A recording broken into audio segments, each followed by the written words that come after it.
Ooh, look who's first.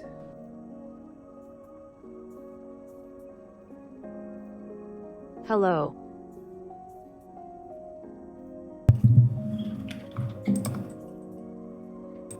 Let's try that again, shall we? Yeah, that worked a little better. Oh, straight into some adverts. That's not what we want. No idea how that worked. Oh well. Time to get out of bed. Where's all my stuff? It's in the suit rack, except for the belt, which I am going to have to build a little cupboard for. Second place. Isn't that nice for you? Hey, Butts. How Max? How you doing? Alright. Stuff on my backpack. Oh, hello, handsome. Oh, hello. How you doing there, Butts? Everybody doing well this evening? That's what we like. Third place? Hey, what the heck were I you see thinking? you, Michael. Nah, I'm kidding. Third Right. place is pretty damn cool. Okay, so some of this we've already done. Right, we got a lot of blue in there. We got some spare bits of silicon, iron, and coal. Fill rocket tank, did that. Build suit rack, did that. Test rocket, did that. So now we're on to build mining rocket. Configure mine in space. That's ours. It's a space. We're doing that. Hydration critical. All right, we're gonna have a drink of water first because you know some things you just got to do. Slurp. Num num num num num. How are everybody else out there doing? How is everybody else? How are all you lot doing? Butts is there, doing okay. Step 6, profit. I bloody hope so. I really do. Right. Okay, let's get rid of some of the stuff in my pockets. Hi, everybody! Hi, how you doing there, Aliana? Yeah, alright, fine. So, you in the box. You also in the box.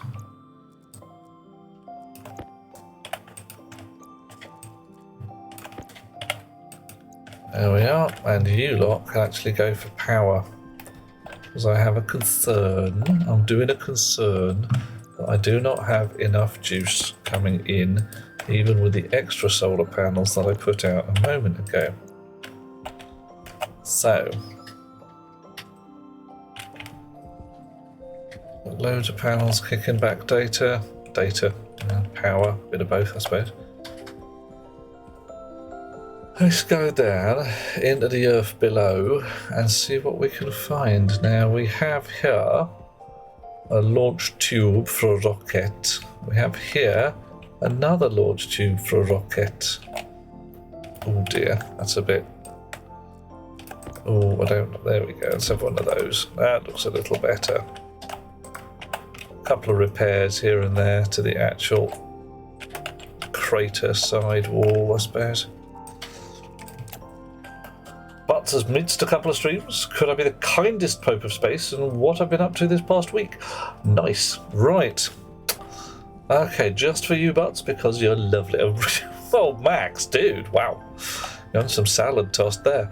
Okay, this here big old tank is where the previous waste buffer tank, i.e. mixed gases of all flavours, detonated because I fed it a significant quantity of pink ice all at once, and there was no pressure checking in the filtration code to make sure that I wasn't just pumping more and more gas into there. I was pumping more and more gas into there, and it couldn't filter it fast enough, so it went pop in a big style, not just a bit. Fortunately, the only thing it did was blow itself to smithereens and waste all my lovely pink gas. Yep. I did me a learn. Exactly like that, Max. Exactly like that. Big kaboom. So right now, this fella is mostly empty and also 5 times the size of the previous one. So I've altered the filtration code a little bit. So hopefully now I should be able to just do things like that and not have to worry too much. 1.949697. Lots of oxygen going in.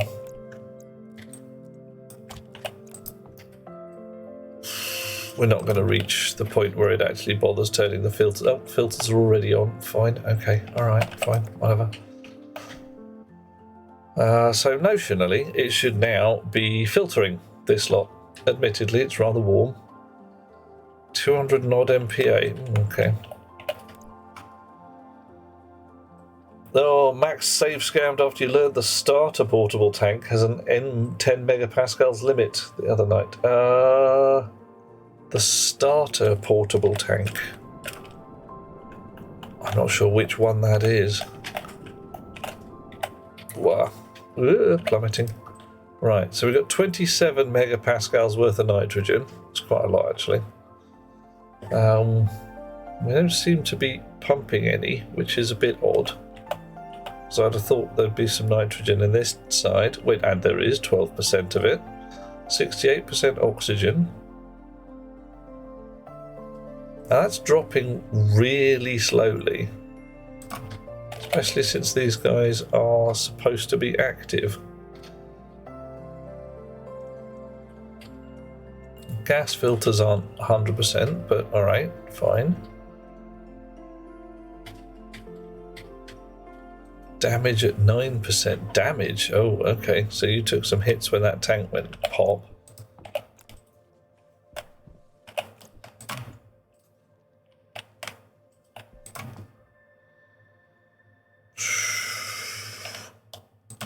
I'm a little concerned that my filters aren't actually filtering at all. 600 kilopascals in there at 470 degrees C.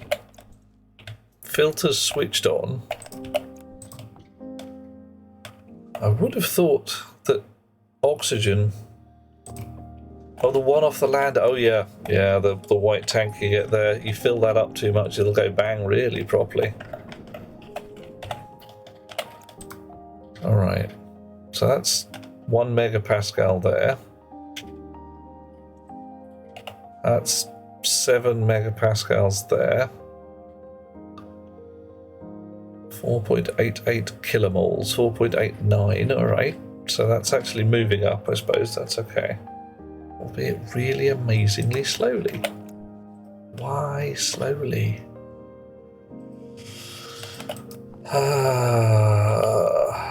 This is supposed to be the high pressure side at 1.93 megapascals. And it's not really very full, a couple of hundred moles. I don't know what's going on. These filters are messing my head up. See, a little more oxygen. I have a little more oxygen. Then we're going to go downstairs, Butts, and have a look at what I achieved last time. And you'll be astonished and amazed. Or, you know, possibly deeply concerned, I'm not sure. Right. Hoink. Wahoo! See, this fella here is a working rocket. That goes to space and comes back again. True, Eliana. Surprised and concerned could all both happen at once. Wouldn't that be fun? Oh, escaped bits of ice. Don't know where you guys came from, but whatever. Alright. Sure. I've got a lovely bunch of coconuts. Oh, yeah, and given some of the doctors I have worked with and know passing well, it's the good ones that get surprised. Or at least admit that they're surprised. The bad ones just claim utter complete certainty all the time. It ain't so. Right. Now here's some fun, because right here, yeah, behind this drawbridge, I was going to say, this is the rocket fuel mixer IC for one of the rockets, but not the other. So I'm going to probably put another rocket fuel mixer IC in here. Spray them different colours or something.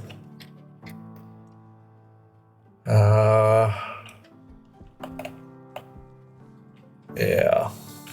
And then we'll build this rocket. Because this one is going to be a mining rocket, whereas this one is a surveying rocket. If you're concerned and not surprised, you probably should have done something to help. I can see that. Certainly the possibility that, you know, you've decided to do a thing, but it's not a thing that you were sitting there being terribly confused about. Right. Okay. So.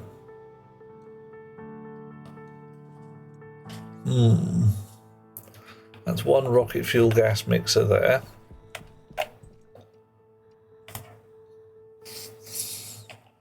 Main tank, gas mixer, umbilical lever, and a spare one. Yeah, well, oh, that's a thing as well, Aliana, knowing when you can't actually fix the problem. Oh, bit of lava down there. Always good to be able to say, no, there's nothing I can do about this. Right. So.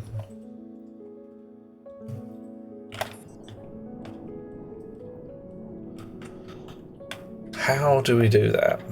We want pink and white pipes separately over to there.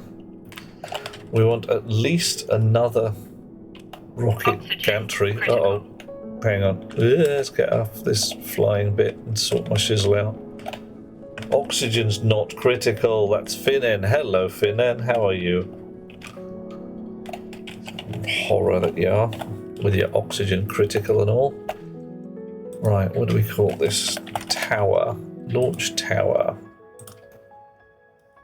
Alright, so make me a launch tower. I'm going to make a remarkably similar rocket, I think. Oof. How are things for yourself there, Finnan?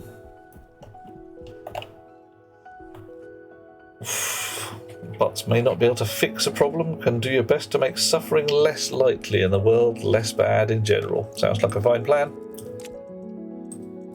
And, you know, the values of fix are occasionally very versatile. Oh, boop. Versatile? Varied. Okay. Pipes? Got any spare pipes? Only those guys, they're not really that useful. Right. Going to need some more oxygen pipe, some more hydrogen pipe. So, ends of insulated pipe.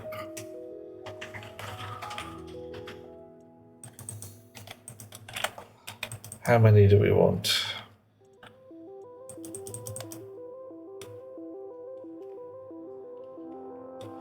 Suit yourself. All right.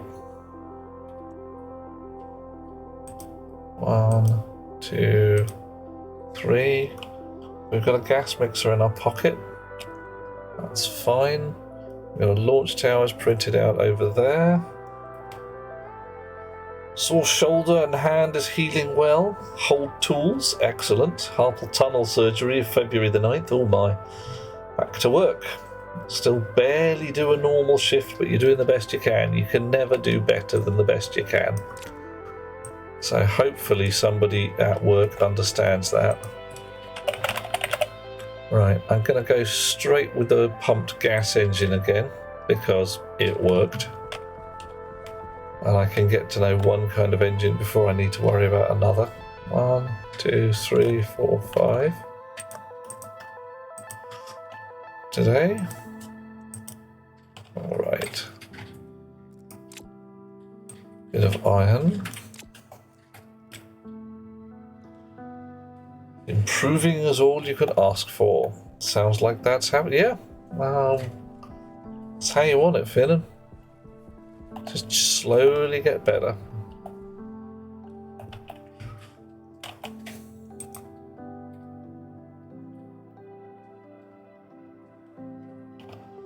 Alrighty. That's the one I wanted. We'll have a rocket motor. I'm going to take that downstairs and see what we get. I'll put this spare iron in the cupboard.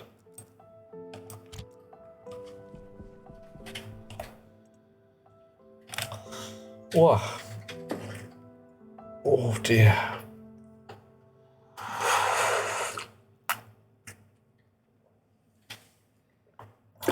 Home for sore shoulder and slight fever. Ooh. Chomping anti-inflammatories like sweeties.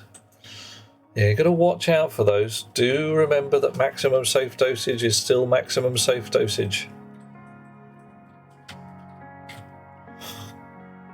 Chunk, chunk, chunk.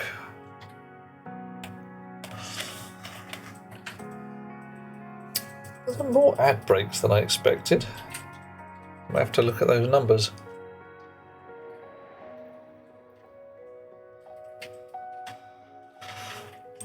Okay. Boop boop. Hi, Finnan. So, yeah, careful with the anti-inflammatories. Don't want to eat them too much like sweeties. They can mess you up. Pumped gas engine needs an engine and some pipes and some steel sheets. I think I've got some pipes, just ordinary ones, in the box over here.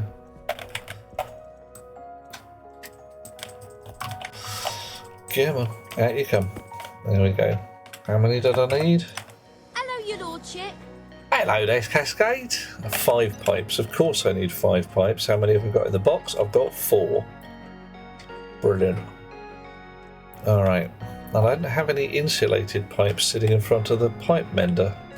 Why not, I wonder? Did I not tell it to go?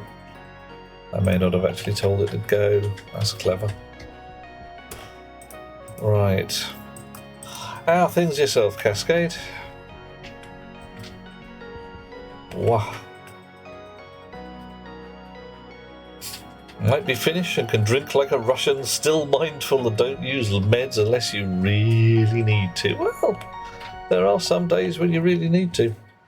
It's just one of those things where it says you don't take too many of these, and you don't take too many of those. There have been times in my past where I have taken too many of those, and it was not a good idea. Right. Chunk. So, we need the fuselage base layer. Engine mount. On top of a fully constructed launch mount. I thought that was ready. I thought that was ready right here. Yeah, alright. Ah, okay, I've just got to get in the right place. Engine mount A1, fuselage. Oh, engine mount A1 it is then. Engine kit. Go on, sit in the middle. There we are. Okay. Now, I believe, yeah, I can rotate that round. Look at that. Okay, so I've put that out. See, that does tell me that I cannot put another linkage exactly there. Yeah, but I've got an idea. I've got a plan.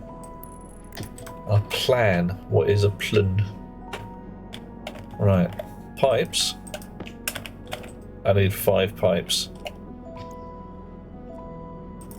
And I can't do the steel sheets until I've done the pipes. Whoa! And I need a couple more fuselages at least, I reckon. Chunk. Bonk. Down we come. Oh. That ain't right. Have we run out all the batteries? Yes, we have. Damn. Oof. Aliana speaks of maximum safe dosage has a significant margin for error, but it's best to stick to them just in case you're the unlucky sod that's at the shallow end of that margin. Yeah, Aliana, I have treated them as, guidelines. And I'm not dead or anything, but didn't do me any good. A definite, proper, you took too many of these over too many years and it's screwed you up a bit. So, yeah. A certain amount of respect for maximum safe dosage is wise. Especially for things like nutmeg. Nutmeg is one of the fun ones, where there is an actual crossover in the safe dosage a particular human can eat and the dosage at which you get toxic effects. So you get some people who will eat nutmeg by the massive great block load and enjoy it thoroughly, and others who will die from the same dosage without having received even the slightest psychoactive effect. Nutmeg, it's a spice. It's one of the things you get in Christmas spices and cinnamon. Pumpkin spice contains nutmeg. But it's also psychoactive in large enough quantities. So you can... yeah, okay, cool. Some places call it mace. Cascade, very nearly. Nutmeg is the actual nut of the plant. Mace is the fibrous seed pod around the edge. It's one of the only plants that gives us two different spices from the same seed. Quite entertaining, if you like that kind of thing. Alright, you should be generating. Why are you not filling up my batteries? Wow. Okay, Max was talking about a 10 megapascal tank. Inside oxygen tank filtering off the greenhouse. Oops. A slight breach. Managed to accidentally overpressure a small can from a filler. Launch that one away from the base. Yeah. Craters are lovely that way. You can really make a nice crater with a little can full of overpressured gas. Alright, so something is eating more juice than I want it to. Ooh, I'll turn that on when I meant to turn this off. Right. Let's turn the trading rig off as well while we're at it. Both of them. Here you go. You can turn off. You can turn off too. And we'll go and see what the heck's going on. Spraying, buying. Now, I was rather hoping that this circuit housing here would be switched on, given that there's supposed to be power in these batteries.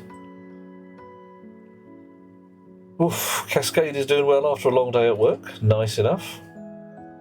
Oh yeah, it's a very tiny rocket, Buttsmuts. It's a very tiny rocket indeed, because that's all I need for a surveying one. It's a small engine with a small rocket, and there's coal in there, but the coal doesn't seem to be working. I wonder whether there's something stuck in the chute. Let's go and have a look. There's coal everywhere. Wow. Okay, fine. You can go in my pockets.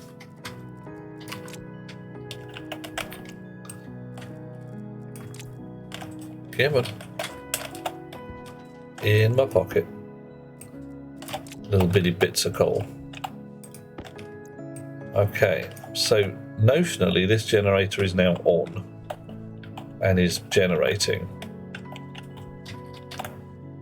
Could I have blown the purple line? Something ain't right. How many power boxes do I need, and why do I need so many of them? Well, the APCs. These guys here, mostly I just use them as isolators. So I can literally turn certain bits off and on again. Nice, easy, just turn it off. But also as battery backup.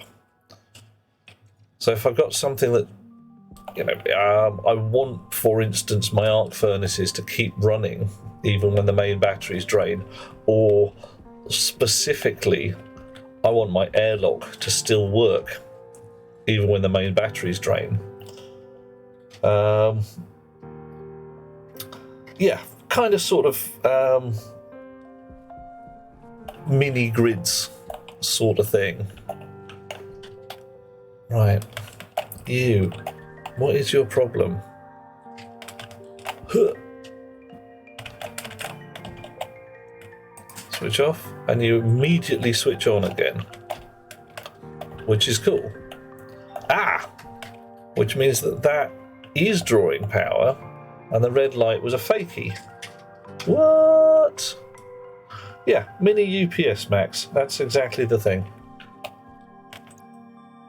Right. Something ain't right.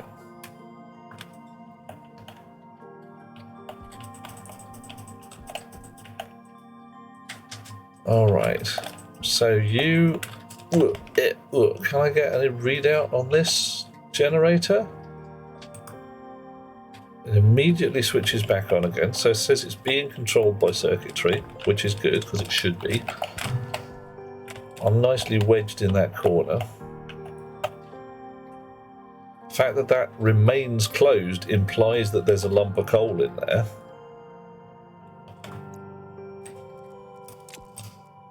I've got the wall open anyway, so I might as well open it proper like. Turn the circuitry off. Oh, I'll go around this side now, can't I? Haha. Yeah. Turn the generator off. Off. What's in there? Wreckage. Why did that remain closed then? Interesting.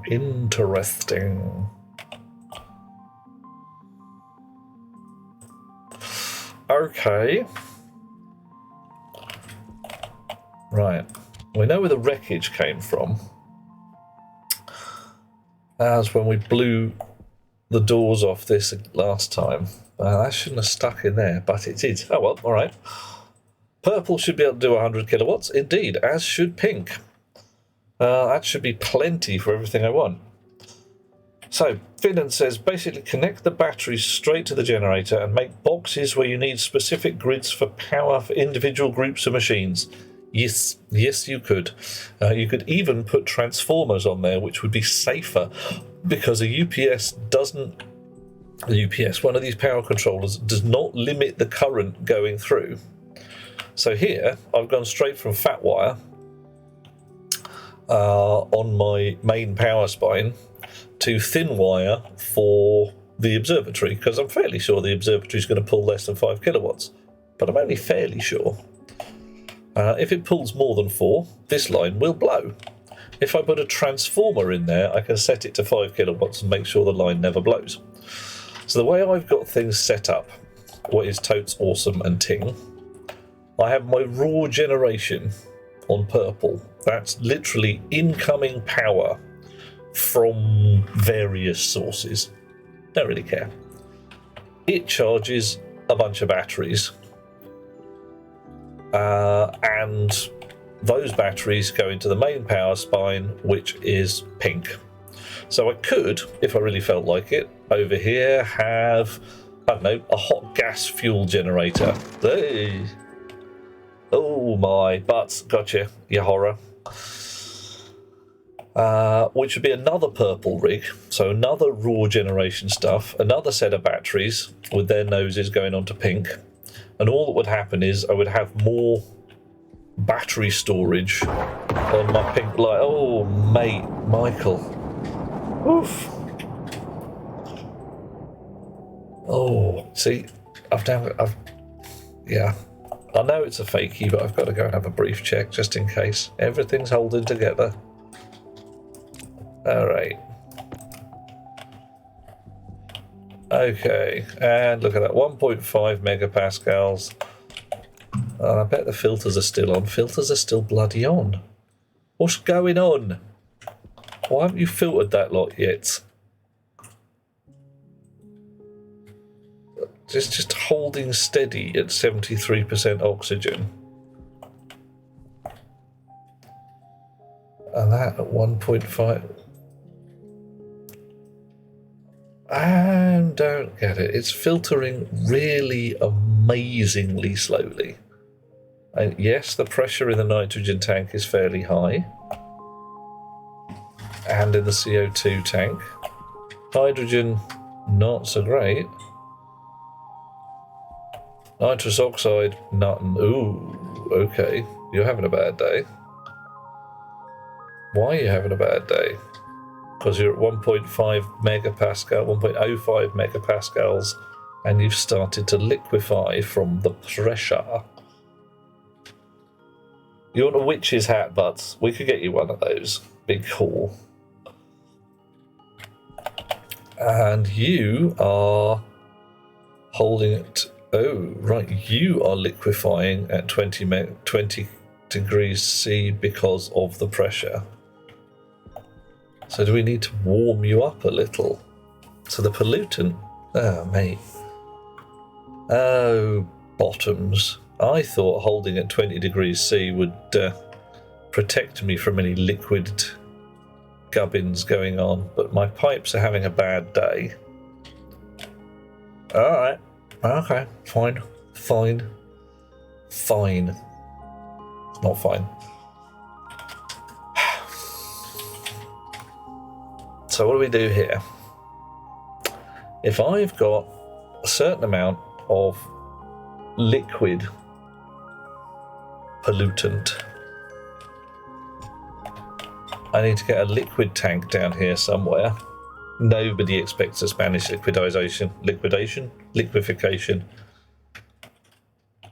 Yeah, alright, I need to get a liquid tank in here, and I need to bleed off some of the gubbins. Bigger tanks or vents till it doesn't liquefy anymore. Yeah, that's kind of where we're at. That's kind of where we're going to go. But brief peek here first to repair the damage at that end. Chonk. Alright. Glass plates back in. On that side at least. And a little bit of software work on this side. Hopefully a very little bit of software work. Right, you, out. Import, edit.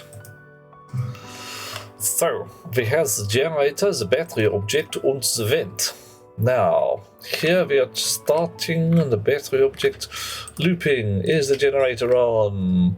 So it's a basic hysteresis thing here that says if we have not enough battery in the battery, turn the generator on and turn the vent on.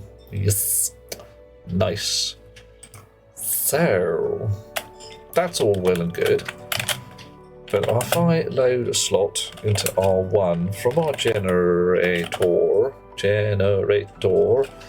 slot index 0 I hope, and occupant hash, and we'll just check our generator. Or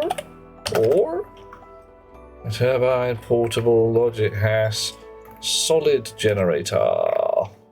It does indeed have a slot which takes input type OR. Oh my, so I could feed it any one of these. How nice. Oh, and it's got a mode as well. Wasn't that nice? Isn't that lovely? Right, liquid tanks. It's where we're going to go, Butts. Oh, pro tip. Expand your cubicle with solar powers. You have a lathe and a smelter. 2 green for survival, so you're running sandbox with progression to a 4x4x4 cubicle with more solar and more machines. Okay, Finnan, you've said 4x4x4 cubicle. That's quite a lot. my rig here, my initial habitat was 4x4x1 with an airlock on the end, and I did most of my manufacturing outdoors so that I didn't need to fill the place with air. I would personally recommend staying outdoors, because running back and forth every time you want to make something. Yeah, I'd say 4x4x1 for starters. You can always add an extra story on later.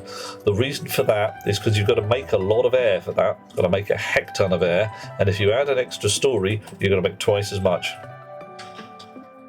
Square cube laws go up fast. Right, so I am going to define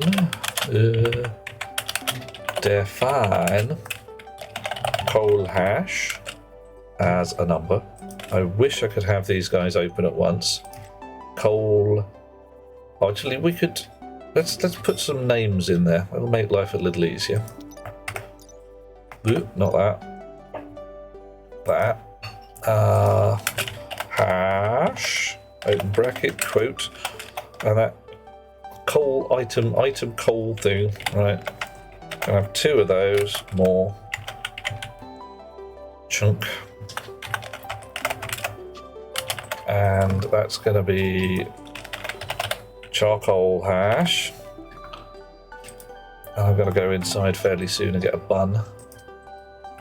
Charcoal, item charcoal. And if you click it, you see where it just copies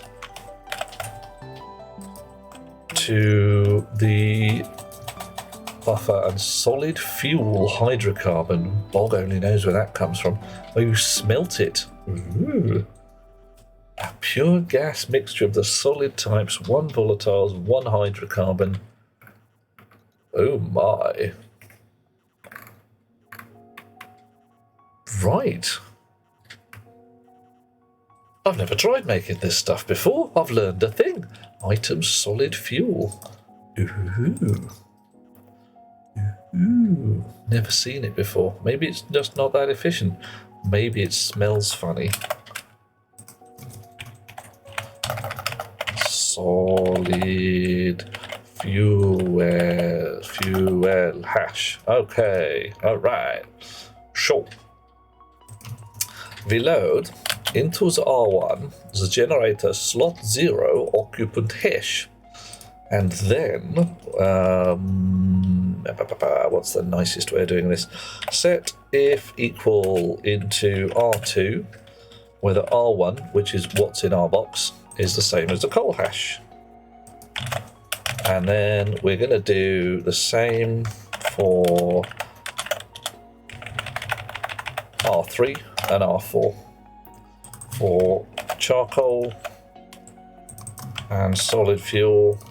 And then we are going to OR into R1 because we've used the data in there and that's fine, from R2 and R3. And then we're going to OR into R1 from the R1 and the R4. So if the thing that's in the generator is coal or charcoal or solid fuel, we now have a 1 in our R1 there. Nice. And then we do a bunch of stuff here, and right down the bottom we say and into R0. From R0, do we want the generator on because we've run out of power? And we are allowed to have it on because it's got coal. Check it's got good fuel. Confirm. Export. Alright, back to the plot.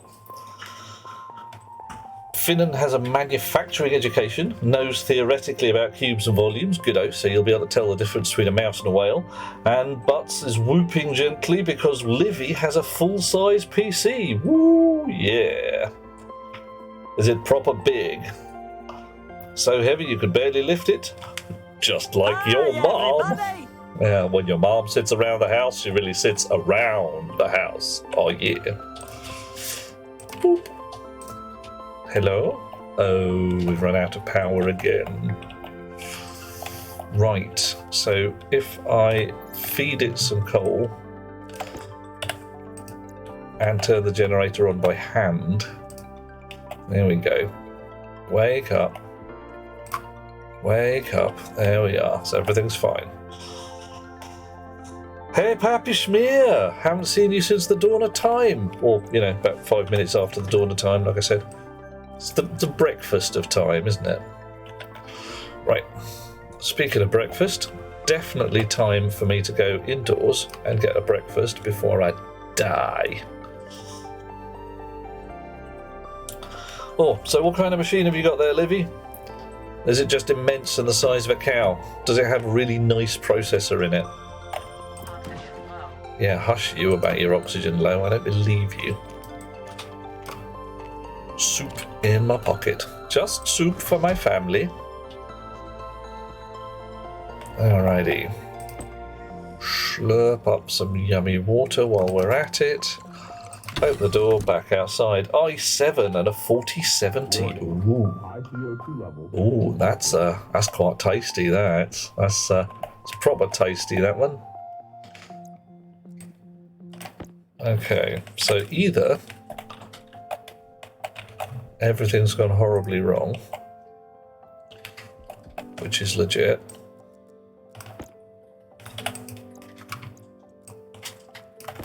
or I don't know, I'm clearly using a heck-ton more power than I'm expecting. Don't worry about it, Livy. You speak to what you can translate and we'll turn it into words what say words in it. So do you think... Poof. Right. Ooh, now what do I want to do here? I want some level of battery backup. So that when one of these guys starts to run out of power, I can still flash a light. Or do I want to bother with that? I could put a light on the top that says we've run out of coal. Or there's something bad in the generator that's poisoning it. That might be worth a go.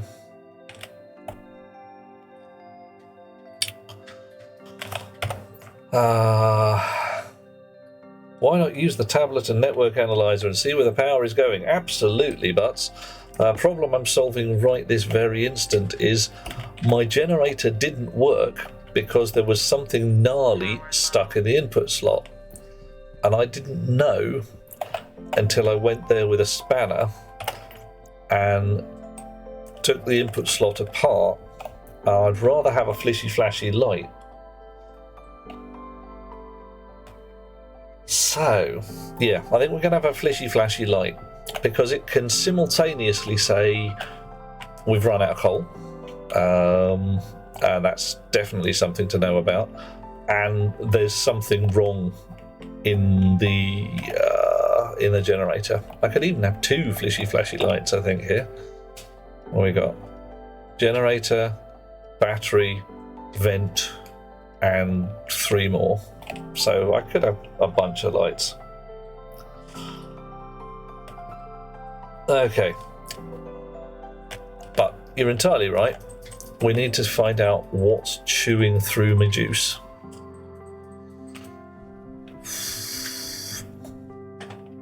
I think it's going to be charging batteries. I think that the rocket downstairs is going to be eating a lot of battery charging power. It has been a minute, Pappy Schmear. Haven't been able to catch me live. I've not been around for some while. You've been watching my return to the moon? Thank you. I do post my streams. I hope... I have a horrible feeling I've missed out on posting some fairly recently, so there's going to be a gap if I'm not careful. Oops. Big oops. Damn it, says Finnan. Trapped yourself. Lock bolts are locked, so you can't pry the door open. Well, the way to get around that is to clip the wires to the airlock doors, or only build your entire airlock all at once when you know you can build it all at once. All 21 parts. Yeah, oh, okay, if they're still out there, then that's not too bad. I'd better upload them to the YouTubes or something, hadn't I? Alright. Pumped gas engine. What do we need? 2 steel sheets and a welding torch to finish off the bottom section. Steel sheets we have. Welding torch is there. Nice. And I can still get at the engine, I think. Okay. Maybe not. Oh, yeah. Pipes required. Okay. We were going to make some of those in the atmosphere printer until we realised, of course, that we'd run out of power. Oof. Cascade, speaking of pre-built PCs, can be useful, but if you know what you want and you know how to build it, sometimes you get them cheaper just by buying the parts. Hardware these days, says I, is no harder than Lego, which is nice. And Livy, yeah. Oh, what? Cascade, did you not see the base at the beginning when it was this horrible ghetto mess? It was terrible. It was bad. Alright, you were printing pipe and you had run out because you'd run out. Not of stuff, but of juice. Lovely solar panel going on there. So how's about you're switched off? Well, you're switched off because we've got power in the batteries. You found my things soothing to fall asleep to. Ah, mate. Okay, either I've got to be more interesting and enlivening, or possibly more soothing. What do you reckon? Do you reckon I should read bedtime stories? I could do that. I think that'd be pretty cool. I've already pondered getting a copy of Treasure Island out, one of the proper, really original ones, and just reading that on stream. That'd be pretty cool. Oh, Butts, you flatterer. Love you dearly. Aren't you? I'm tearing up. Right. Okay, what was I going to talk about? I was going to put some flashy lights on the top here. Now, there are things called LED lights which we can change the colour of. So I could have a light that says the generator is generating. Nice. Not very informative, but nice. I could have an LED display that says how much it's generating. Much more useful, because I can change the colour of that and put a number on there at the same time, which is a lot easier to control in software. So, here's the plan. Do I have any spare consoles in the box? None, of course not. They're too useful. Right, electronics printer. Console. We just need one. One will be fine. We are lacking gold. Do we have any gold in the box? No. Brilliant. Coal, cobalt, copper, iron, gold. Miscounted. Because I got gold and iron back to front. Alright. A light with a battery. There's a bat-up battery or a wireless light. Okay. Battery light. A wall light with a battery. I believe it's basically just a light that you can attach. But it does have a wired connection. So either it's a battery backup light that comes on when you run out of power coming in, or it's a software controllable light with a battery backup. Butts also wants to get some displays up. What kind of displays do you reckon would be cool? Because, yeah, and I'm hoping to have a whole rig down in Rocket Control full of knobs and buttons and all that kind of jazz. On the ingot silos, yeah. The chips I tend to use for my dispenser there's a chip that goes with each silo, and it listens to dispenser arguments and also shows the amount of stuff in the silo. Right, so I want an LED display. So I want it here. I really can't have it with the wire like that. If I want it there, which I could, I'd have to put a frame on top briefly for the mounting of the display. So let's cheat a little bit. Okay, that's not going to work. Fine. Can't cheat like that. We'll cheat like this. Oh, hang on. Like this. There we go. And I put the display in there. Once it's firmly bolted down, we get our angle grinders out, chop away that extraneous wall and carry on. As long as we're not idiots, I said carry on. Give me the angle grinder back, thank you. Right, you out. We've got your pink cable. Oh, look at that, we do. That's handy. Snips, glass in a pocket, pink cable. Right. Pink cable in a pocket, namerator. What are we going to call this? Solid fuel power display. Oh, there you go. Nice. So what is what without having to count? Yeah. Well, one of the you know how to use hash displays, I'm sure. They are quite handy. And very easy to tune, configure, or whatever. Right, you switch off, coming up. Fing. Bok. So, let's add right to the top alias display onto device number 3. Now we want our display to be switched on when the generator is switched on. Oh, this is going to be a fun one. So if the generator is switched on, we want to show how much power it's generating. If the generator is not switched on, we do want to turn it on when there is something broken in there. So R1 currently says good fuel. Okay.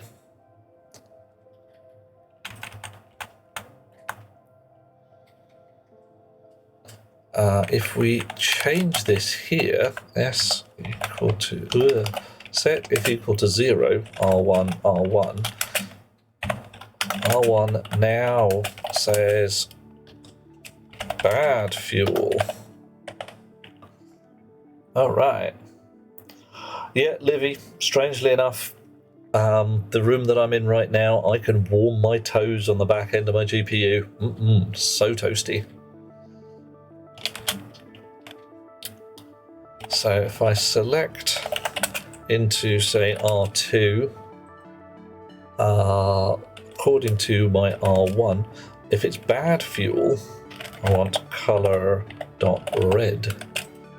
Ooh, well, it's not happy with that at all.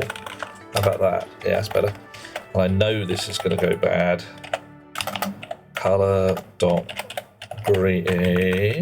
Green. Oh, it worked this time.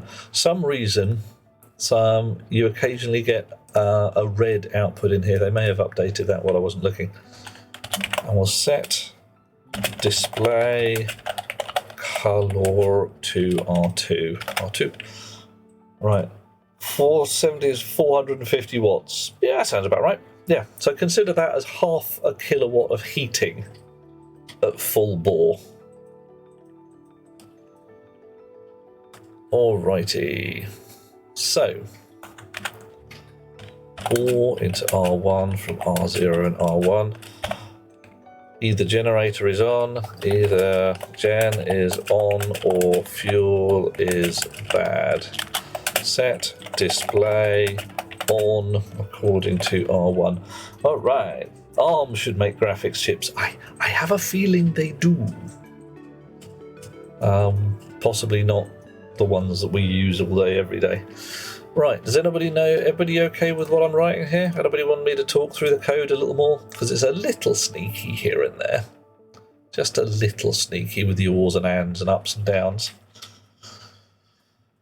Oh, do we want to try and make it flash? Would that be fun? Would that be a laugh? When it was red, it went flash. Maybe, don't know. Either way, let's load into R0 from the generator, and I can't remember the name of it, so let's look it up. Generator.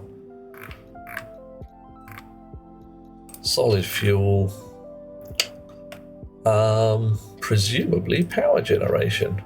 How much power is being generated? Ideal. Right. Power generation.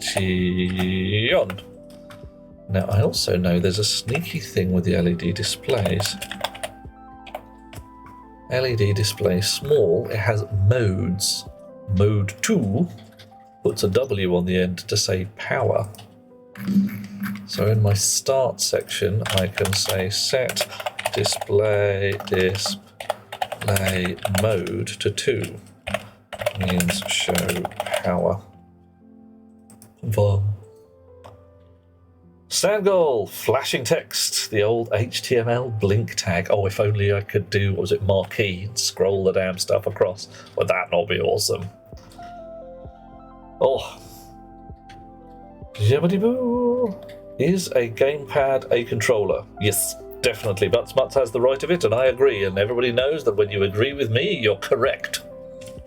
Haha. Senegal, first time in the world. What fun do you have here? What's dragged you to this part of the internet? Is it awesome? Is it phenomenal? Right, if I'm going to do flashing text, how am I going to do that? I know.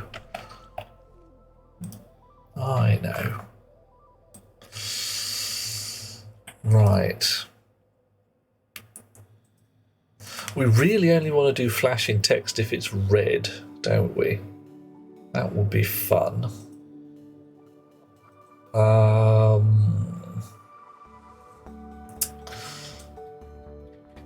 So Senegal is interested in how other people play Stationeers. Yay! It's true. Everybody does indeed have their own solutions.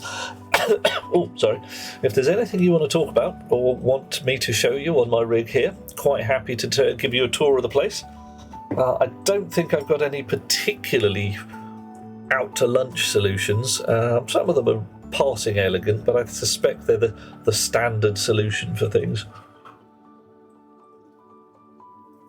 Oh, nice. Okay.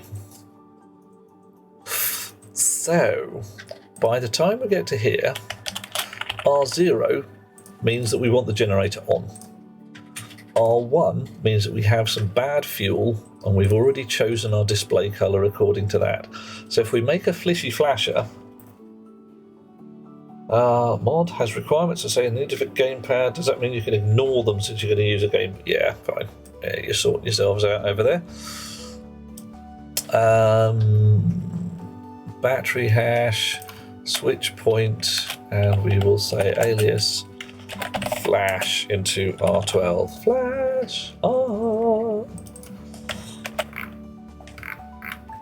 And the thing we're going to do right at the top, because we can, we'll just say set if equal to 0, flash. So if flash is 0, it'll set it to 1. If flash is 1, it'll set it to 0. Just on, off every time.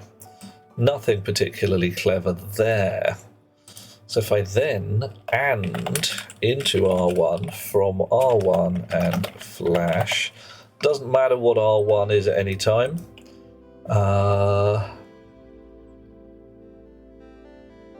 It will be itself Okay, it does matter actually, being dim. If R1 is 1 and flash is 1, R1 will end up as 1. If R1 is 0 and flash is anything at all, R1 will end up as 0.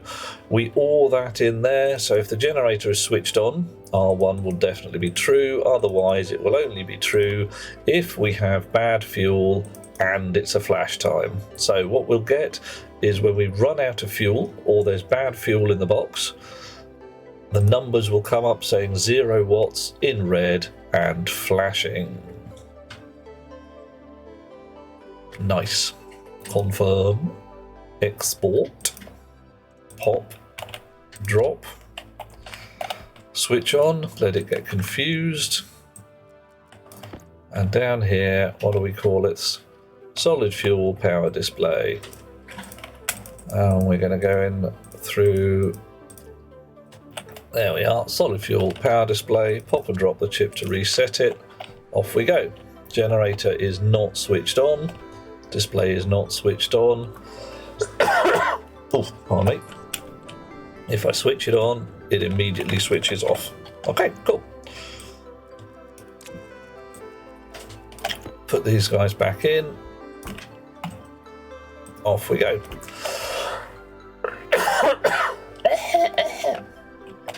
That's the way. I like it. Okay, Butts is vanishing into the dark. Sweet dreams, dear lass. I will see you soon one way or t'other, I'm sure. Okay, so my power generation is slightly more secured. Slightly. I've switched off the miners. I've switched off the trade rig. I haven't switched off the centrifuges, but I think I probably could because all of them look empty to me. So, fine. They're not drawing much power anyway. Okay, over here again, I need one more standard pipe. Standard, ordinary, everyday, please. There you go. Oh, hello. Oh, you were waiting in the box anyway. Cool. Fine. And we'll switch this off so it resets itself. Okay, Senegal, was there anything you wanted to look at? I got a whole bunch of fun stuff around here. The chips turning these guys on and off and queuing up manufacturing are quite fun. The auto furnace is a bit of a giggle. The growing stuff is just a greenhouse full of stuff. The air mixer can be quite a laugh. The filters are doing my head in. So if you've got secret knowledge of filters, talk to me about them, dear chum. Talk to me. I do not know why my filters are working so slowly. You're playing astronauts. Speak to us of astronauts. What is astronauts?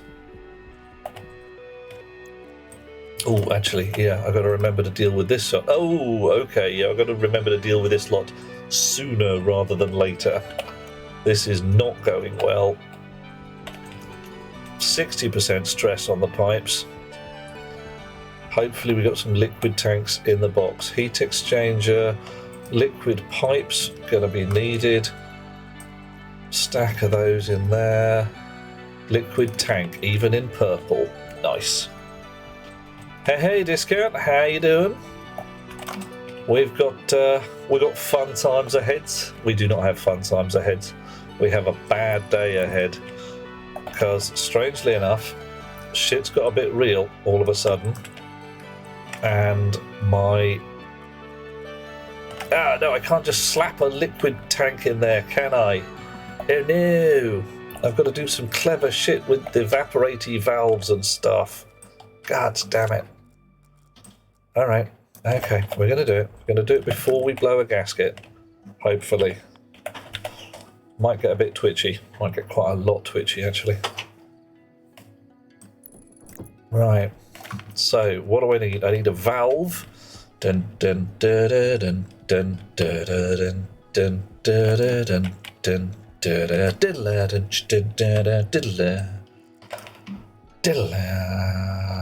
dun dun. Right, you, not that way.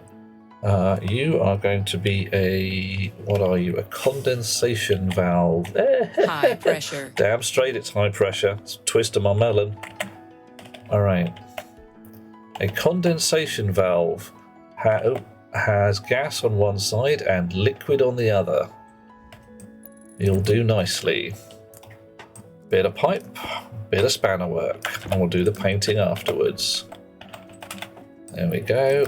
Pipe, liquid pipe. Wish I were a raven. Some days so do I. It would be a lot easier, just generally hanging out, eating eyeballs, that kind of thing. Chonk. Right. Now, notionally,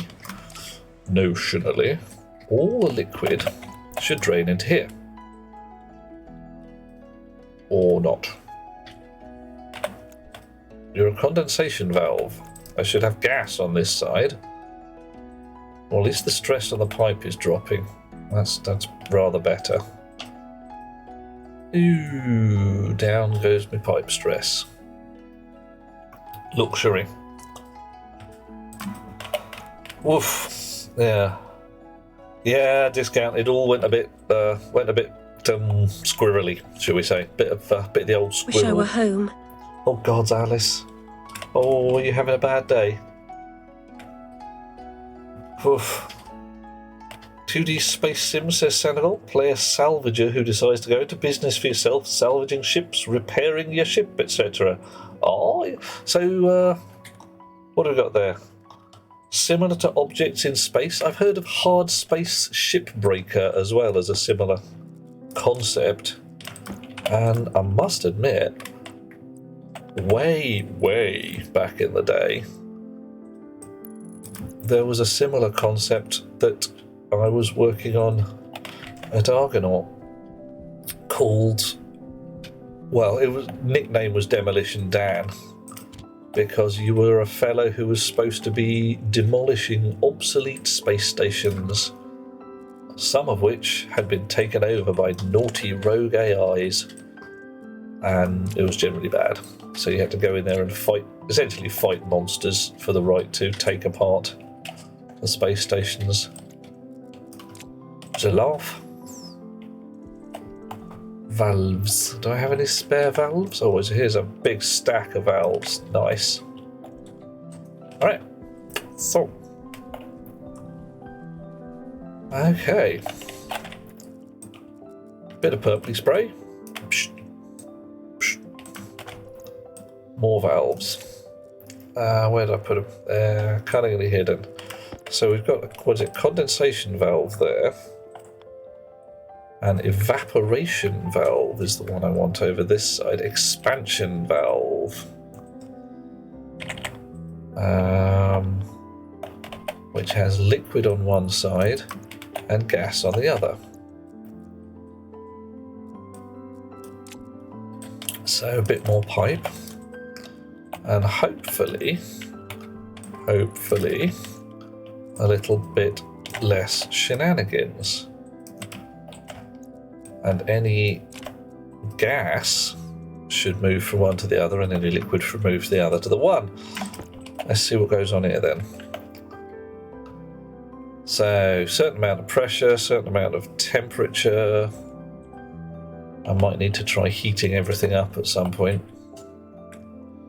20 degrees C on that side, minus 60 degrees C on that side. Not very warm. But pipe stress is not really in the giving a damn kind of area. Okay, cool. Nice. Now, the only other one that was causing fuss and bother in this area was my nitrous oxide. Hard space, vaguely similar idea, very different experience. 3D, first person, stuck in a shipyard, tearing ships. Great fun until you torch a fuel line or melt a reactor. Skulls for the skull shelf. Different gameplay. Both games scratch different itches. Nice. Excellent. Densor. Does an expansion valve allow gases to pass? The help section says it does liquids. Okay. Okay. Maybe I have misunderstood. That's a thing. So a condensation valve and an expansion valve. Maybe I've just got them back to front. valve. Pressurant valve, one-way valve. Expansion valve allows for moving liquids from a liquid pipe into a gas pipe. Only allows liquids to pass in one direction. Typically this is done to allow the liquid to evaporate into a gas as part of an air conditioning loop. Aha! A clue. Condensation valve allows for the removal of any liquids from a gas pipe into a liquid pipe. Only allows liquids to pass in one direction. Okay. Right. So, my condensation valve is doing the right thing. That's letting any liquid in this pipe drop into the liquid tank. I don't want an expansion valve in there, as has been so accurately pointed out. I want an ordinary everyday valve. I just want any gas in that to bugger off. Where's my hand drill? Where is my hand drill? Not there, not there, not there. There's a minute, cap. I've left it in a box. Pressure regulators have the corresponding other thingy, but they are powered. Purge valve. It was expecting to move gases out of the liquid pipe. We're certainly going to need something that isn't just a straight expansion valve, don't we? Welding torch, terrain manipulator, spare drill. Where have I left my hand drill? Seriously? It's orange. It shouldn't be that hard to lose. Did I throw it downstairs? Wow. If anybody does spot it, do say, because I'm now a bit concerned. Yep, lost the Black & Decker Max. All gone. Never to be seen again. I mean, I didn't use it in this bit. I'm fairly sure I didn't throw it into the furnace. I'm reasonably certain I didn't lob it into the ice crusher. Reasonably. I mean, I could have left it downstairs with the rockets. Let's go and have a look. Wahoo! But I don't see it. Have I vanished my hand drill by means of extreme cleverness? I'm going to make a bloody new one now. When did I last see it? I don't remember, that's the trouble. I've been running around like a nutter.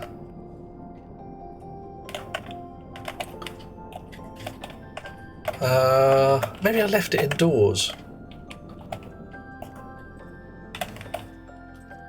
Leave it in the cupboard there.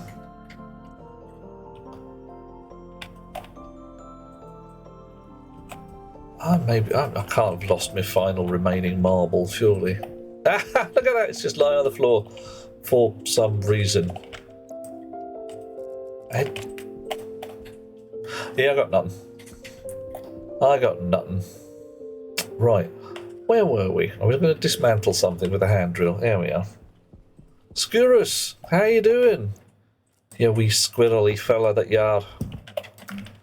Right, we've got a valve. Cognition low. Yeah, damn straight. Cognition all out. Condensation, expansion, just plain valve, one-way gas valve. See, this is what I think. One-way gas valve. Gas is allowed out. So liquids get drained out of here into there. Gases can come back that way. Just fine. They don't really care. They'll just come straight out. So no gases are coming out. Well, that's a shame. Why? Because the pressure on this side is 600 kilopascals and that's 3.2 megapascals. So there's no way gases are going to come out of there until the pressure drops in this side. Will's a liquid pipe attached to a gas pipe? No, not directly. If I get a gas pipe, I'll just hover one in midair because I can. And a liquid pipe. Which I've banged my face on. So let's take that back out of there. I've got to put them all back in the cupboard. Gas pipe. Liquid pipe. You can stick one next to the other. Low. But you see it's gone green rather than yellow. That's two pipes that are in the same general vicinity. Whereas if I attach a liquid pipe to a liquid pipe, it goes yellow. And if I attach a gas pipe to a gas pipe, it goes yellow. If I bang a valve on the end, the kind of valve... see, this is an expansion valve. So it says that it wants liquid on one side, because you've got the little teardrop symbol. And I can put a gas pipe on the other side of that. So with the right kind of valve, I can link the two together. So as you have very carefully pointed out, with that, I now cannot attach a liquid pipe to a gas pipe, and my gas valve is going to do absolutely shag all. Bottoms.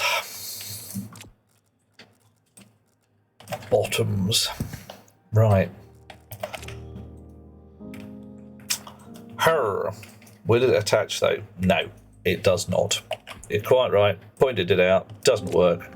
It's just going to sit there causing trouble and fuss. But it was such a nice idea. Try that like that. So what do we get? I put a gas valve in here. You see yellow arrow on the right hand side, green one on the left. Oh dear. Yeah, cognition all over the bloody shop, mate. Right, so I want something in this general vicinity that will eat liquid on one side and take the gas out and put it back into the gassy thing over here. I rather thought the expansion valve was going to do that, but it doesn't seem to.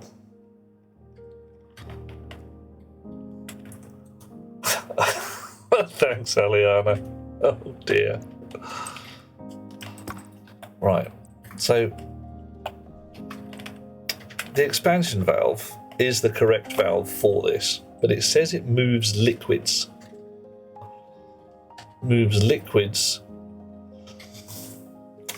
So what do I want?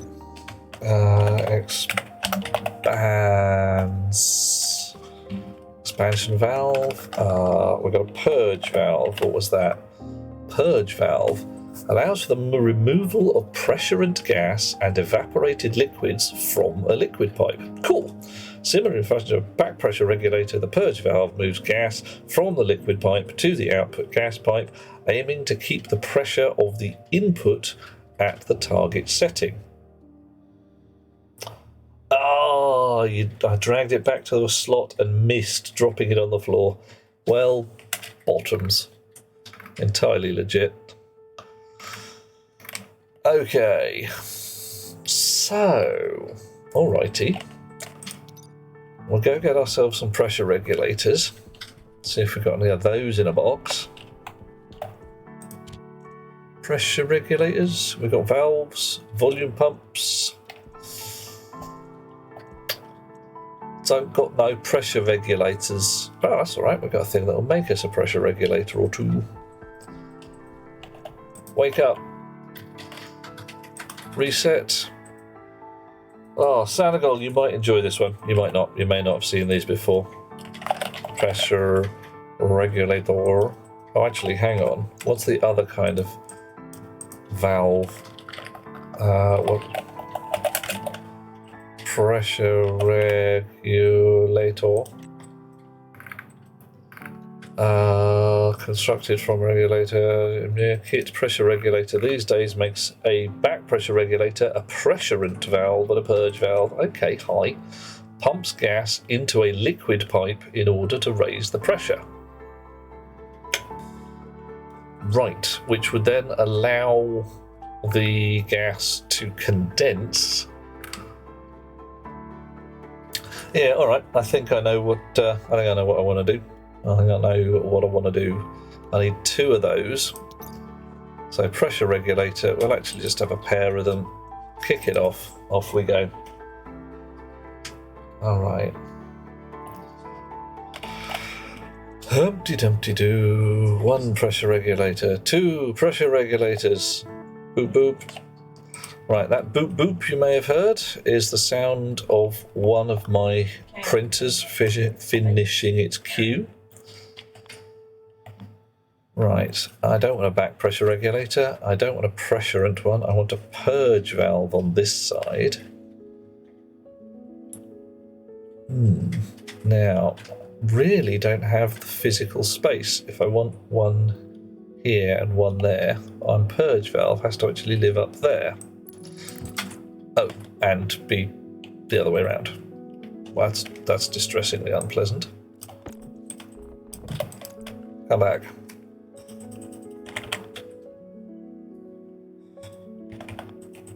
Right. Well, that didn't work. That's better.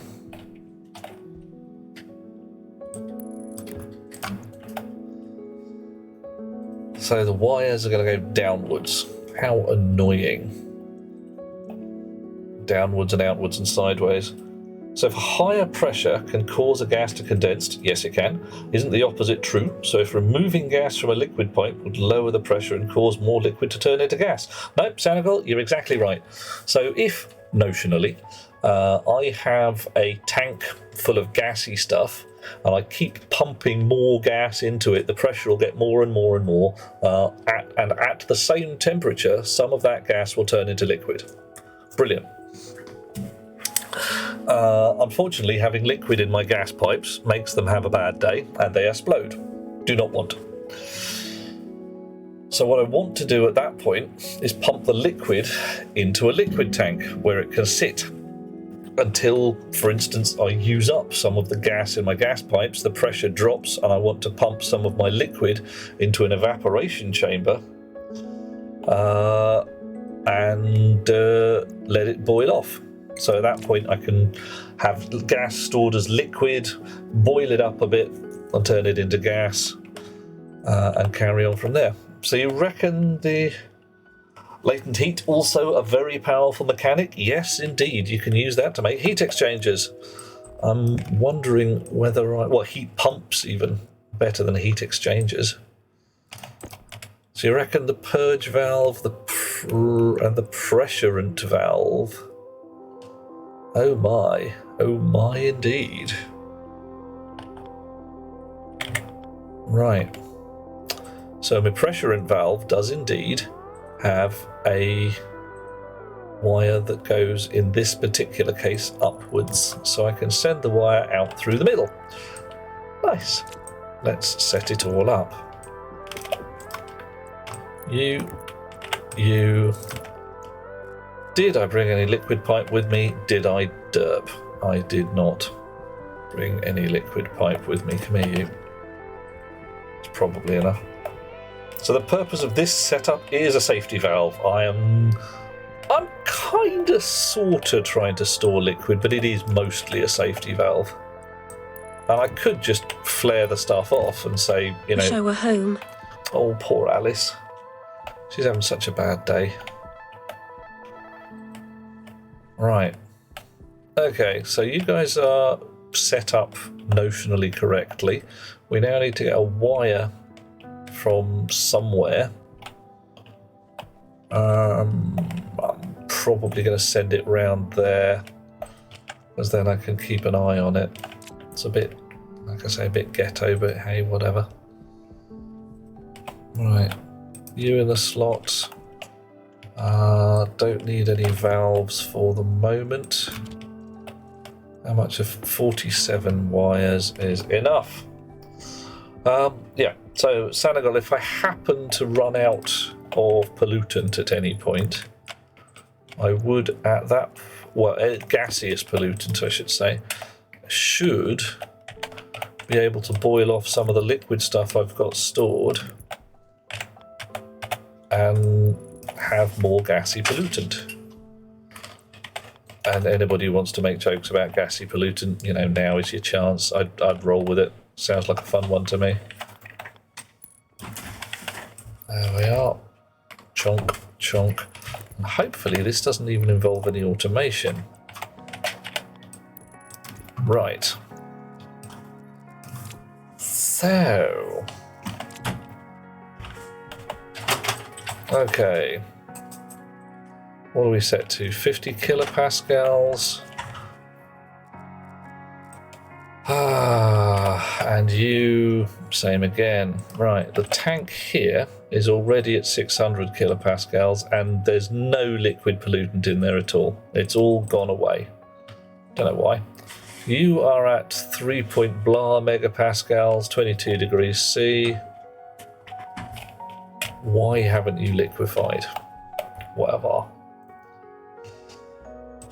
So, this is kind of a back pressure regulator. So if I set it to, let's say, 3 megapascals, just for the sheer hell of it, 3,000 kilopascals, and you can be set to what? So these are the same thing.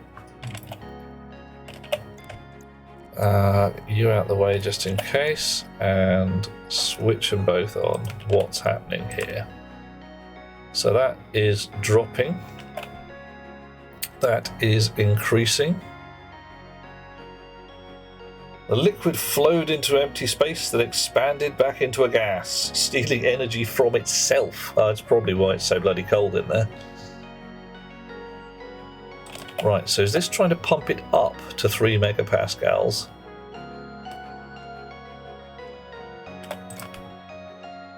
So it's not a back pressure regulator, it's, well, we'll find out once this hits 3 on this side.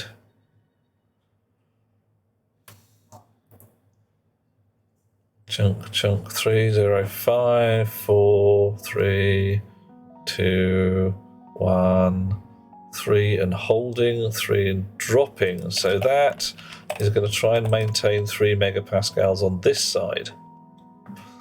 All right. What's this one going to do? Pressure and valve. Pumps gas into a liquid pipe in order to raise the pressure. All right, so we're raising it to 3 megapascals. Purge valve. Ah, that's the back pressure regulator. Okie dokie. Right. Oof.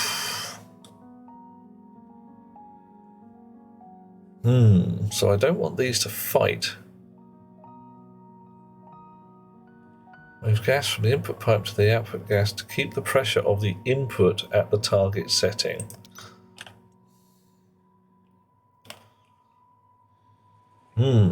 Right.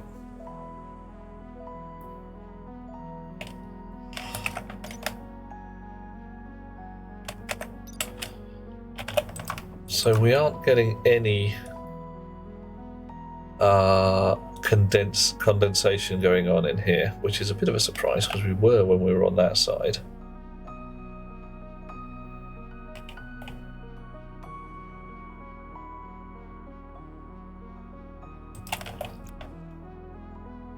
Right.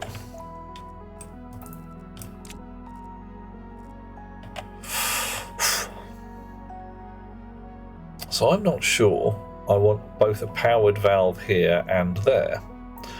I'm thinking I might simply want a condensation valve in here so that any liquid goes into there, and this keeps the pressure in that down to whatever it might want to be.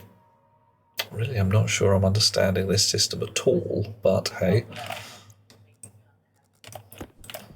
Right, you are having a bit of a bad day anyway, so we're going to put a similar rig in here as well, because it looks like the safety valve concept is working at least. Chonk. Alright, more liquid pipe, bit more gas pipe needed. And we'll rig the same concept again. Oh dear. Then, hopefully, we'll get back to bloody rockets. Right, 2 more pressure regulators, possibly just 1. So what do you guys, what do you lovely chums reckon? I'm thinking condensation valve into here, just to drain the liquid. And a purge valve in there, whatever this is, purge valve, yep, to say maintain the back pressure in there.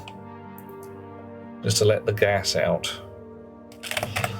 Memory says there's some kind of deliberate, there we go, evaporation chamber.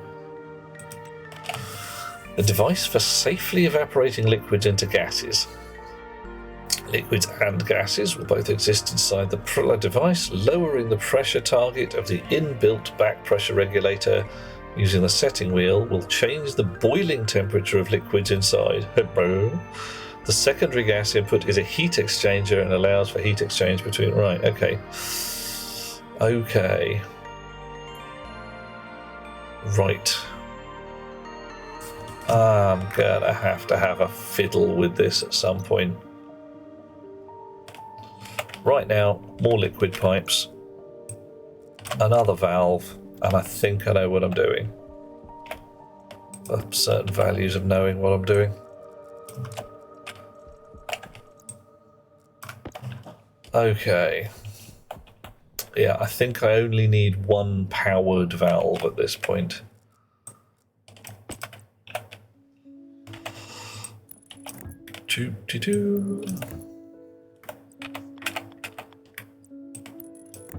And you can go there. And my unpowered valve, a condensator, missed, need a T-junction there. A setup with a purge valve and a condensation valve is what you expected to work. Yay! Never built it, just thought about it. Well, thinking time may be over, Dinah. Denser, Dinah, denser, oh, whatever. Right, condensation valve, liquid on one side, gas on the other. Sorry about that, getting the names all messed about. I'll spray you khaki because you are full of nitrous oxide, and we will dismantle this here pressurant valve using the drill, which I will not leave on the floor this time. Come here.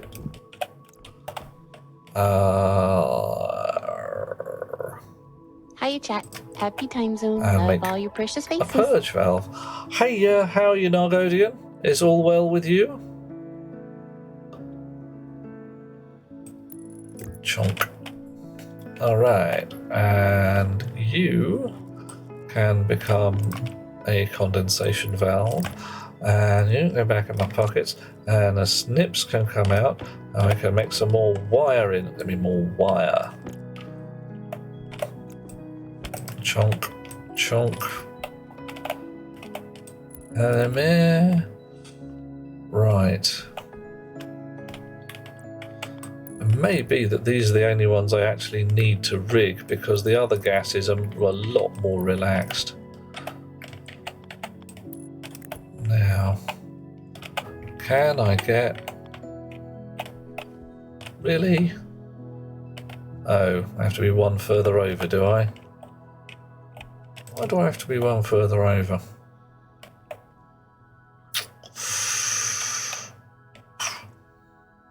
Yeah, right, I do.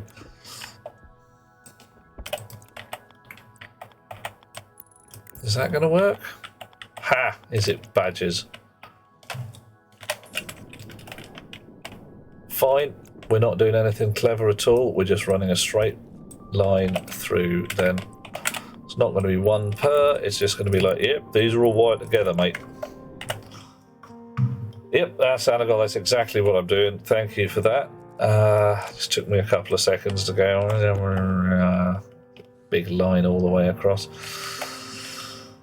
What did I set this one to? I set it to 3 megapascals because I don't even know why. I just made that number up. Same again, I suppose.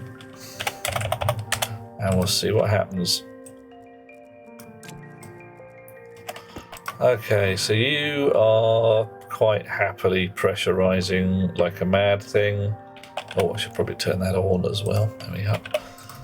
because liquid nitrous oxide is doing its thing. I could probably set that to 0. And any gas in here would be evaporated back into here.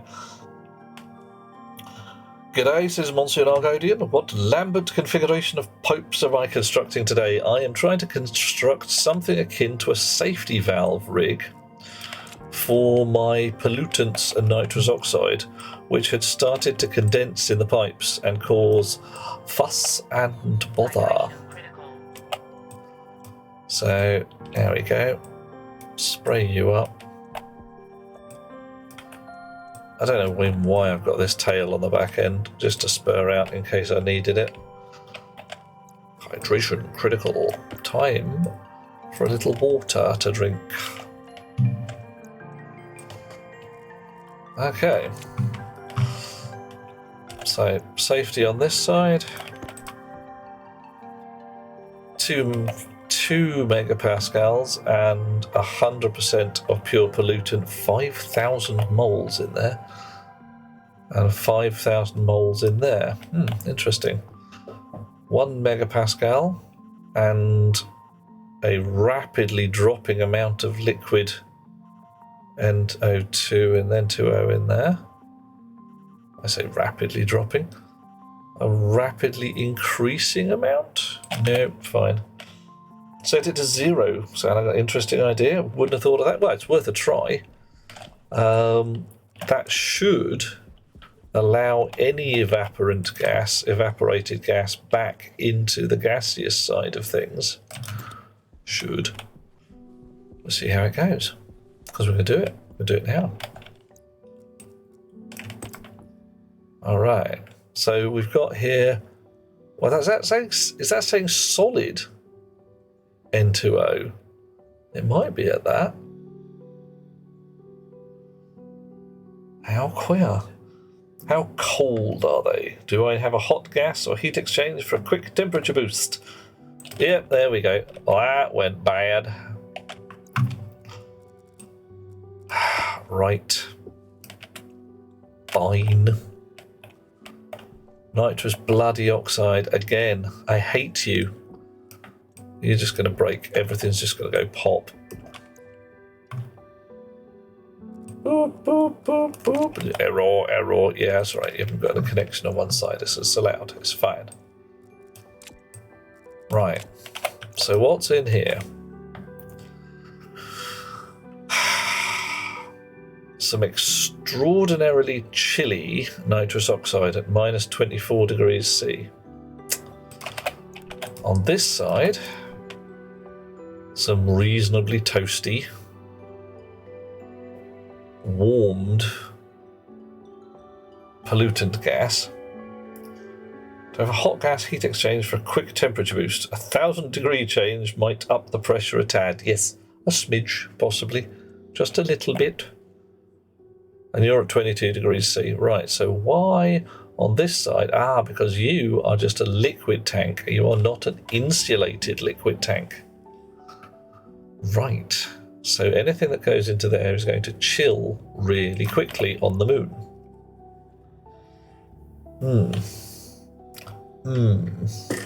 Once more, I am tempted just to vent the bloody nitrous oxide and say, you're no use to me, mate. Except, of course, when I come to build my shiny, shiny rocket engine, it's probably going to be very handy indeed. Bottoms. Right. For now, though, everything is holding fairly steady here. Right. So if I set this to a lot lower pressure, let's see what goes on. And by a lot lower, let's knock a 0 off, see what happens.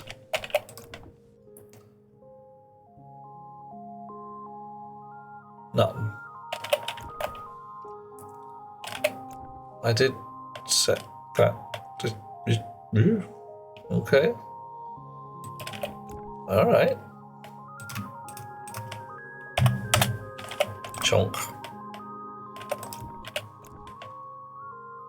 anything in there at all.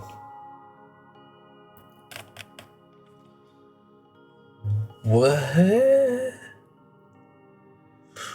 should you not be? I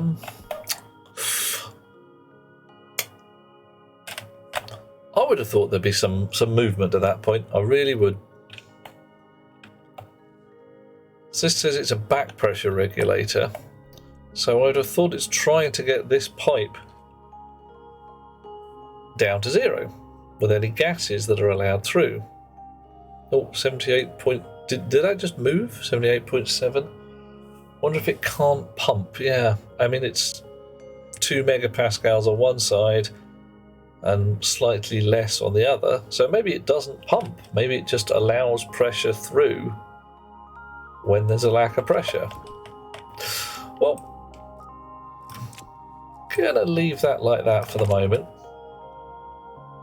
Back pressure means it will pump after 0. I thought so. So what are you called again? You're a purge valve. Purge valve. Purge valve. Allows for the removal of pressurant gas and evaporated liquids from a liquid pipe. Nice. Similar in function to a back pressure regulator, the purge valve moves gas from the input liquid pipe to the output gas pipe, aiming to keep the pressure of the input at the target setting. Right. So target setting is 0. Let the liquid into an empty tank expand, cool down rapidly. Yep. Skurrus has given up on N2O. Just let it cool down and grab the pure ice and put it in the mining backpack. Okay, where does the pure ice come from? Does it just turn up on the floor or something?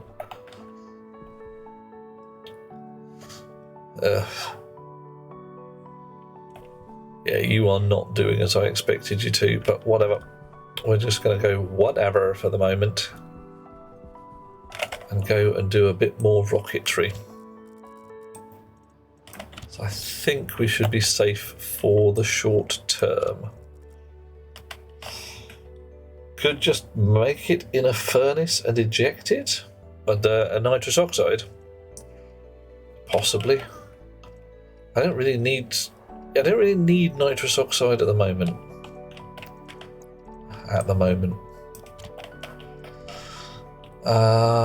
What do I need? Pipes. Going to do a lot more pipe work downstairs. Got some pipes like that. Got some sheets like that. I'm going to need that spare avionics rig.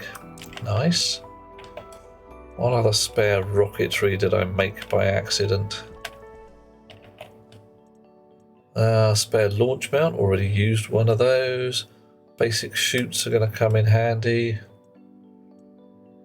Logic transmitter, not really that much of a bother. Portable air conditioners and scrubbers. Network analyzers going to come in handy at some point. Right. Okay, and I reckon yellow, white and red cans of spray.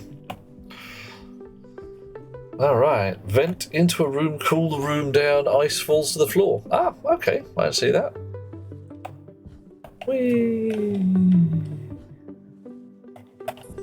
Alrighty. Let's get this rocket sorted. Rocket engine, place to stand. Angle grinder? No, I want the engine. Give me the engine. Welding torch? No. I had the engine a little while ago.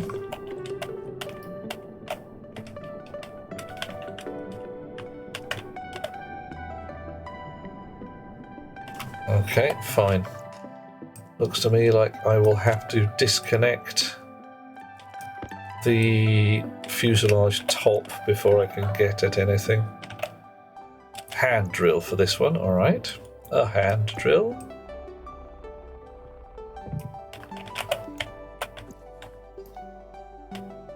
Oof, big hole in the wall there as well. I've got to fix that. That's a nasty one. pipes. Pumped gas engine. Nice. Now what do I need? Welding torch and steel sheets. Always the steel sheets.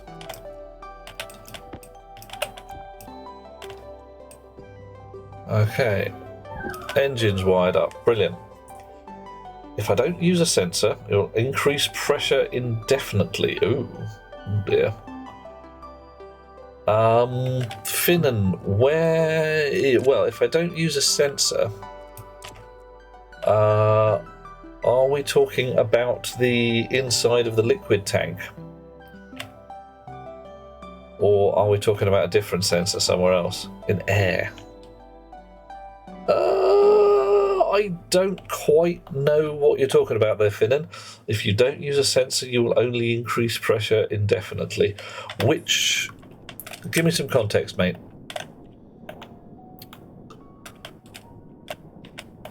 Right. Are we talking for an air rig in your hab somewhere, maybe? Or... If you fill a room with oxygen, if you just pump oxygen in there... it depends how you put the oxygen in. If you're just pumping it in there, yeah, you'll just increase pressure forever and ever and ever. Until, as Monsoon Argodian rightfully points out, eventually the walls will go pop, and that would be bad. Right. So I could put the avionics in a corner there. What do I need to fix that? It's going to be electronic parts or something, isn't it?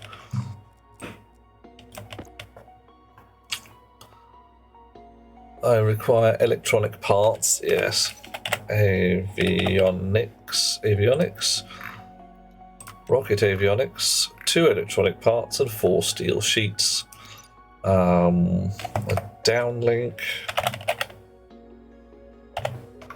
Logic rocket downlink. 4 cable coils, so I need 6 electronic parts at least. A wire umbilical socket power? No, umbilical socket gas. Right, I just made as is. Oh dear. Also depends on the walls. Solving the problem once and for all. Yeah, it's all true. 100% definitely true. I just realised I've brought pink paint rather than red. Well, alright, I'm going to do a bit of magic painting then. Sure. I want a bit more oxygen pipe. And I want it to come across here, like that. So I can put one down below and one red one straight out sideways. If you don't supply pressure relief, the walls will do it for you. Absolutely, the walls act as a very effective safety valve every so often. Very effective. I have used that to some good effect on the solid fuel gas generator. That's why it's enclosed in walls which are actually windows rather than solid walls, because basically they go pop at an opportune moment, and that's fine. That's how we like it.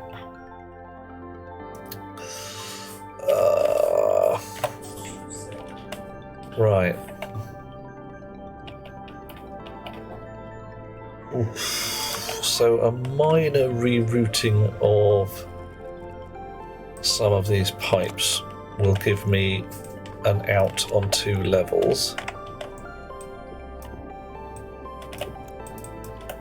Yeah, hush you.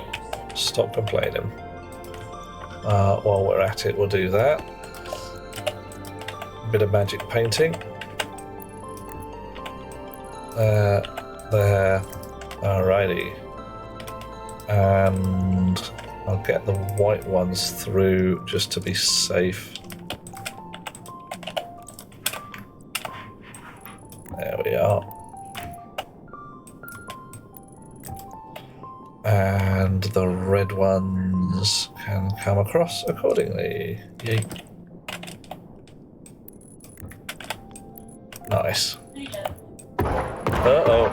Oh, that's a bad noise. It's a fakie, right? It's a fakie. Oof, blimey. Right. Finnan managed to explode a room earlier. Ah, yeah. Proper. Mine some ice. Melted. Released oxygen until one of the walls exploded. Proper. Yeah.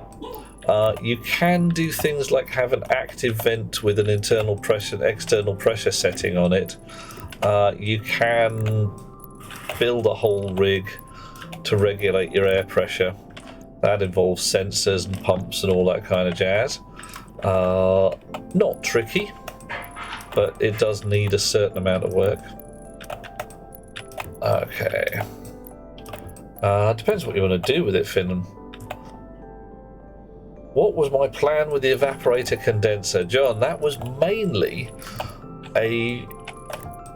some concept that when gases started liquefying in pipes, that the liquid fraction was taken away and stored in a liquid tank,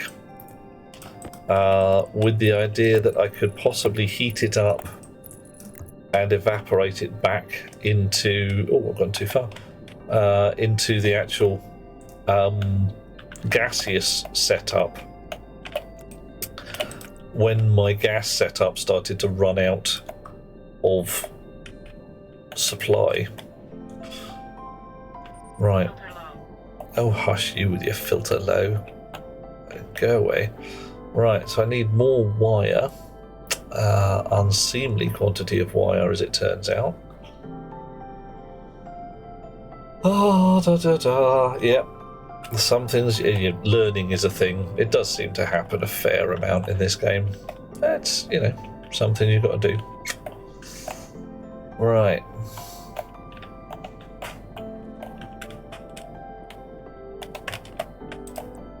You are going to drop down somewhere around here. We need a bit more pipe. We need a lot more wire. We need a wall to stand on. Possibly a floor grate. That might be even a better idea. Let's go with a floor grate. Dish. Tonk. Right. Floor. And we'll just have... Well, we'll have a couple actually. 2 of those.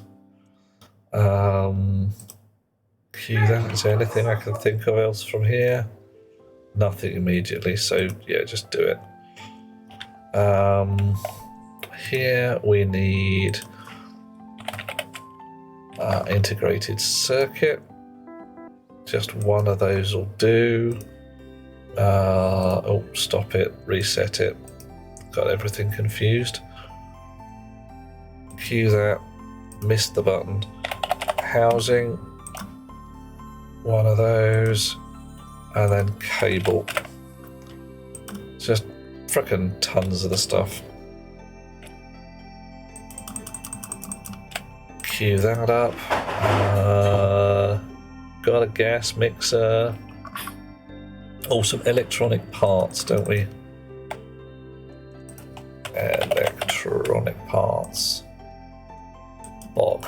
Alright. Now we need more copper.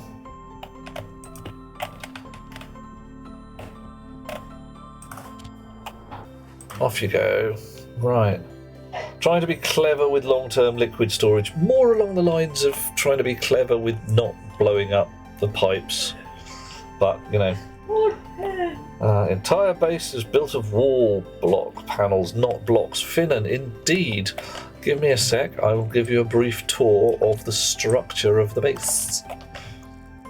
Shloop. There we go. Right, so the floor is built of blocks.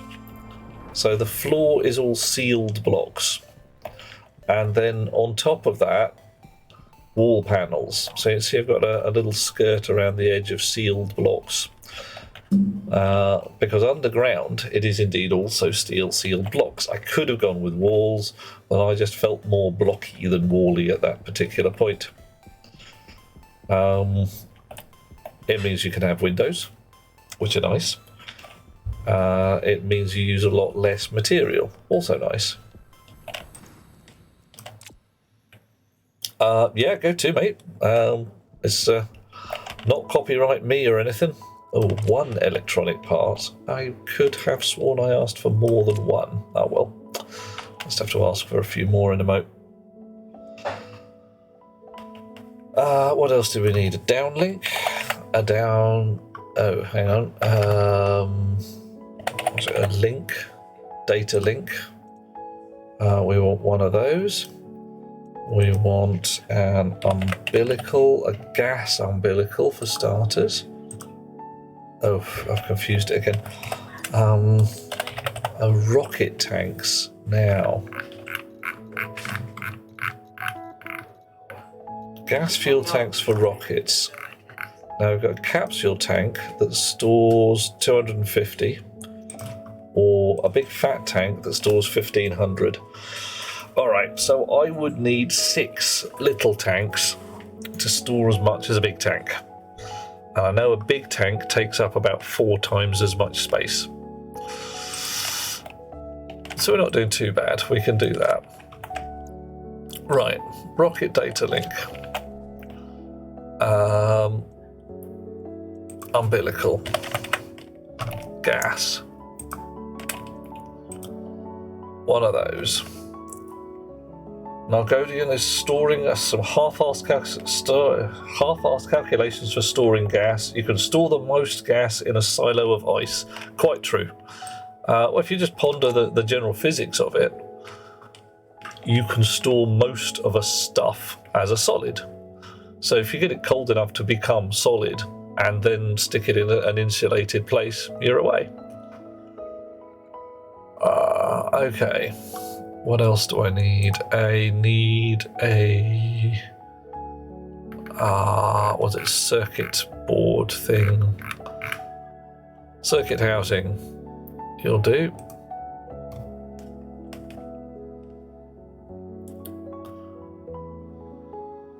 Chonk. Boop boop.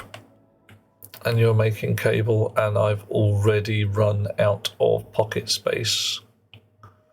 Right, downstairs we go. Wahoo! Do I bullseye it? I do not.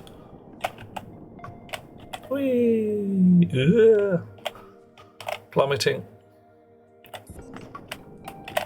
Gonna need some more pipe as well, aren't I?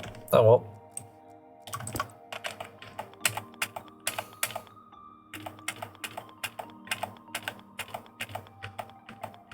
Come on, give me a cut. There we are. One there and one there. All right. Coffee, coffee, coffee. Oh dear. Coffee. Oh. Fun idea of a hopper and a sealed cold room to convert gas to ice. Nice. What is making the room cold? Possibly just having windows there and letting the damn thing sit and lose heat to space. Worth a try. Or refrigerant loop. Yep, you could build a whole bunch of gas exchange into there without too much trouble. Rocket data. So you're going to sit there.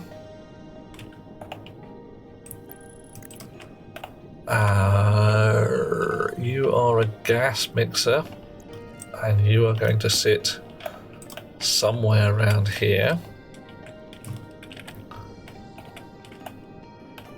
Yeah, that's there. That looks about right. And possibly there and then there.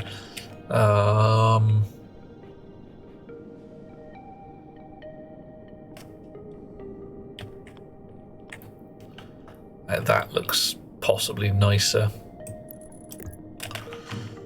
Bit of spanner work. Spanner. Come at you. 1, 2. Buckle my shoe. There you go, yellow at both ends. Right. Chip socket, can't put it there because it'll get exploded. Can put it here.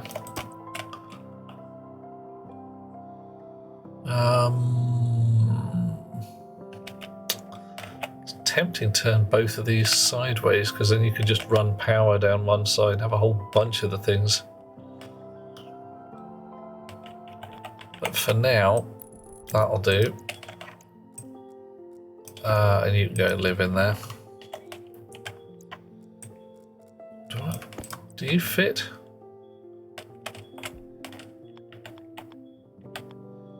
Not really. Oh, you just go spare. Oh, hang on. Whoa! Nargodian is saying a thing that the auto mod is stuck. Yeah. Yeah, refrigerant loop will be entirely fine. Remember a story about a challenge reward for transporting ice from Norway to Africa? They loaded a big block of ice and encased it in insulation, and most of it made it there. Yeah, legit. Totally doable. And heck, I have worked, I won't say in a similar style, but just in a field with an insulated box and bags of ice. And lasted lots longer than I was expecting. I mean, quite a lot longer. I could do an entire weekend's worth of just ice in a box. Does that work? Oh, that brings that back into there. Well, whatever. So we need to get dug down into the floor to make this work properly. But okay, so if I turned this on its side, I could have probably 3 or 4 of the things in there. Historically, people used to keep winter snow in a sheltered pit and used it to store perishables. Yeah, it's only relatively recently that active refrigeration has become a thing easily available to the general public, shall we say. An ice house and an ice box. Why do you think the Americans have an ice box rather than a refrigerator? It's a thing. Okay, so we are going to have an umbilical somewhere in here. Oh, that's annoying. I built the rocket with the electrical facing this way. I really want the electrical facing a different way, so I can have the gas facing this. No, hang on. Where does the gas come in? Really doesn't matter because the gas is going to be piped. Yeah, we'll sort something out. Not important right now. So this umbilical can be just stuck on here somewhere. And I'll sort it out accordingly. It's not going to be at the base level. It's not going to be one up because that's going to be full of wiring. So that's pipe, pump and wires. Another pipe, I reckon about there. I made it up as I go along. I need more electronic parts. I need a downlink. I need a volume pump. Woohoo! Probably a gas. Did I use a gas sensor? I think I did. Maybe I didn't. Maybe I did for just overpressure work. Alright, lot of wire. Electronic parts run out of copper. Oh, God. I've got to scamper back. I still haven't built the bleeding dispenser, have I? Hey ho. Oof. Rocket parts arrangement is never going to be the elegant ballet of engineering you think it will be. Embrace the jank. I'm going to try and get it, if not elegant, then at least coherent. Let's go with that. Oh yeah, go. I don't need another housing. You can go in the box there. I do need another chip. I need a volume pump, and I'm sure I saw one. Or not, as the case may be. Do need some pipes. Don't think I need any thin cable. Hunger caution. Bit more pipe. Ah dear. Some of Finnan's older relatives barely even have a fridge today. An earth cellar, which is 8 to 10 degrees C. A concrete hole inside a dirt mound in the yard. Yeah, that'll work. Where are these chums having an 8 to 10 degrees C dirt mound? That's really quite stable. And it's pretty cool. See what I did there? Chutes. Right. Yeah, I need a recycler. A lot of crap in here is just a bunch of crap. I should have put the downlink in there, but I didn't. Oh, have you stalled again? Oh, gold. Why haven't I done?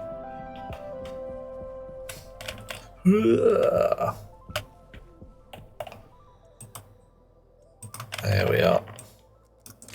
One in my pocket's gonna be put one in the machine. I still haven't bothered recycling anything at all. Just not worried about it. I've just reused most of my bits and bobs. Volume pump. Volume pump. Just an ordinary everyday one. The rocket isn't actually that hungry. I was surprised. Okay. And some tankage. Tank. What did I want? 5 of those. Right, electronic parts. Got some of them. An integrated circuit. Integrated circuit. Just the one, please. Just one. One. Go. Did I ever get to the bottom of what you can auto-navigate? I haven't found a way of doing it yet. I can... Or rather, that's not true. I have found some possibilities, but it involves a little bit of speculative gubbins. Like saying I'm starting off from position number 12. Find me location 1 in position number 12, and now find me subsection 20 and all that kind of jazz. It starts to get a bit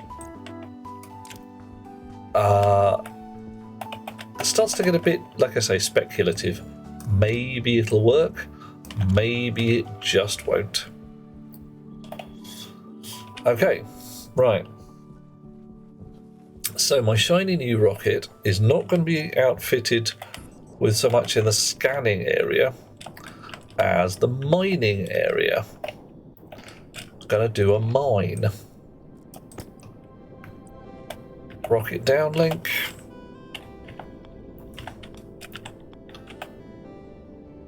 Wow. Which way around do I want it? Doesn't really matter. You can just sit there like that. You can go in a box, chonk. You can be electronic parts and a screwdriver. Chonk, what do you need? Steel sheets and a welder. Oh, I may need to answer that biddly boop, see what goes on. Yeah. Really? Oh, okay. You construct. You, why not? What's wrong with you? Can I not see you anymore? I have to get you at just the right angle? Not impossible. Logic rocket to downlink. No.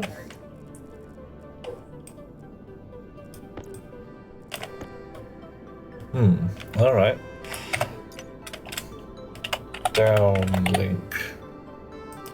It wants cable coils to start with. Oh bollocks! I do need that. I did need that thin cable.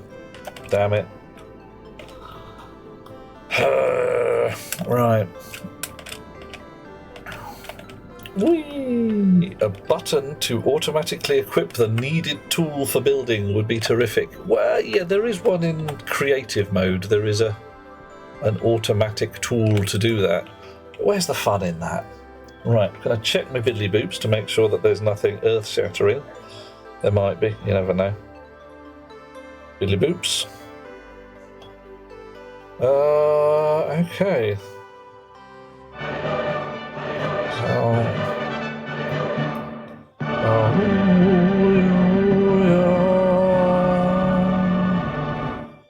All right. So. Coffee. Oh my. Coffee. Okay, coffee is always a good thing. Artumza, how awesome to see you. Oh. Lovely, that's what we need here. I'm going to get my cable and then I am going to go empty my waste tank while everybody looks at the lovely sundown on the moon over the military industrial complex. I will be back in just a few moments. Catch you soon.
Boop. Back in the room. Thank you for that.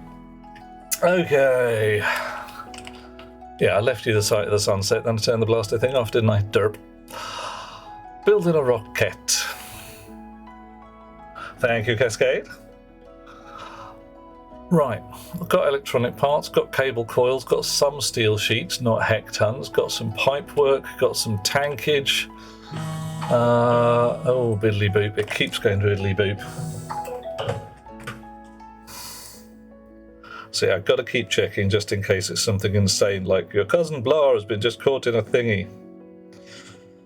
Yeah. Oh, no, it's just my physio saying, please turn up and be tortured. Because that's what physios are there for. Right. Okay. What else do we need? Batteries. Probably need a few of those. Oh, we need some solder for that. 5 grams of solder per. Blimey, I better make some more.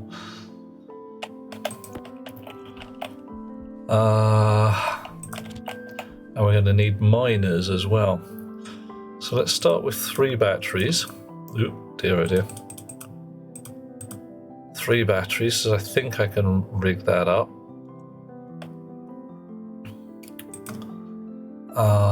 Miners. Rocket miner. Oh, Invar and Constantan. Oh my, we've run out of that. Constantan we've got. Invar we've got. Finnan, duct tape, matey.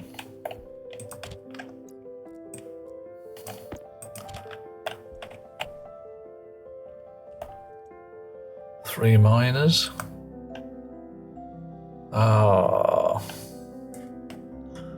Duct tape, dear chap. Duct tape. Stick it in your hand, hit the right mouse button, and it will make duct tape noises and repair your suit. Storage? Cargo storage. So have 3 of those while we're at it. Okay. Off you go. Start building. Doing a plummet! Alrighty. So, cable coils for the building of a downlink, followed quickly by steel sheets and a welding torch. Is that what's needed? I thought that's what was needed. Oh, screwdriver and electronic parts. Yeah, right, fine. Completely different. Chunk. Alrighty. Next, we need to scamper in here. We need a pipe. Some tankage. Oh no, pipe. Volume pump. And I want the volume pump to face that way so the wires are exposed. Also, I need it to face that way so that the tankage can hook on. Tankage, please. Ah, right. Still needs welding torch and sheets. I will check that out in a second. Another pipe on there, unfortunately. This is very tall. It's really quite tall. Can I untall it slightly? I can turn it that way. It would still be 2 blobs tall rather than 3. It's not necessarily a terrible plan. Let's see how that feels. Right. And it occupies a little more space.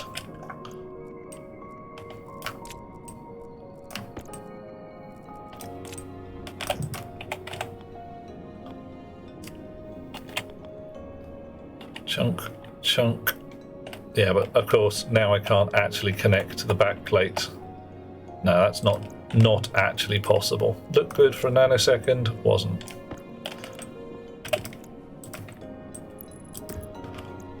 Pipe. Whoa, come back. Pump.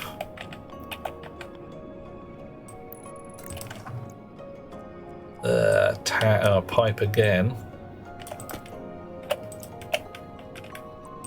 and then tank. This is ridiculously tall. Ridiculous. And of course, I need another fuselage to actually put the bloody thing in. Right, so not quite there yet. Let's see if these guys do still need... Alright, we're finished on the downlink with the electronic parts, fortunately. That's good.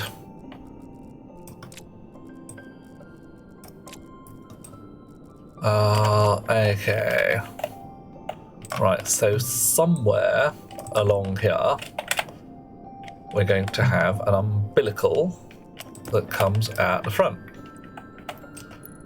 Chink, chonk. Probably sat right there, actually. That's going to be the gas umbilical that hooks through, and the tank's going to be on the top. Okay. Right, and all the rockety gubbins is going to sit in the bottom here, hopefully. So another fuselage. Thunk. I don't think I've got one spare in the box. Oh, I've got spare umbilical. Oh, shoot umbilical. Hey, you're going to come in handy. Need 2 of those. Need another gas umbilical. Don't think I need any more electronic parts, but I could be wrong. All the wire in the world. Are you still printing? You've run out of something. Steel. Okay, I've got plenty of steel. Yep, plenty of steel. Off you go again. You ran out. Oh, you ran out immediately. Damn it. Okay. Brief pause here. Well, it prints all the stuff that we queued up. Are we going to be here all day? Right, now it's just become marginally confused. Oh, no, here we go.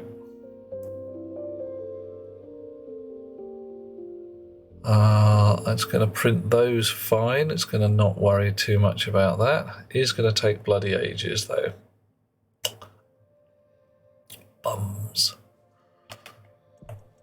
Anything we can think of that we need from electronics? Not immediately. Are going to need another couple of ice crushers, possibly, and a sorter, depending on what we pull out of the sky. The pipe work for the red and white pipes comes up to here. It's carefully, sneakily buried in the ground about that point, so nobody can tell I've spurred off the red and white ones. It goes along there, vertically down a shaft through there, and comes out level in this one.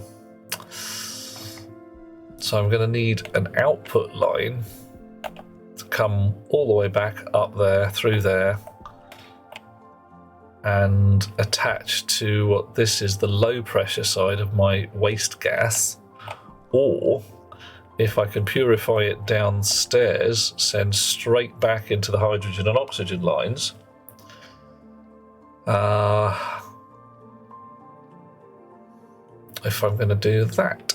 Then again, why am I mining for rocket fuel if I'm just going to use it to fuel rockets? Round and round it goes. Rockets are cool. Oh, we still haven't got any passengers. I haven't got a passenger rig on here yet, have we? Oh, don't tell me that rocket miners don't stack. Oh, gods, rocket miners don't stack. Who's doing us a join? Tagar TV has decided to join us. Hello, dear chum. You have joined us, and you know what that means. Answer we these questions 3, now that you are one of us. One of us. One of us.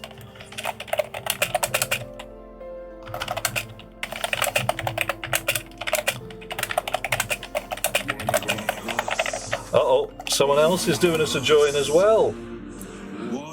Sanagol has hit the join button. Thank you, dear chums. Many thanks. And again, answer us the questions if you would. Which parts of the world do you consider home? Where do you hang your metaphorical hat, as 'twere?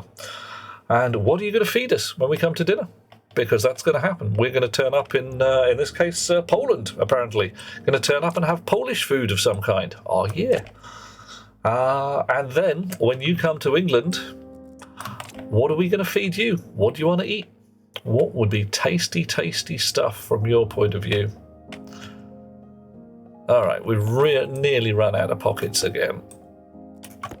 So I'm going to just literally hurl some stuff down the hole, and we'll pick it up at the bottom.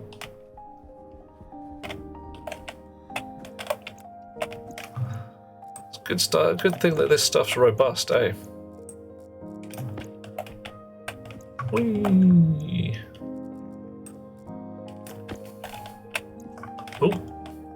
Oh no, see that one again. There we are. Sliding down the side of the crater to lob that one in.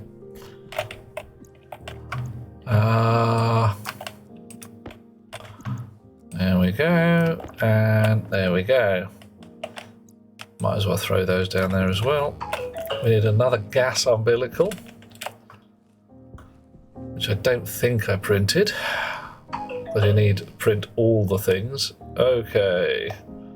We're still printing suit umbilicals. Oh no, suit storage. Reserve some slots in your backpack for cardboard boxes. Yeah, I forgot, John. I did. I just completely forgot. Oof. Lot of tasty food, says Tagar. A pierogi. Ooh. And a Yorkshire tea. Nice. So, well, how about I come over to your way. Big plate of pierogi. Lovely stuff. We can turn up in Yorkshire. And it could be a nice roast dinner. Big chunk of roast beef. Nice, properly well done roast beef. Not your steak, but your roasted beef. With the thick Yorkshire style gravy and Yorkshire puddings. Tagar, to show you how to make steel. Okay, we can do that. Coffee. Thank you all. Right. Give me a sec, Tagar, and I will set up a very simple furnace and we'll make some steel just from the rawest of ingredients. Oh. Thank you, Alvy. Right.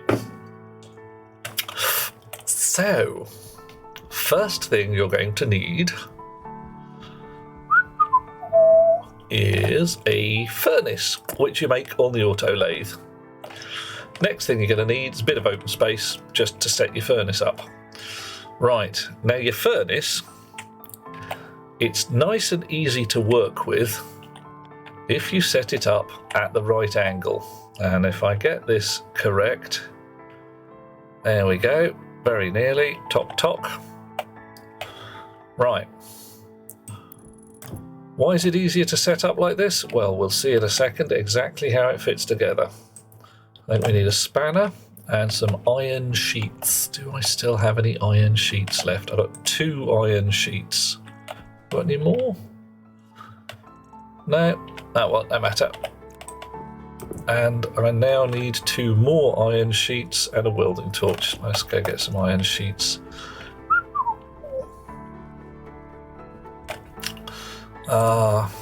Sheet, iron, 2, go. 1 and then another one. Can you call it steel if it's 25% coal? No, it's bloody awful. In the real world, this would be the shittiest steel ever. It would be awful, but hey, whatever. So there's a furnace. It's hovering in midair. I've got it set up so that the readable dial is at the top, the pulley handle is at the bottom, the feedy inside is one side, and the spitty outside is at the other. So I'm not having to jump up and feed it from the top or any unpleasantness like that. That's no fun at all. So frustrated because of the furnace, you're about to uninstall the game. Tagar, not surprised. First time I used this here furnace, I blew myself up hard. I really detonated myself in a very unpleasant way. Right, I'm going to nip into the hab to get some food before we go too much further. And then we're going to have to go mining like a peasant. And dig in the world. Yeah, I used to play this game with a chum whose nickname in the world is Shifty. And we set up our furnace and it exploded. It just blew us to chunks. There wasn't anything left. Everybody died. Bit of soup. There we go. I'll make some more soup later. And we tried again. And we tried again. And we tried again.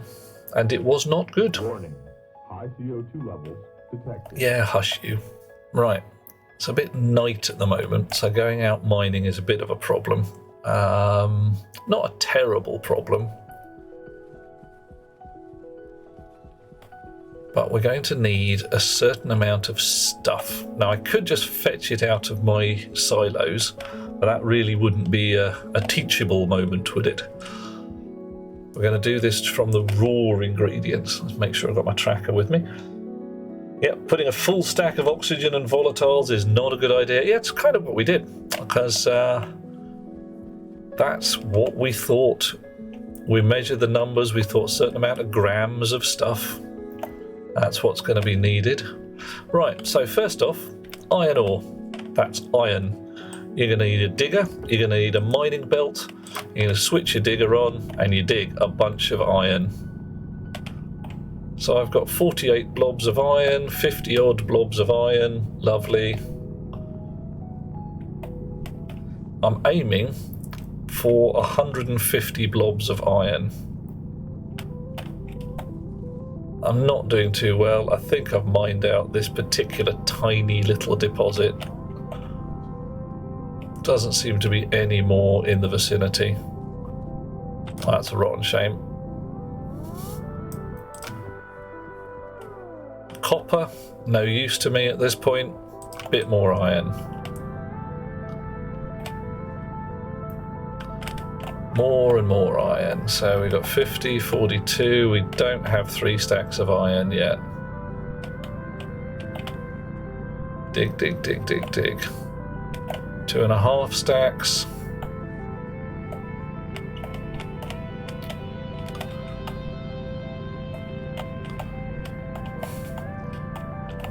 Oh, a bit more in the ceiling. There we go. Jetpack my way out of there. 3 stacks, 3 full stacks of iron. Lovely. Right, next we need some coal. Well, we need a whole bunch of stuff actually. Green ice, not much use to us. Coal, very handy. We need 1 stack of coal for every 3 stacks of iron.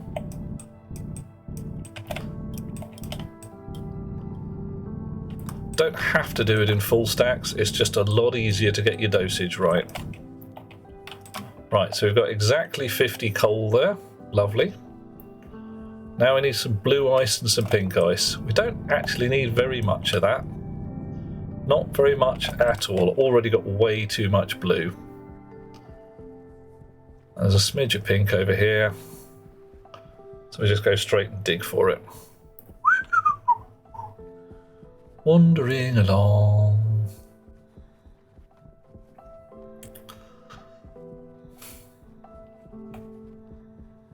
Oof, it's further away than I thought. No matter. Right, pink. Right, so got shed loads of pink, shed loads of blue. 3 stacks of iron, 1 stack of coal. Now comes the sneaky bit, where I switch on my tracker chip and I go back towards my base because I've left a beacon, because I am not a complete idiot. Some parts are missing and I do not wish to be lost on the moon. If you do not put a beacon on your base, you will become lost on the moon. This is a silly way to die. Yeah, you can see the light of it now, so I'll turn that off even. Right. Back in the pocket, off we go. Dumpty-doo, dumpty-doo. How you doing so far, Tagar? All making a lot of sense? Lost multiple times, but on Mars. Build a beacon, switch it on, carry on a tracker. Yeah, lost on Mars. It's one of those like dumb ways to die. Dumpty-doo, dumpty-doo. Right. Oh, sniffy nose.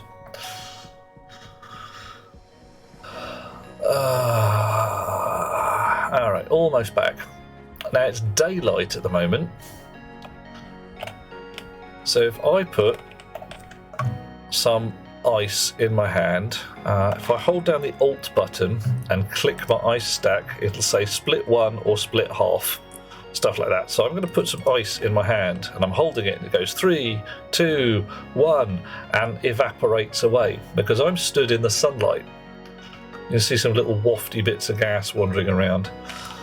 Don't do that. Don't stand in the sunlight with your ice. Your ice is insulated when it's in your mining belt. It is not insulated when it's in your hand. So it's just coming about to noon at this point, the most inconvenient time. But there are a couple of things we can do. Do I have it? Yeah, all right. Because it's the sunlight that's the problem, I can do things like build a sunshade.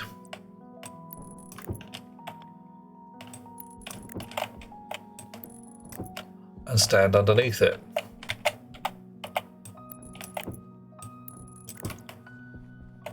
Chonk, chonk. All this does is keep the sunlight off my pocket full of ice. And I believe that that's enough. So let's try it again. I'll split 1 pink into my hand and it just sits there. Brilliant. So we are going to grab some ice oxide.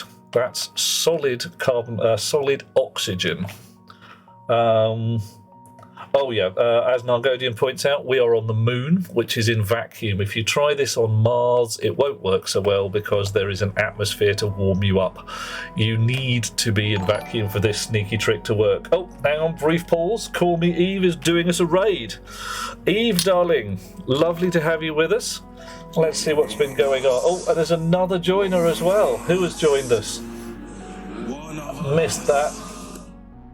Sangar has joined us. Someone else has also joined in. I'm going to have to hit the other button to find out who that was. Too many buttons. Too many buttons. And Nika Lim has joined us as well. Thank you, dear chum. If you want to answer us the 3 questions. There we go. 3 questions. Where do you come from? What are we going to feed you when you come for dinner? And what are you going to feed us when we come for dinner at your place? Thank you for coffee. Right. Welcome in, Raiders. I am Duke Euphoria de Grin, RGB, KSC, Night of the Living Dead, and Transgalactic Megapope of Rotating Space. We have received a raid, so I wear the raid shades. Thank you, and welcome all the lovely people from Call Me Eve's raid. Who have we got there? Eve has been playing... Oh my... What the heck has been going on? House Flipper. Incantations, the potion for heartbreak. Let's break some people up. Oh, goodness me. And Sugar Plum wants my bones. Really? My bones are rubbish. My bones are made of Wensleydale. How are you doing, Eve? If you need to visit the little streamer's room or bag out for other reasons, do the thing. I will look after your people as best I can. We are about to demonstrate the making of steel as best we can on the moon. Part of the ship, part of the crew, part of the ship. It's true. Yeah, that's how these things work. Bit of Arkham Asylum going on as well. How did that go, Eve? A game called Suck It. I'm expecting it's to do with vacuum pumps and high pressures, maybe, possibly, something like that. Maybe cleaning houses with a vacuum cleaner? I honestly don't know. Nika is from Germany and like burritos. Oh yeah. And can serve us, hang on a second, I have to read that.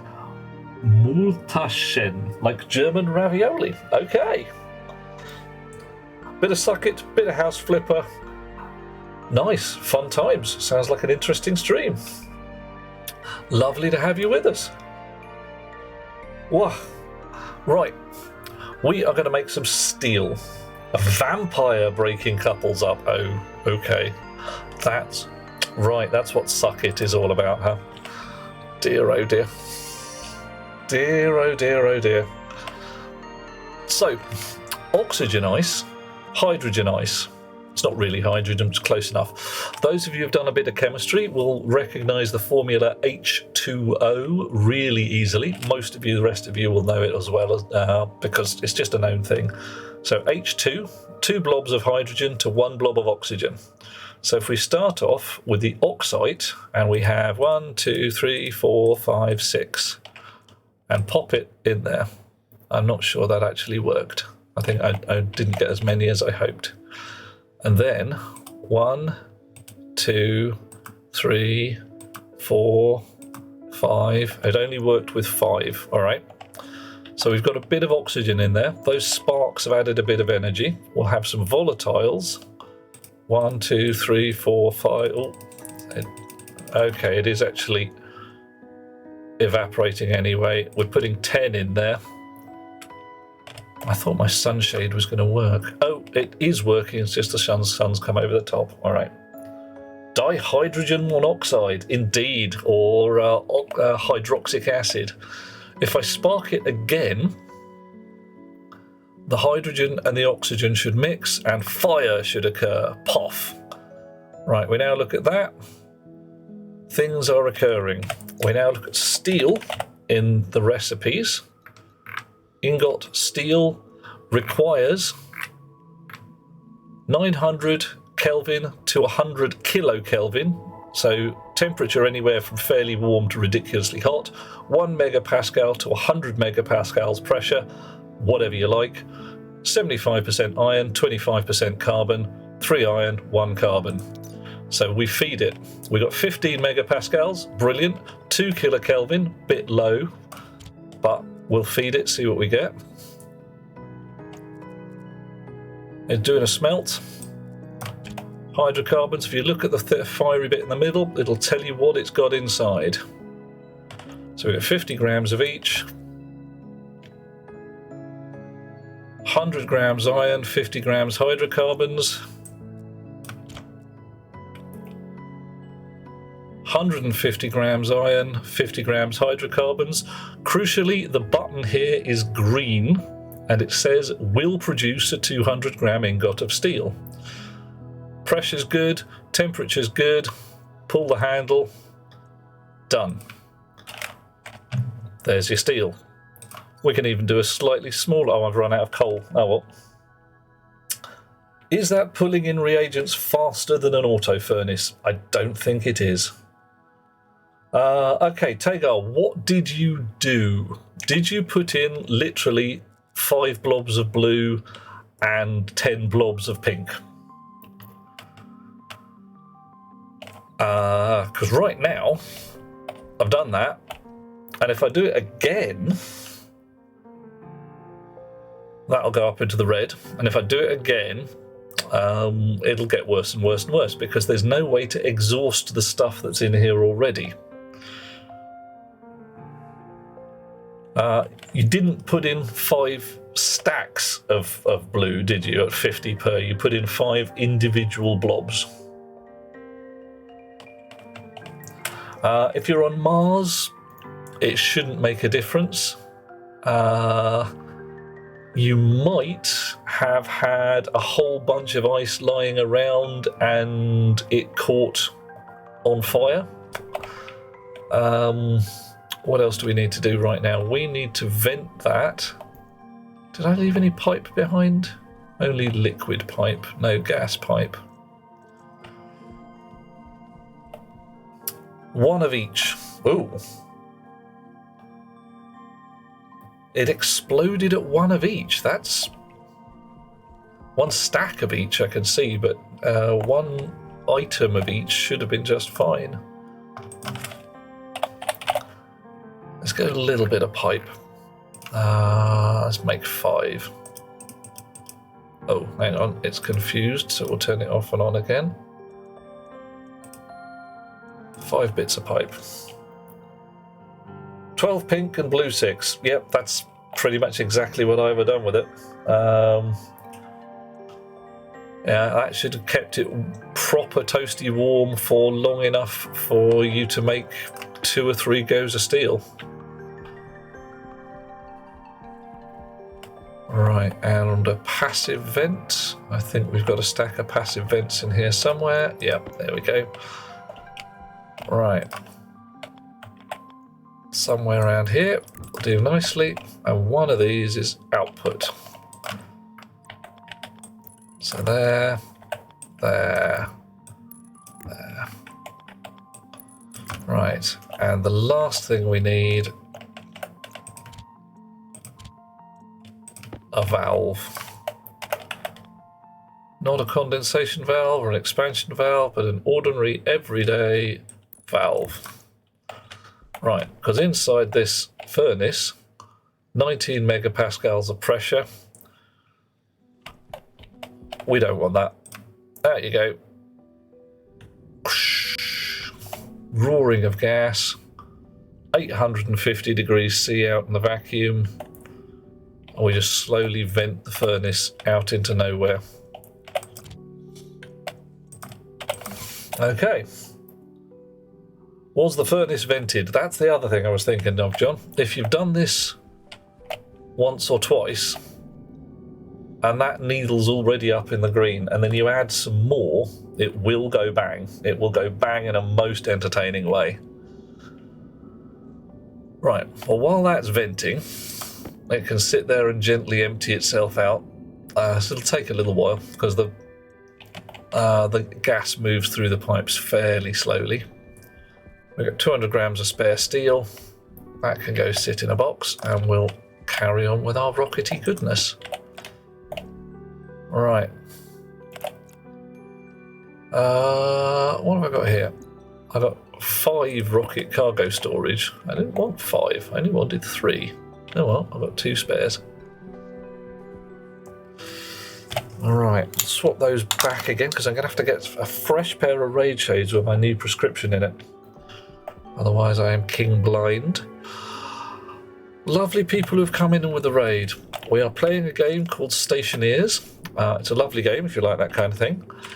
And we are building, amongst other things, a military-industrial complex on the moon with the intent of, well, from my point of view, getting comfy out here, having a fine and awesome time, and setting up for when people come after us so that they will have comfy places to live and all of that jazz. Right, umbilical chutes, cargo storage, miners, gas tank. What I don't have down here is a fuselage. Weed! Yeah, that's another thing to look at. Are you using the right ice tagar? Lovely to hear from you, dear Chapo Weed. It is a fun game. If you like things like oxygen not included and I don't know, what's the one I'm thinking of? Satisfactory, stuff like that, then Stationeers is in a similar style. If you like Space Engineers, then it's pretty much bang on the money. Although, frankly, this is a little more vicious. Space Engineers is quite forgiving. Stationeers is not. You will find that there's a requirement for skulls for the skull shelf. Okay, then Nika, I say pile in. Using the correct ice, yeah, in which case take up. I got nothing, mate. Honestly, I'd say load up your game, give it another go, see what happens.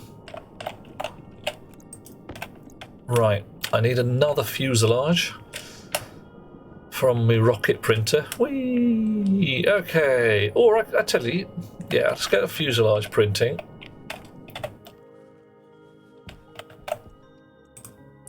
Fuselage, large, and I might as well have 2 or 3 of them.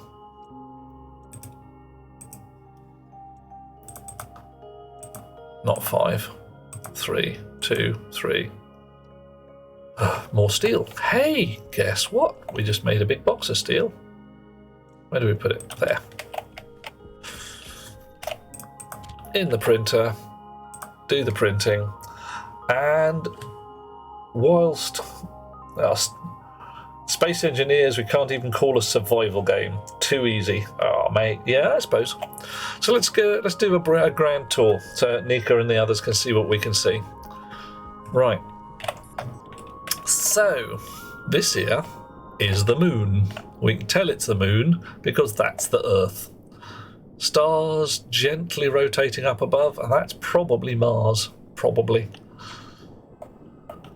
This is my lander. This is what I arrived in. And on the side of it are a bunch of boxes full of useful stuff, some of which I haven't used, and some of which I have emptied out completely. One of the things bolted onto the side was a large can of oxygen, which was very handy. Built myself some printers to make things, an absolute shed ton of solar panels to suck up the delightful sunlight and stick it in batteries. Hey! Uh-oh. Mic issues, says Cascade.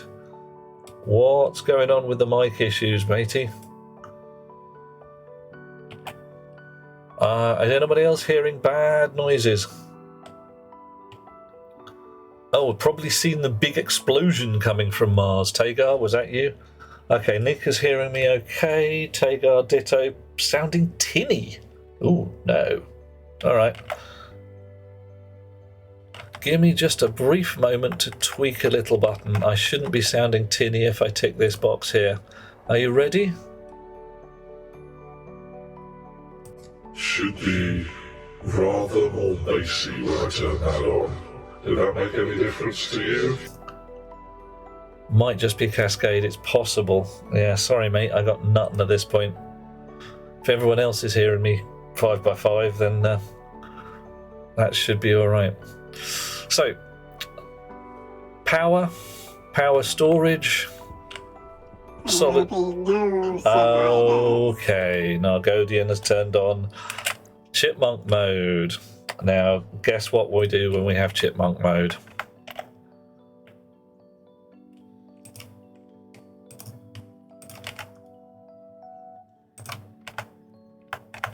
I gotta tick the right boxes. Here we go.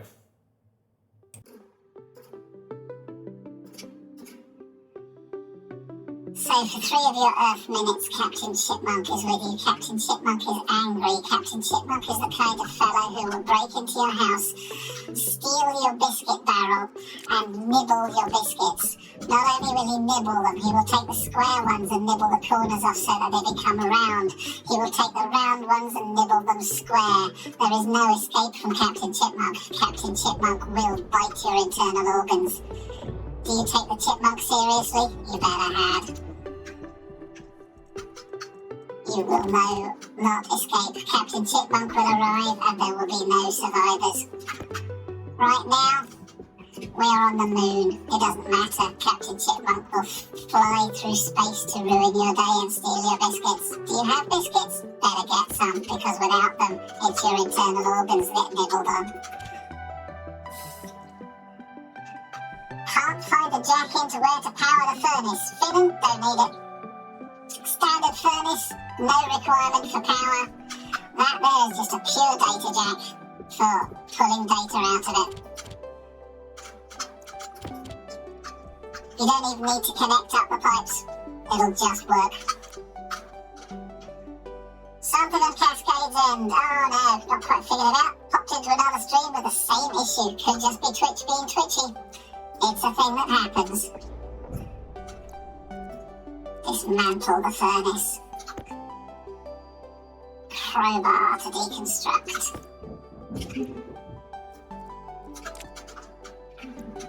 And a crowbar again. Put the furnace back in its slot. Put those back in there and we carry on with the rest of the day. Where were we at? We were printing fuselages for pipes. There's one. There's another. And the third one's still going. Oh, your bass speaker's gone. Ah, it's a bad day, Cascade. It's alright, I'll just come out as Chipmunk, you'll be fine. Oh. Nargodian felt as if the audio was tiny. It was tinny, you should hear tinny audio. Well, yeah. This is what we like. We are building a rocket. We are building a rocket to go to the stars. Will you come with us? Will you voyage to further planets, bringing biscuits and chipmunks? I think it's a fine idea. What else do we need? We need fuselages. We've got tanks down there. We've probably got batteries down there. We've got some electronic parts. We've got some cables. We don't have any spare pipe. There's probably going to need to be some pipe, isn't there? We need a gas umbilical, at least one. Electrical ditto. Captain Chipmunk will find your triangular biscuits and change their shape. Because frankly, that's the whole point of being Captain Chipmunk. If your biscuits are there, they need their corners altered. Triangles may become circles, may become squares, they may become octagons, who knows? What other flavours of biscuit are there? Bit of silicon required. Silicon from the storage silos. Yeah, Nika. Yeah, that's it. Angry Chipmunk. That's right. That's how things should be. You got it good. Not a chip. It's close enough. It's an angry hamster. But, yeah. Yeah. Okay, I should get my crayons out and draw myself an angry chipmunk. Okay, timer's up. I'm going to turn myself from a chipmunk to a normal human being again, because frankly it gets a little wearing after a while, and breathing the helium-oxygen mix is not quite as much fun as it could be. Leaves the throat very dry indeed. Right, plastic sheets shouldn't be bothering to carry with me. One gas umbilical coming up. Turning a triangle into an octagon. Very vicious. Yeah, so evil. Not easy either. Reset that. Gas umbilical chunk. Oh, bloody hell, more copper. Right, Nika, you may have realised already, I don't know whether you've seen me doing it. There's a reasonable amount of programming available in this game if you fancy writing your own software. If you don't, then there's a lot of it available on the Steam Workshop. There's a link on the bottom of my channel to my Steam Workshop-y goodness. And you should, no, not you, you should be able to download any sections of code I've written for various things there. Okay, tried a different browser, seemed fine. Closed the browser you're having with and retried. Back in business. Yeah, just, you know, the old switch it off and switch it on again. Sometimes that's just how it has to be. Okay, Nico, in which case, right. Doing us a balk? Hello, your lordship. Hello, King Cam, how you doing? And Samos is here with a bit of barking. Tagar is programming his work in support IT. Yep. Right, so if we have a look over here, you can see some lovely things like circuit housings. And if I get my little snippy clippers out and some wire, there we go, we can wire up a new and shiny chip. Chonk. Bonk. There we go. And what we're going to do next is a bit entertaining. I'm going to pull one of my laptop PCs because, let's face it, just one isn't enough. Import the code off this chip. Export it onto that chip. Pop it into the socket, switch that back on, and off we go.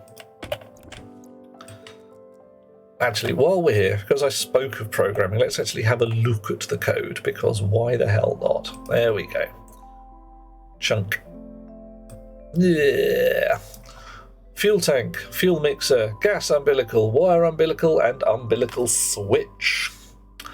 Now, strangely enough, this is a thingy that sits on the outside of the rocket, and all it mainly does is monitor the fuel pressure inside the rocket tank and feed in more fuel when it's time to well, when the rocket tank is not full enough. So sit here, do fuel pump. But only if the umbilical switch is open. So upstairs there's a little lever that controls whether the rocket is connected to its tower, which in this case you can see it is, little pipes there. If I pull the handle up here, or push the handle in this case, that will close up and this here fella will switch off and we won't be feeding any more fuel in. It also switches off if the fuel pressure in the tank is high enough.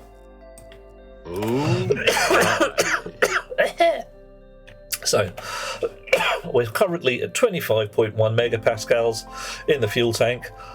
Stress in the pipes, nothing. Everything's looking good. Looking good. Yeah. Hey Samos, how you doing? Oh, what was the constant name that you didn't like there? Nargadian? Let's pop that out again. Open. Max fuel tank pressure. Yeah, now I would love to have some underscores. Unfortunately, the ID doesn't let me have underscores. If I put an underscore in there, it goes, oh no. No, no, no. Yeah. I'm doing okay, Samus. Coughing and choking as usual. But still alive, not on fire. Always a good start to the day. Okay, Nika, you did some PLC programming Visual Basic in school. A little bit of automation. Excellent. Yeah, and it's a fine plan. I reckon you could learn the MIPS language involved in this really very quickly. There's some lovely simulators on the web, or if you want, or we can just fire up the thing and do some really simple, what would we say, hello world kind of stuff. Right, this here is an umbilical socket for gases. Chunk. When this is all connected up, it needs some power and it needs to be switched on, and this needs some power and it needs to be switched on. So I'm going to need to run a cable all the way along here. I do not have half as much cable as I need, I suspect. We need another fuselage on the top, just to have more room for things and stuff. And I've made one more fuselage. I think, two more in fact. I think I'm going to need a slightly taller rocket than I had before. So we're going to try something like that. Oh dear, oh dear. Tagar, these missiles are not aimed at Europe. They are aimed at the asteroids around the moon for doing a bit of mining. Do I need a bit of mouth-to-mouth? Oh, King Cam, is that an offer? Oh my.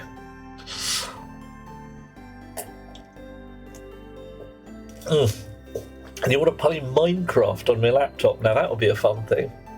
If there was a Minecraft motherboard. What am I listening to, Samus? Okay, so I've got some fuel tanks. And shut that down, I don't need my mining belt right now. Where's them fuel tanks? Missed. Come here, you. I'm going to kill you all from the moon. Yeah, you better watch out. My moon rocket will get the lot of you. Alrighty, chunk. So I put that there, like that.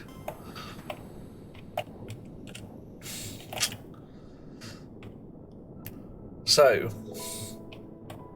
I think my umbilical at this point is possibly right in the way. If my fuel tank goes to live exactly there, and as soon as it turns yellow, tar, chunk, I've got a wire connection here. The umbilical's causing trouble by getting in the way of where I want to put another wire.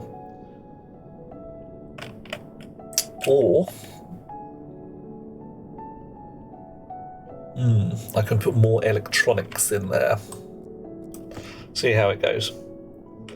How is energy production on the rocket going? Not so bad, Samos. Energy production is not ideal. I'm almost certain I need to add some more panels. Rocket, the first rocket, went rather more anticlimactically than I thought it was going to. The damn thing just flew and didn't give me any grief whatsoever. The second rocket, which is this one, is hopefully going to mine and get me some gases so I don't have to worry about gas supply anymore. Okay, I also need to wire up the tank like that. Waste tank caution. So, I think a little shenaniganry with a spanner and some pipes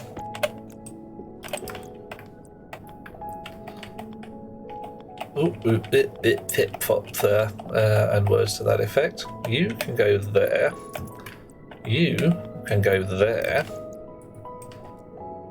And then this umbilical can move across by one. Chunk to be on that side. Yep, that lines up. And now I still can't run the vertical straight up there because the bloody tank's in the way. Look at that, it's right in the way. How annoying. No matter, I can run the vertical up here. Because I'm going to need some power from somewhere. And this rocket internally is a 3x3 space. Better watch out, better not cry. I'm telling you why, Duke is coming to kill it. Yeah, King Cam, you better watch out, man.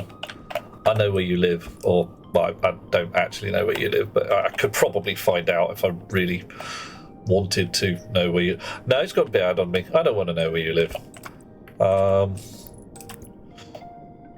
Right. Okay. Okay. What am I doing here? I could move one of these things into this slot. Yeah. Yeah. Alright. I know what I'm doing now. You are indeed going to sit in the middle. Just there. You are going to come out.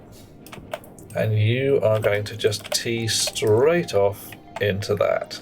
Like that. This fella is going to come out as well. Chip in my pocket.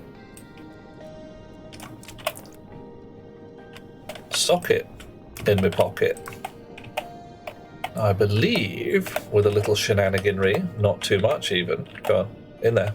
Get in the box. Not like that. Like that. Okay, it's upside down. But I'm comfortable with that. It's not too much of a worry. You can probably hear them running my jetpack pretty much continuously right now. It's not great, but, you know, some things you got to do. Yeah, King Cam, I don't know where you live. That's fine. Oh, dear. Tagar, what's the problem? I'm currently building a rocket. It's brilliant. It's so awesome. You love it. I can tell you love my rocketry. Everybody loves my rocketry.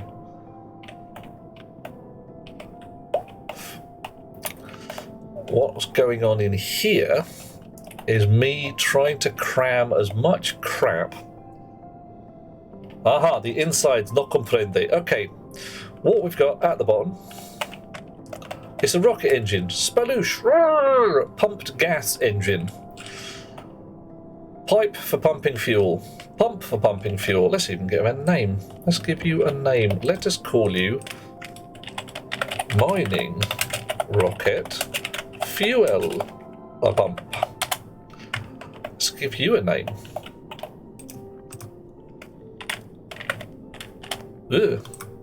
Delete Mining Rocket Engine. So we can call them names. Sticks and stones may break my bones, but names will never hurt me, etc. You are the avionics. So we need a name for the mining rocket at some point, so you guys need to come up with a name. Something awesome to call the rocket. This is rocket downlink, which unfortunately requires a certain amount of construction, so I may need to dismantle it. Alright, electronic parts can go in my pocket, then hopefully snips to get some cable, and then a drill to take the thing itself off. Right, and it can sit back in there and be rebuilt with a cable and some electronic parts and a screwdriver. Right. So now my electronics are compacted a little bit. I could still possibly make it a smidge smaller, but not by much. A smidge smaller, yes. Right. I've got a whole bunch of places where I could just stick a thingy. This whole block here is empty. This section here also empty. And wires are going to come down from where I'm going to put a bunch of batteries. Where's some batteries? Miner, chute umbilical, rocket miner, chute cargo storage. I threw a bag of batteries down here somewhere. There we go, rocket batteries. Don't believe its name. It has the least amount of space. It's not a space rocket. Okay, I see what you mean. Cascade's going to have to head off. Early start tomorrow. No worries, Cascade. Lovely to have you with us. We shall do our level best, have a fine and awesome time. Right, now batteries, as you can see here, have an inputs and an outputs. So I want the input at the top and the output at the bottom. But I also want to stick some storage and some miners in there. So I might put the batteries in a block round here and hook them up to that big old wire. And then have the entire top of the thingy full of, what's name? Miners. Miners, 49ers. So I can put 3 batteries in here.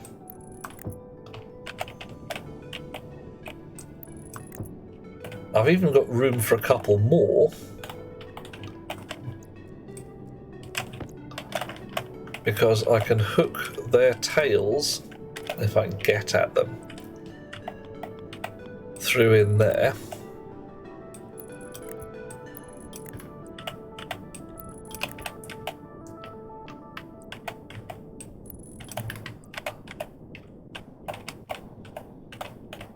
Wow. It's a little bit compact, shall we say. Alright. So room for more batteries in there. 2 more batteries in there without too much difficulty. And I can stick an electrical umbilical on the line above my gas umbilical. I think. Oh, no, I can't. Look at that. There's no room. I'd have to stick it one above, but that's still good. Can you make another rocket and send it to you with some steel? Maybe some food, water, and oxygen. Oh, mate. Unfortunately, I don't know if I can send a rocket to someone else. That is definitely the plan in the game, that we are able to send rockets from place to place. But I don't know how we do it yet. Right. So miners, chute umbilicals, and storage. Where did I put that storage? What does a storage look like? A storage looks like a big block of crap with an input at one end and an output at the other, and an electrical connection. So, right, either we put the miners in between. So let's just randomly slam a storage block in here. And something like that. So the output's at the top and the input's at the bottom. There we go. We just put a bunch of storage blocks in here. Probably going to move them later, but we'll see how that goes. Oh, no. Oh, nearly threw him into a crater on the moon. Are you doomed, Tagar? What's dooming you at the moment? See if we can come up with some lack of doom for you. You're lacking oxygen, you're lacking food and water. Have you checked your... yeah, have you checked your butthole? Have you checked your lander for bottles of water? Have you checked, by pressing 5, your suit, your jumpsuit, for whether you've got a spare bit of water in your box already? Because sometimes that happens. Oxygen, as soon as you can find some blue ice... Oh, you're joking, you still have some stuff. Okay, that's not too bad then. Not too problematic. Right, a miner. Aha! So a miner has an upward thing going on. So you could sit so.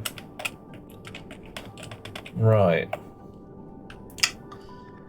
And if I wanted, I could add some chutes. Oh, you don't. Oh, you do not like being right next to a piece of storage. You want a chute in between. Oh dear. Having an issue with some logic. How to make an airlock and fill your base with oxygen. Right, Tagar, and once more, I can show you how an airlock is put together.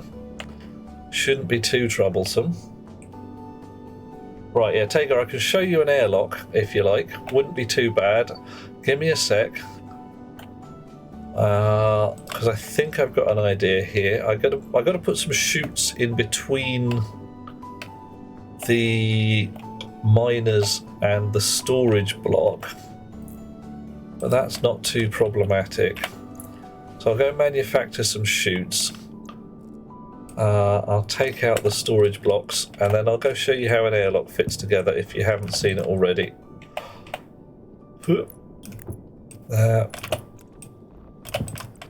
Alrighty. Actually, whilst I'm manufacturing, I believe I need to make some things like machine heads for my miners. So... chonk. Yeah, I'll get a fresh battery in a second, mate. Chonk. And chonk. You guys can sit there. What do you need to be built?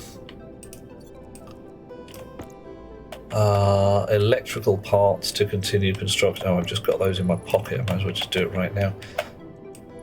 Electrical parts, and then you are done. Nice. Right, mining heads needed. And chutes. Up we go, and a fresh battery while we're at it. So, airlock you have built. You're having a problem with vents and everything else to fill your little personal space with oxygen. Well, one of the simpler things to do is just get a load of blue ice and throw it on the floor. Just build yourself a little base with a couple of windows, get some blue ice blocks, lob them on the floor, they'll boil off, and you'll have a fairly sensible oxygen atmosphere. Suggestion: don't just lob blue ice in there, or you'll have a pure oxygen atmosphere, which the first spark will set everything that's possible to catch fire on fire. So, says I, and of course I know everything me, you get a bunch of green ice, which is nitrogen, and for every blob of blue ice you put in there, you put 4 blobs of green ice. Do it slowly, because it's quite easy to put too much pressure in your hab and blow your windows out. Green ice has a minor problem in that it will contain nitrous oxide, which is a sedative gas, as well as nitrogen. So your portable air scrubber with an NO2 filter in there and a battery will help you suck the naughty nitrous oxide out of the air, and you can then stick it in a tank or just vent it. It's a very funny problem, Max. It makes you giggle a lot. Yeah, helped load up with a nice oxygen and nitrous oxide mix, making an even bigger bang. Yes. So remember to use the air scrubber and the air conditioner if it's too cold to scrub the poison out of your atmosphere before you wander in there and take your helmet off. Right, I needed some chutes, didn't I? I had some over there. I could have sworn I saw some. See, look at that power generation. Once I turn off all the really heavy stuff, I've got plenty of power. Shed loads of power. Right, I think I'm going to need more chutes. And an electrical umbilical as well. So, I've got 5 chutes in my pocket. I never have enough chutes. Basic chutes. I want 2 stacks, so I'm going to have 15. 15. Off you go. An umbilical of electricalness. Umbilical. Power umbilical. I thank you. I only need 1. I'm also going to need a switch. Tagar is a smoker, so that won't be an issue. Oh my. That could go horribly wrong. Yeah, shoots, yeah. Shoots stack up to 10, and it's just annoying because you need thousands of the bloody things. I need more fat cable, because I always need more fat cable. Cable. Right. Queue that up. And I need a switch as well. Logic switch. Oh, I might have one of those in a box. Ooh. Just gotta check my boxes. Sensors, not quite really useful. Grow lights, logic transmitters, IC housing, don't see any switches. Oh well, no matter. I'll just print one. I'm also going to take my pink spray can down there for reasons. And you need 2 for anything fancy. Yeah, that's the thing. You stack really small and you need to double them up half the time anyhow. It's just a right pain in the trousers. Queue that up. Print it. Okay, whilst you're busy printing, we'll carry on building downstairs. Wee-hee. Wahoo! Right. So, electrical umbilical. First, the port of call. You in there. There we go. Nice. Did I bring another electrical umbilical? No, I didn't. I need 2. Fine. I think I need some electronic parts for the batteries as well. Great. Give me another one. Dear, oh dear. How are we doing in this one? Oh, we're running out of copper, so I've got to go get some more copper. Might as well have a bit more gold while I'm at it, as I have a horrible feeling I'm going to run out of gold. There we are.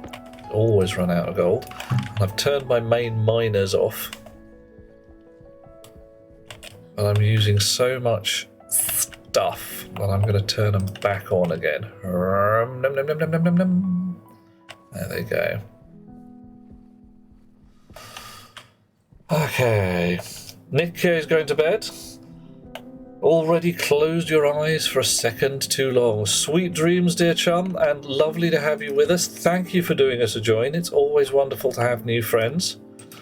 And I am hoping I shall see you again soon, one way or another. Oh, Hydration critical. great.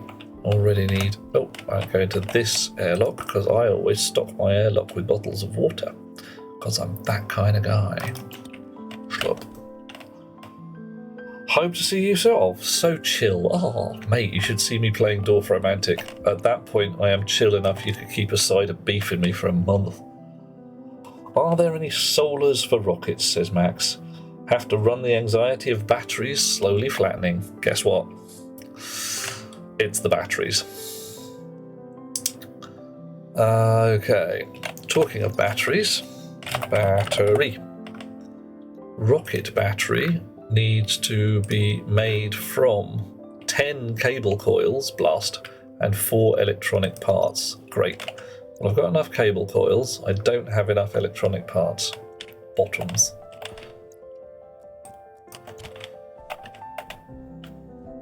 Did I leave any cables in there? Did I leave any electronic parts in here? There's 1. And I need 4 per battery, so I need another 11. Great. Yeah, alas, once a rocket is up, you are stuck with the amount of fuel you've got on it and the amount of power you've got on it. It's not too troublesome to have plenty of battery power. It is a little more troublesome to have plenty of fuel. So I'm rather hoping that if I build my rocket just right, I will have plenty of space to put some more fuel tanks in there. Okay, 51 things it's made. What do we need now? Electronic parts, and we need 11 of those.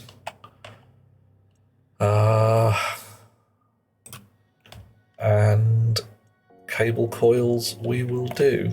How quickly are those coming in? Oh, fairly swiftly. Except, of course, we're going to run out of something, which is iron.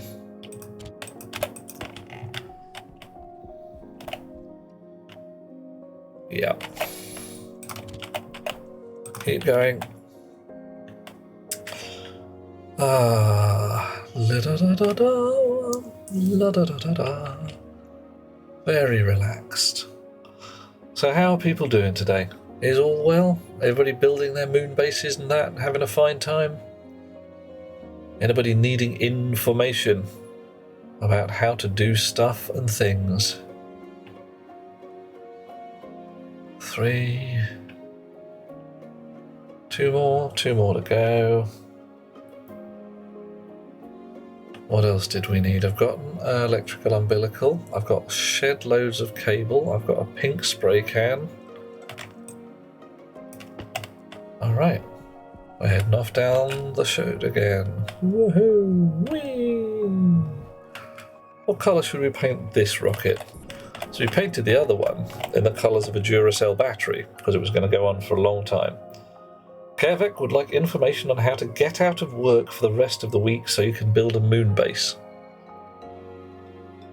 Okay. Get out of work. I mean, you could just essentially phone up and say, I'm not coming in. I'm going to build a moon base. Reasonably sure you'd get into trouble for that. Depends who your worker are and what their attitude to moon bases is all about. You could pretend to be ill. It's not a great call because, you know, it's lying to people. That's never really good. Oh, can I paint this pink as well? I can, look at that. Right. So pink, as ever, is power supply in. Chunk, chunk, chunk. Alrighty. Oh, on the wrong level. I need to be one further up. Close, no cigar. Alrighty, there we go.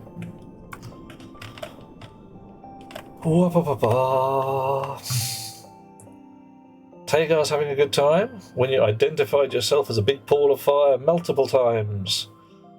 Working in reality 2 hours a day and you're paid for 8. It's often the way of support. Your job is to make sure that shit doesn't go wrong. And until something goes wrong, you're sat around doing very little. Not necessarily a terrible problem, just what fun. Okay, shoots. Now, I believe, with a little cleverness... Ooh, I can't make it fit in that space. The only thing I could do is literally straight up. Now, if I swung these around, I still wouldn't have room. Yeah, I think that might just be the simplest way. Miner 1 reports to storage 1, etc.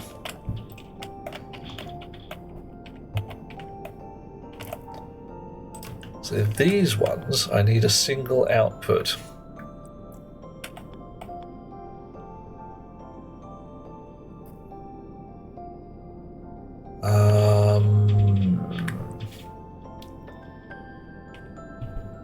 Yeah, so that would go like that.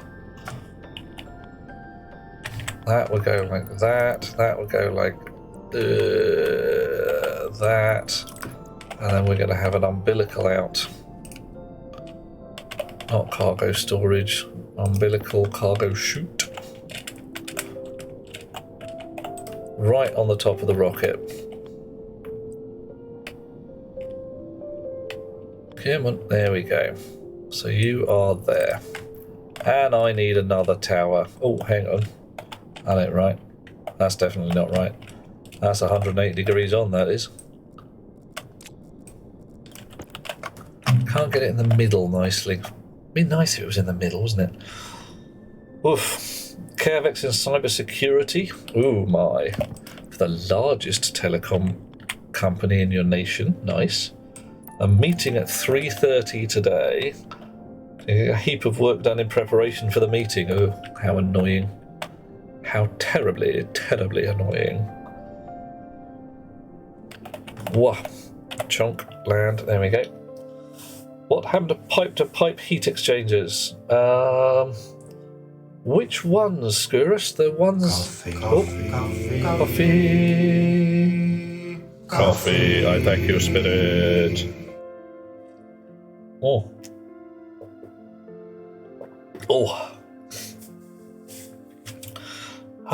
Hang on. Which heat exchangers are we talking about? Because we've got the small direct heat exchangers, the medium ones, and the large ones. I've been using the large ones for, well, big work, as it were. But you've got your pipe going along, you just stick the heat exchanger on top and spur off into the pipes. It seems to work okay. I'll show you how I've got my setup in a second. Samos is finding out that Billy Idol is getting to a level he feels big. What? Okay, I'm not sure I understand about that. Billy Idol? Is he not dead? Like, really very dead? Oh, Delethi, you wanna use a spanner on a toothache, mate? Oof. Well, okay, but it's could go horribly wrong. I mean, really very horribly wrong. Right. Batteries. Room for 2 more in there. Don't know if I'm going to need them. Tanks. Room for more tanks in here. Possibly 1, possibly 2. Wiring. Got to get that right. You. And you. And you. And we'll carry that on all the way up. So there's definitely room for a lot of tankage in here. Little shenaniganry with the pipe work, and I wouldn't be at all surprised if I could store tanks all the way up where I don't have this vertical wire.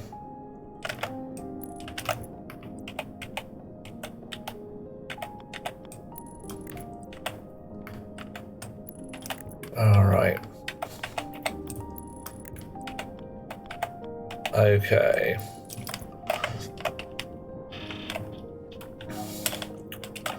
So, brief check before I go too much further.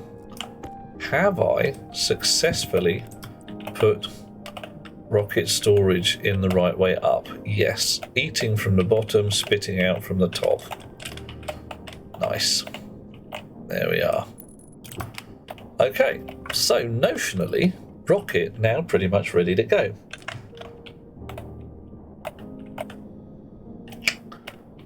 Can I squish this any further? Well, I guess I've still got some wiring to do.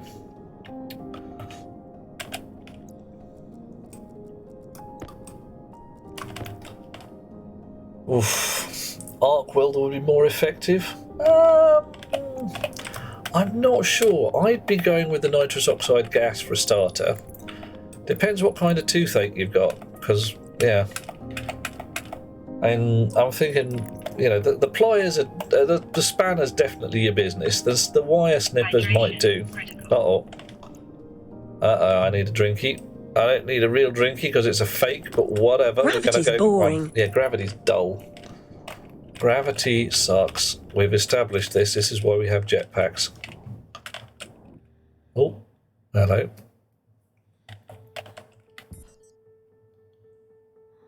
Okay, my jetpack has gone odd. I pressed the wrong button. Clearly I have, because my jetpack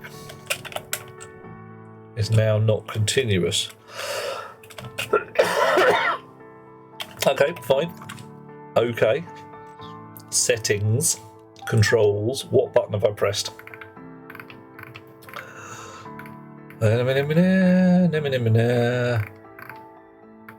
Jetpack. Toggle hand power.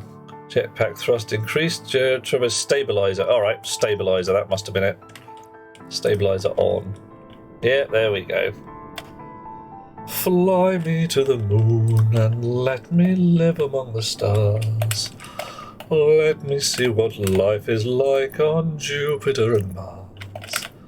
In other words, hold my hand. In other words, say you'll kiss me. Something like that. Terribly sorry. Not very sorry. Because, you know, frankly, see what I did there? A bit of singing never did anybody any harm. Right. Okay.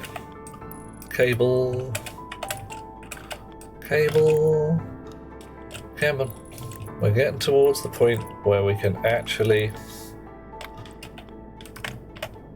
use the stuff that we've built. We're going to have to link all of this together, and then we're going to put another switch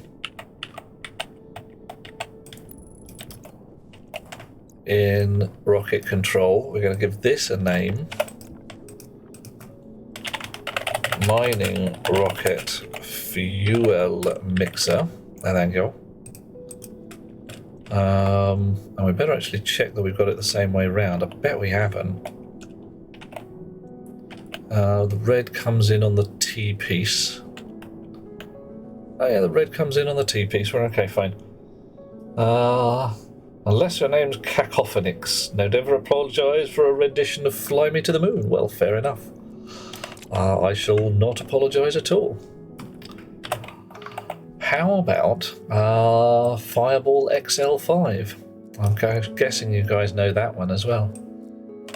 I wish I was a spaceman, the fastest guy alive. I'd zoom up, oh dear, fly around the universe in Fireball XL5. Oh dear. Can't remember all of the lyrics, unfortunately. It's the theme song to a 19 black and white science fiction. Jerry Anderson, I believe.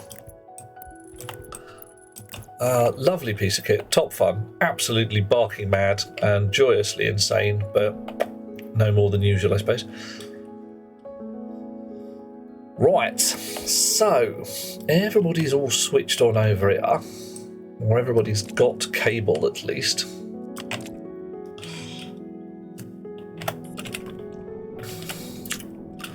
Got miners, don't have any mining heads, which is a shame. Need another tower, so one more tower, 3 mining heads. Probably more steel sheets than I've got to hand, but maybe not. I reckon another couple of gas tanks. What do you reckon? I can definitely fit a few in there. We've got 3 batteries. We'll see how that goes for starters.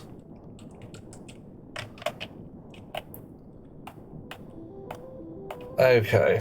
And how could I run pipes?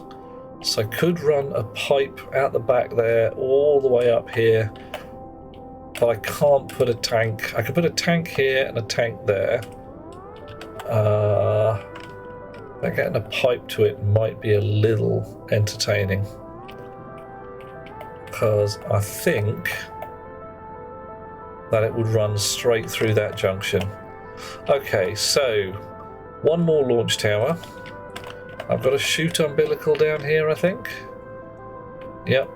I've got some cargo storage that isn't needed. I've got some more pipes that are going to come in handy.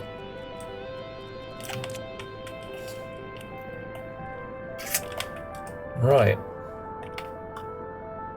Okay. Let's go out through the airlock.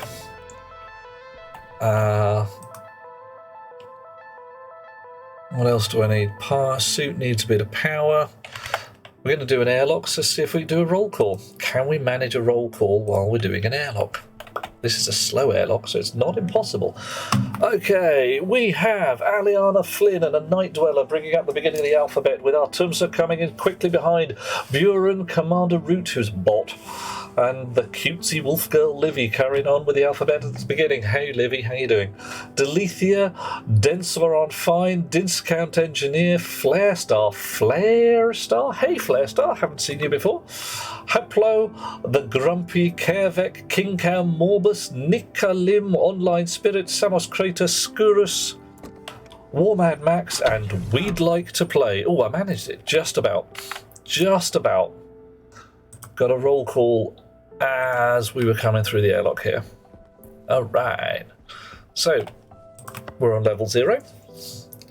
The lift should come down at monstrous speed, because I've told it to. We can go to level 6. Level 6 is rocket control.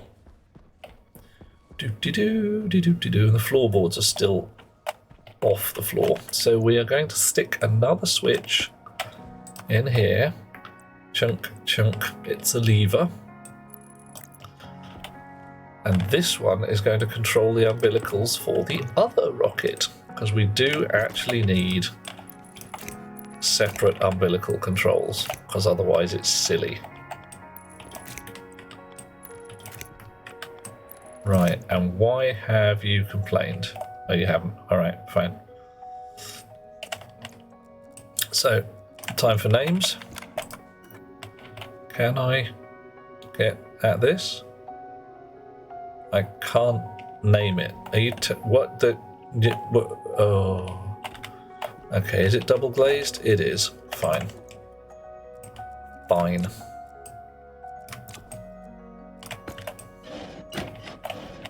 Is this one double glazed? Yes. Alright. Gotta be sure, because otherwise I let all the air out and it gets quite embarrassing. Right, so survey rocket umbilical lever. Mining rocket lever. Let's call it. That is not a good sound. That's a bad sound. And there's no pipes in here, so somebody is Delethea. Oh. Trying to be horrid to me. You're just horrid to me. You're all horrid to me. I hate you all. I don't hate you all. Right. So, now we still only have one rocket called Rising Dawn. Well, that's because the other rocket's completely out of fuel, I suspect. This is a map of where we've been so far. Coffee. I thank you all. Ooh, I'm wondering, is that actually... I painted that one black. Does that... Oh, For this I have chosen you and drawn you into the void. Oh. I thank you. Oh dear. Right. Do I need to build another data link? I probably do. So I need one upstairs as well. Onwards and upwards.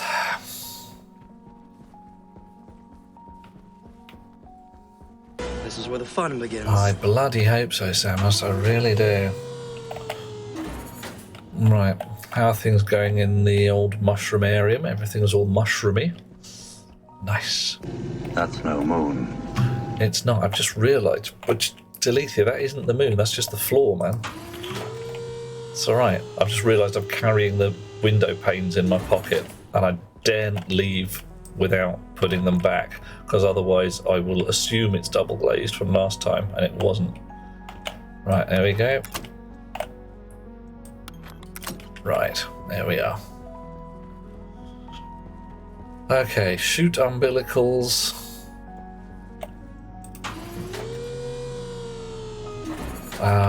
What do I need? Completely forgotten what I need. Mining heads. Definitely. A bit of soup while I'm here.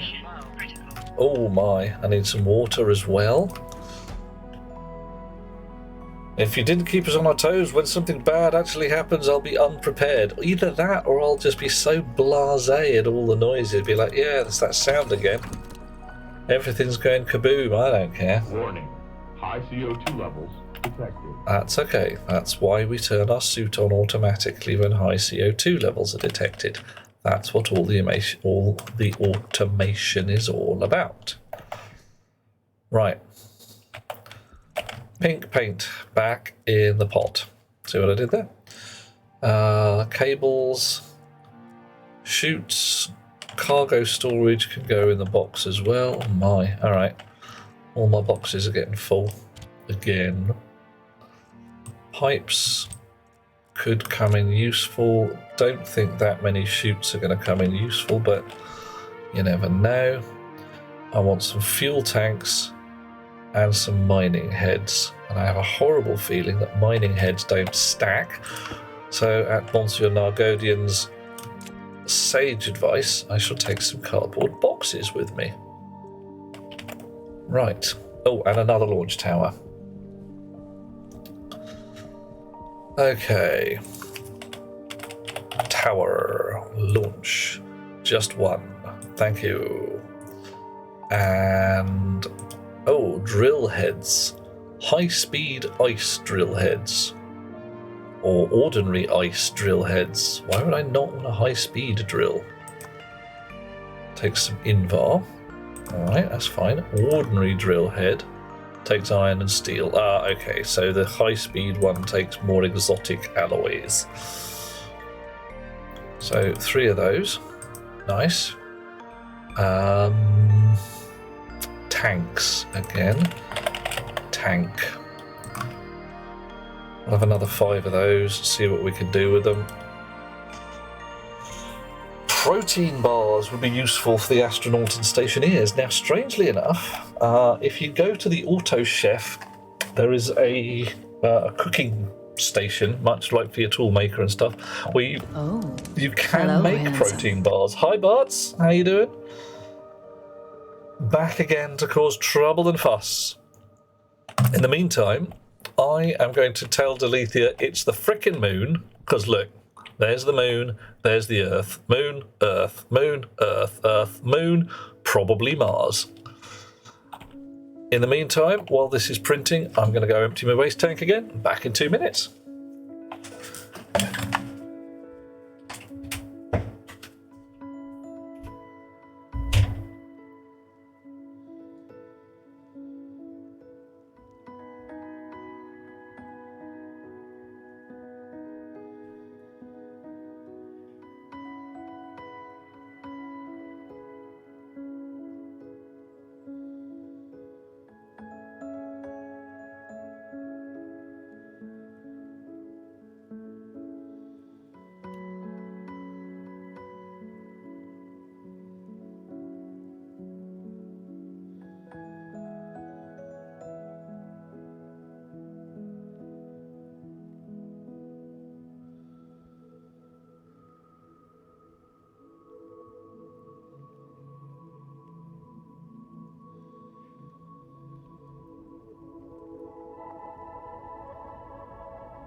Okay, back in the room. Butts is doing well. Excellent.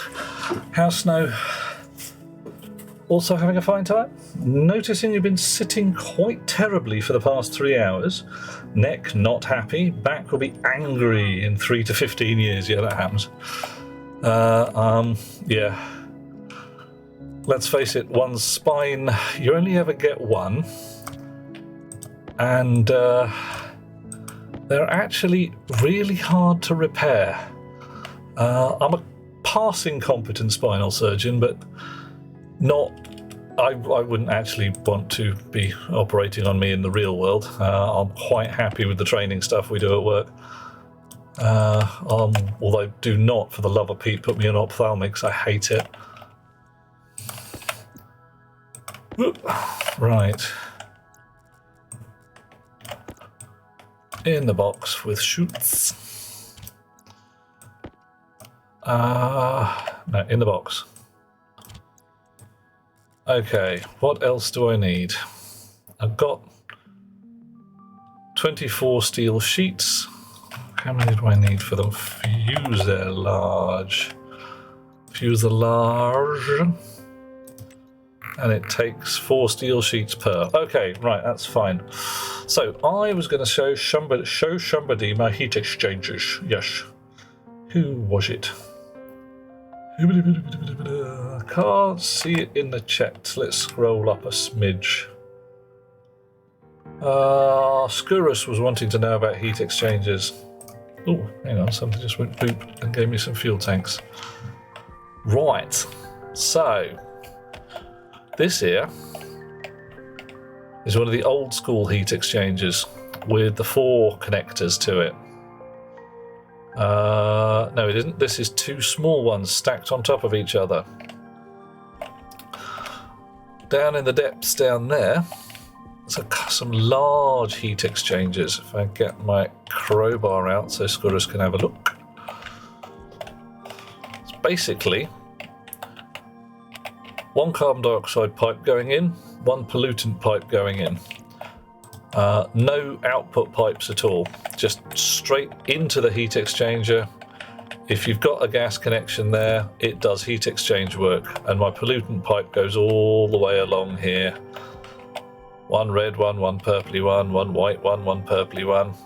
And over here, my pollutant shizzle is attached to radiators and heaters to maintain a sensible temperature in the pollutant line, and just gas exchange, heat exchange with all the others to keep it in the general vicinity of 20 degrees C.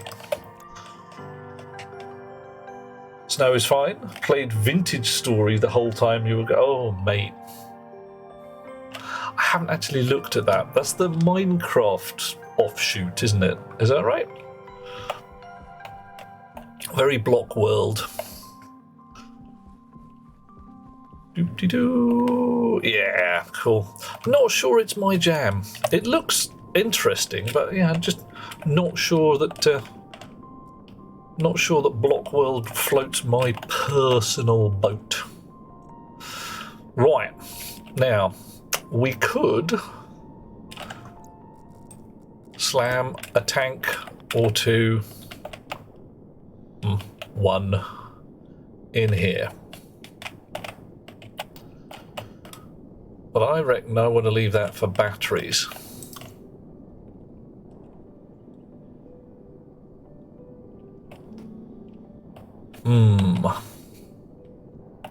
Trouble is, if I spur a pipe off that side, I'm not 100% sure that I can put a wire in the right place. Well, clearly I can, because I can do that. That does mean that that slot there is full of pipe, and this slot here is already full of wire. So that just doesn't work. I can't add any extra tanks in here, because if I want to add a tank, I can't add a battery, vice versa. Alright, so let's ponder that we don't add any more batteries. but we do add 2 tanks. Can we do that? Okay, maybe we can. So a bit more shenanigans with pipes. Right, so we've got 2 more fuel tanks in there. That's not awful. Oof. Very Block World, more realistic than Minecraft. I'm going to say the bar's set fairly low on that one. Right.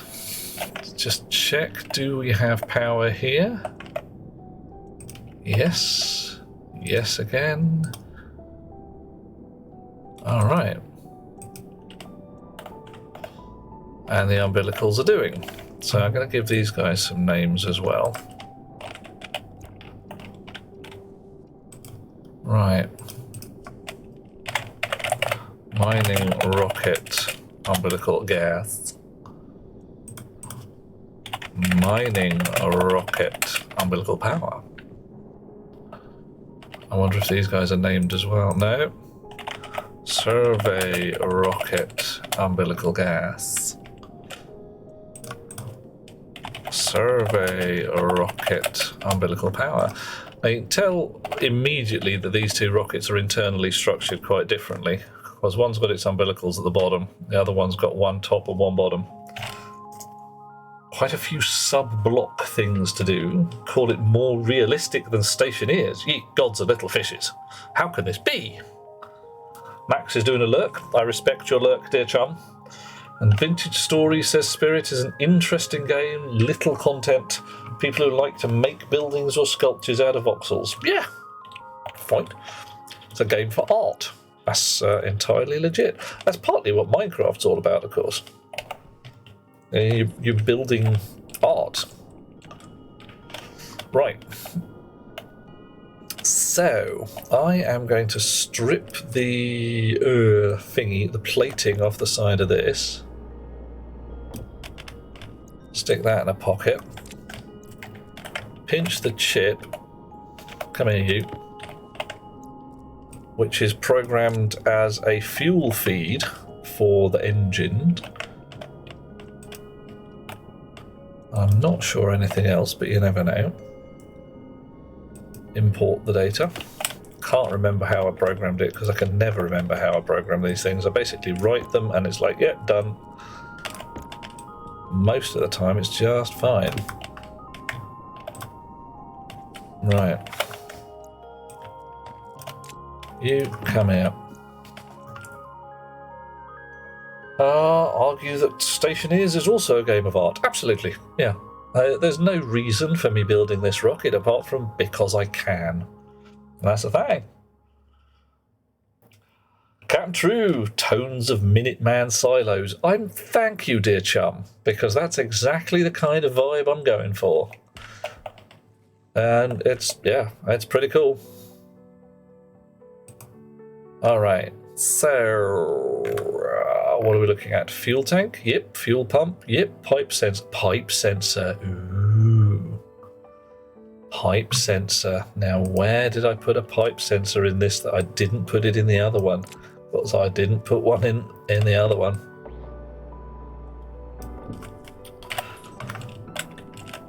Well, would you look at that? Little pipe sensor at the bottom. Yeah. So, this, a lot less compact, but I think I can make it work. I could probably add in, yeah, look at all that free space in there. So this rocket could definitely be made smaller. Tiny though it is, it could still be made a little tinier. I could move this to the opposite side and move that tank downwards, which would allow me to move one of the survey devices. It's all too much like hard work right now, but when I'm feeling a tad saucy, I might see how small a rocket, a functional rocket I can build. Right, we need a pipe sensor. Clonk. bonk, thunk. Wahoo! I believe pipe sensors come from the atmosphere printer, but they might come from the electronics printer. Could go either way, really, couldn't it? There's a pipe analyzer. We only need one, really. And I can't do it because I haven't got any gold, but that's okay because I've got some gold in the cupboard over there. All right. Vintage Story doesn't have any fluid dynamics like Stationeers. Well, I'm not sure that Stationeers has any real fluid dynamics. It does pretend a lot, though. Much more realistic on the survival. So what, I might get a horrible infection and die without the invention of antibiotics. That could happen. Oh.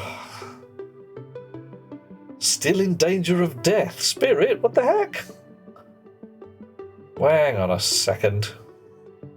Hang on just a second. Just make sure I'm missed. It's not like in the cities located at the front line. People die every day. Far away, but ballistic missiles are being brought from Iran. Oh, grief. Really? That's rubbish. Is there anything we can do, Spirit? And apart from shake fists at our government and say, for the love of Pete, will you stop being dicks?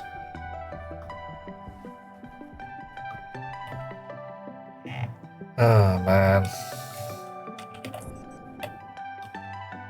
That's pretty rubbish. That really is. Okay, now I've got to sneak in here somewhere, get that pipe analyzer in the right place. I'll do. And then get it wired up. Cable, snips. Come on. There we go. Oh, look at that.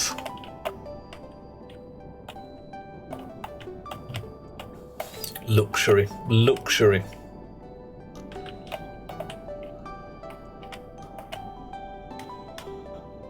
Oh, to play Minecraft, you need to install mods and play with support for Excel calculations. What? Really? That could go just very, very weird indeed. Right. Mining rocket pipe analyzer. There we go. So, let's have a look at the code in here. Make sure we've got everything hoisted up. Buttsmutts offers hugs. I'm in with that as well. I can do the odd hug now and again. Right. Fuel tank, fuel pump, pipe sensor, engine. Nice. So, if I go over here,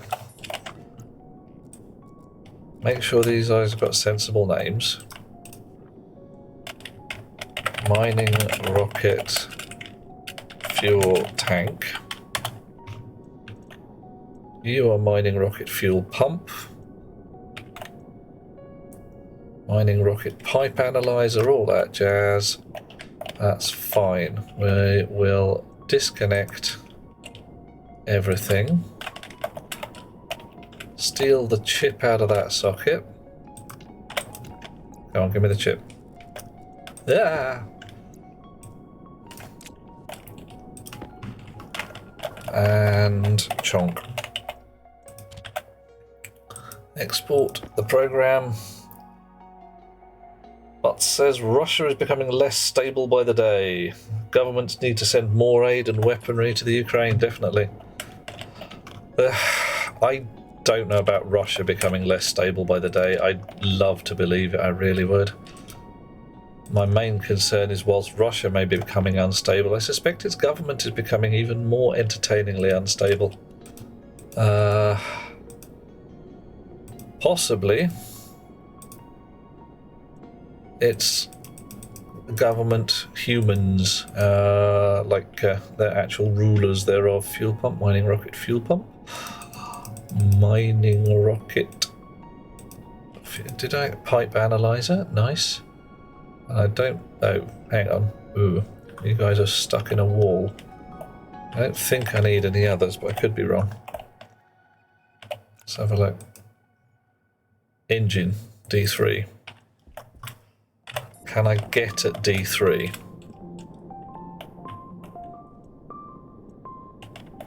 can't actually get at this at all, but I could put it back in this corner where I believe I then could get at the bit and bobs, or maybe not even then. Okay, so if I dismantle this entire fuselage section, rely on everything to hold together for a second, deconstruct, cannot be deconstructed as this is supporting something, yes, fine. Brilliant. So I can't change the screw bolts on this because there's something physically in the way. Anything I can do? No. Alright, fine. Okay. Chip, pocket. Device, also pocket.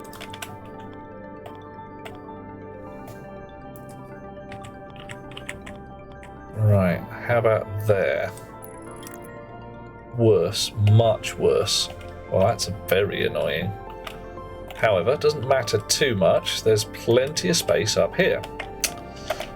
Well, how irritating. Several UK independent operatives active in Ukraine. Independent operatives, you say? Well, a Mesa Gifford, a professional soldier, and could donate to him directly. Okay, interesting. Very interesting. Are we talking... Well, mercenary is such an ugly word. Might be accurate, but, you know. Ooh, could I put it just there? Oh, not too bad. Can I get at the knobs and buttons now? I can't get at the knobs and buttons. Well, that's just rubbish.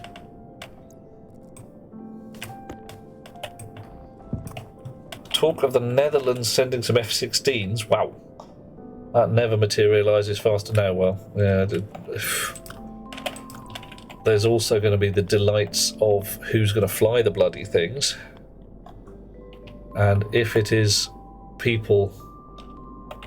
Yeah, if it is Netherlands soldiers, then that's going to escalate really rather hard and fast. Because the chums on the far end are going to be like, oh, you sent actual troops, how dare you?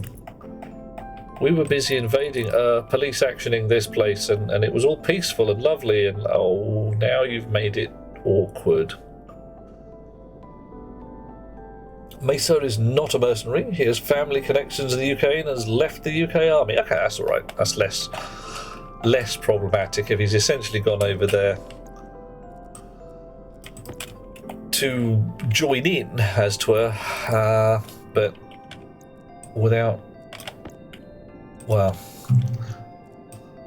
putting the British government in a bit of a mess, because if you're sitting there saying none of our operatives are out there, he's just a complete independent fellow, that's entirely fine. Even if he's ex-British Army, it gets all messy really fast. What did that say? Logic rocket downlink. Mining rocket, fuel tank, mining rocket, fuel pump, pipe sensor, so mining rocket, pipe analyzer, and mining rocket engine. And you guys are switched off. You can switch on, and now you're happy. Pop and drop. Okay. Right.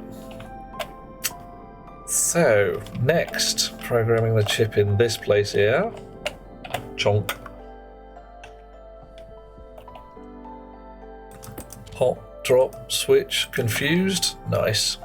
Remember to switch off your chips when you're doing the turning of the screws. Fuel tank. Oh, I might need to actually extend the umbilical at this point. I hope that works. Yada-da. Right, so now everything's wired together. A day ago, a rocket hit an ordinary multi-story house. The city of Kryvyi watch it on YouTube. An example with a few video frames. I'm going to give the video code if I don't. Yeah, I'll post a link if you want to, Spirit. I'm comfortable with that. My base plan here is I trust you lot until the very minute you become untrustworthy, at which point someone will get a slap. But, you know, there you go. Yeah, like I say, here everyone is welcome until they become unwelcoming, at which point, terribly sorry, you're going to get a poke with a stick. Mining rocket umbilicals. Rocket fuel gas mixer. Sugar, fuel pressure, rocket fuel pump. Main fuel tank. Hang on a second. That's rocket main fuel tank. Why do I not have mining rocket main fuel tank? Everything's all wired together, I thought. Oh, let's try it again.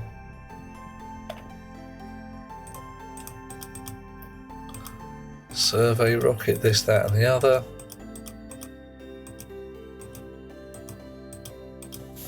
Mining rocket fuel mixer. Mining rocket umbilicals. Power in there, got data in there.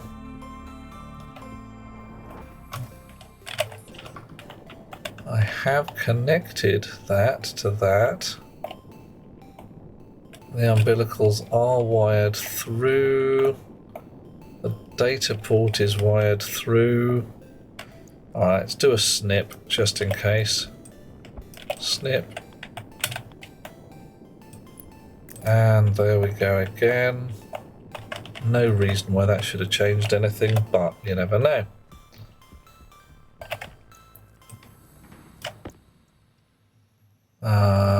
Okay.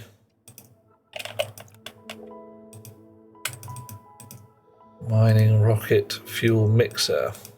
So I'm not getting any of the internals of the rocket. That's a problem. Turn on automatic translation for understanding. Always useful. The Pope's recent comments on the Ukrainian war. Where's the Pope? And I mean, frankly, I don't know. Well, I don't know. I never trust the religious types particularly much because I just don't.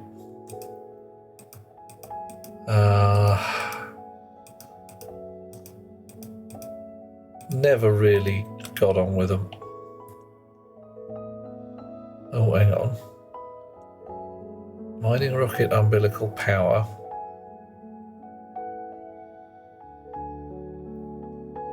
Umbilical something. What? What? Have I thought about putting some lights in the silo? Yes. There are batteries between chip and rocket internals. There are. So how the knob did I get at this lot?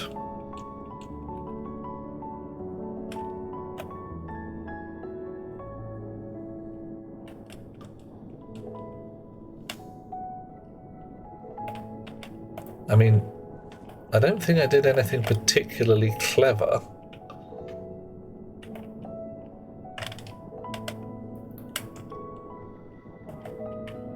That's got a data connection. That's got a data connection. See, the data connection goes in theory all the way through. Is there a data connection on the gas umbilical I haven't wired up?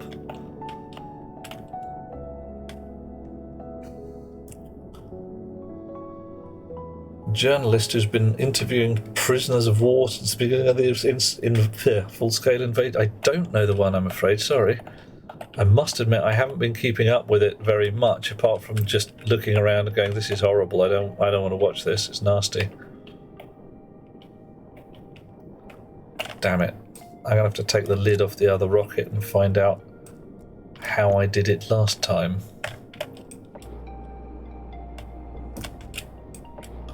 So I don't think I did anything particularly clever. So yeah. Same again, electrical, just straight in to the pink line, batteries, and all of that. And then gas.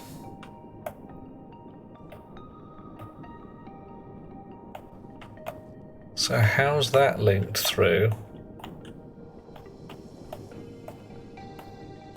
Oh, let's turn that, yeah.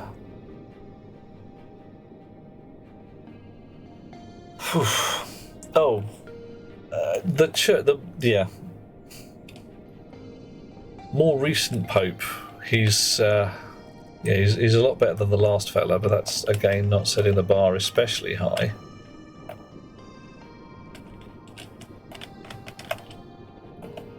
Oh, hang on. Did I connect up the battery data lines? I may well have done. No, I don't think I did. No, battery data lines are still... Oh, waste tank is critical, isn't it? Alright. A lot of batteries in there. I did put a lot of batteries in there. Wow. Okay, so do I need to... Don't understand why.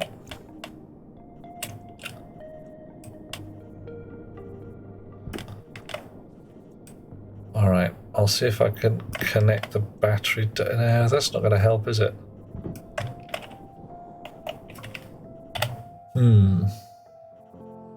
Have they changed the mixture of rocket fuel in recent years? SpaceX seems to have less vapor than older rockets.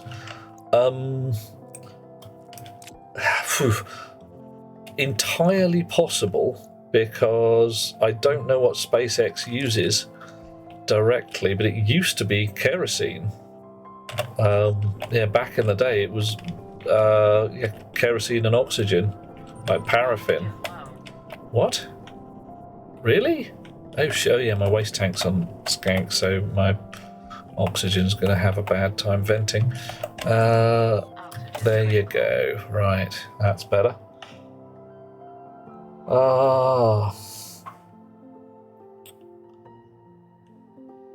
Yeah.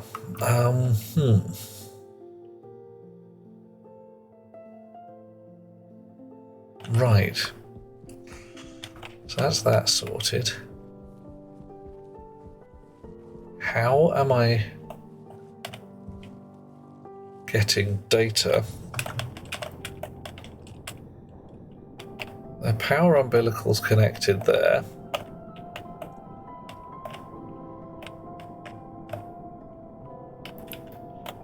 The batteries are connected through here. I can't connect the battery data lines because there's no room. I didn't connect any battery data lines the last time.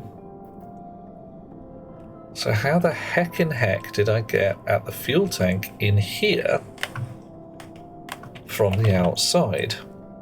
Is it a bug? And I connected some stuff up once and can't connect it again.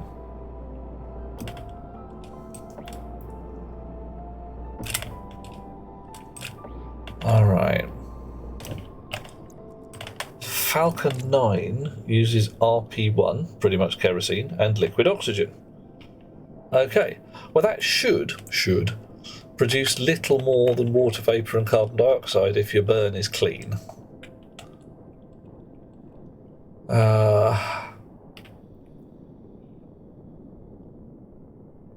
Oh, another explosion 500 metres from your house. Before that, your family hid in the subway because there was a terrible attack on the garden. No weapons, defended yourselves. Oh, dude. That's nasty. That seems a pretty rough way to be there, Spirit. I mean, proper unpleasant.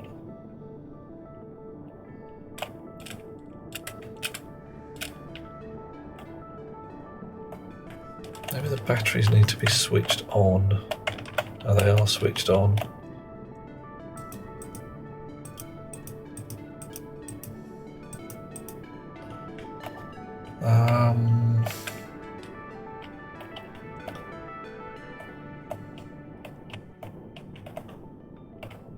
Maybe I need And, oh, yeah, I might need the uplink to be working. Let's try that. Let's try building the uplink. Let's give you a name as well. You. Flight of cranes. Just cause. Wahoo! Now, where did I put the other one? There it is. Chunk. 1,000,000 to 1 shot, but it might just work. New starship uses liquid methane and liquid oxygen. Wow, that's pretty burny. Nice power to weight ratio.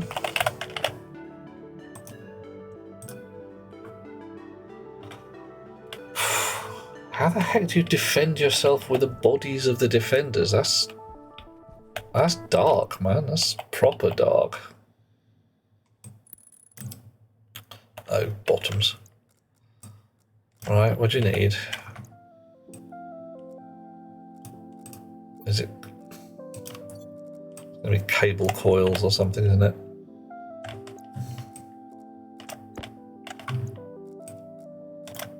Yeah, alright, it's cable coils, because that's the one that doesn't show up.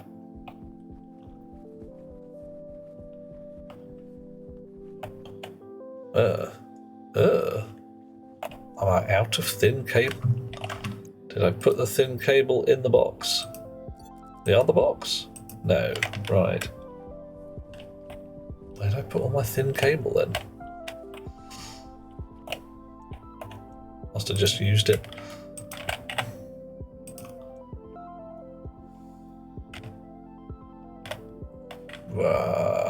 Chunk, chunk, chunk, chunk, chunk. Do it. My blurp is broken. That could happen. What's broken, King Cam? What's it not doing? Just not working. Give me a brief second. Might go black. Let's see how this goes.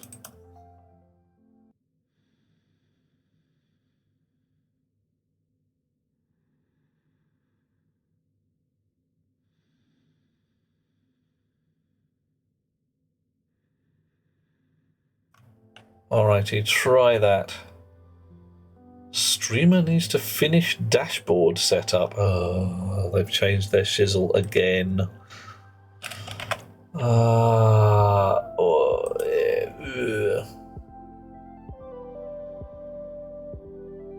Crunch, crunch, crunch, crunch, crunch, grind, mutter, mutter. Lovely black screen, how nice.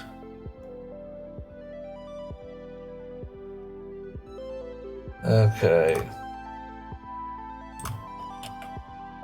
Refreshing this, that and the other.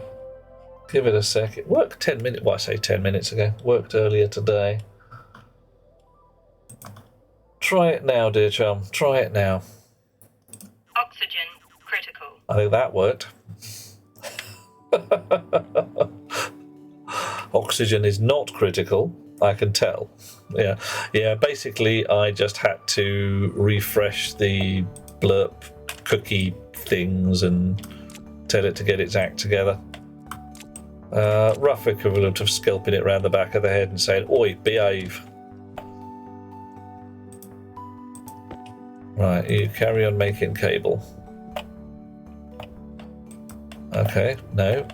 Fine, alright, not cable coil.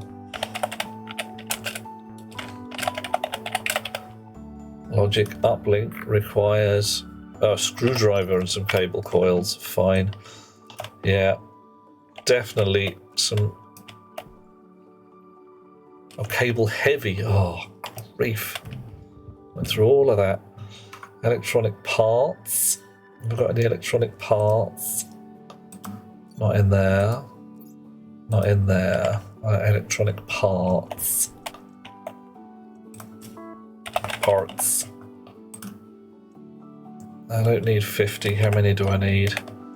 2. And then 2 steel sheets. Alright. Derp. Twitch is so-so. Lately find anyone streaming in 1440 has stutters. Not bad, but annoying. Yeah, I can see that being a pain in the trousers. Do tell if it starts happening at my end, because I don't think I'm pushing that level of resolution through it. I suppose I could if we really wanted, but I don't think Stationeers would really benefit from that much extra pixely goodness.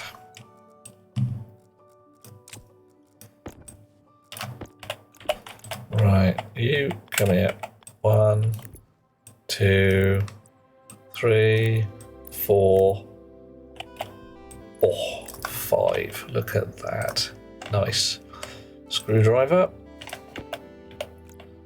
What do we got? We'll turn you off. Flight of cranes. There we go. Rising dawn. Flight of cranes. Lovely. Brilliant. One hell of a video, says Butts. And it looks like the driver's still alive. Surprisingly fine. Yeah, I'm with you there, Butts. Videos where people get squashed. Not great. Yeah, that's the kind of thing that should come with what's the right word? Possibly a trigger warning on the front end. One that says, this is going to be icky. Alright, now, so we've got an uplink, we've got a downlink, we've got a sideways linky link. Let's see if we can now get at the rocket internals, externals, or whatever. Because we suddenly can. I rather hope so.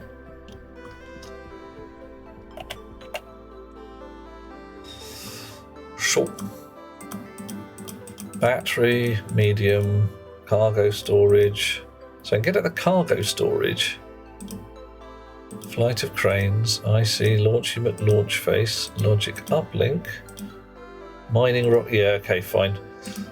Mining rocket fuel pump, mining rocket fuel tank. It's definitely the uplink that was the thing there. Alright, cool. Mining rocket fuel mixer is set. Mining rocket umbilical. Wire, that's gas umbilical. Wire umbilical. Umbilical switch. That's what it was. So what did we call that? Rather hope it's mining rocket umbilical switch or something obvious.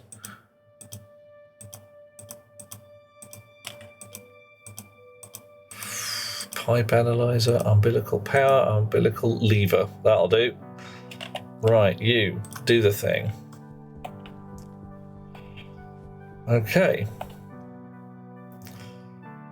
Right. So notionally, you should now be switched on. Your setting is at input 1, 33, input 2, 66. Nice. So you're putting fuel into the pipes. Pipes are. Ooh. Pipes are not got nothing in them. Why you got nothing in them? Oh, right.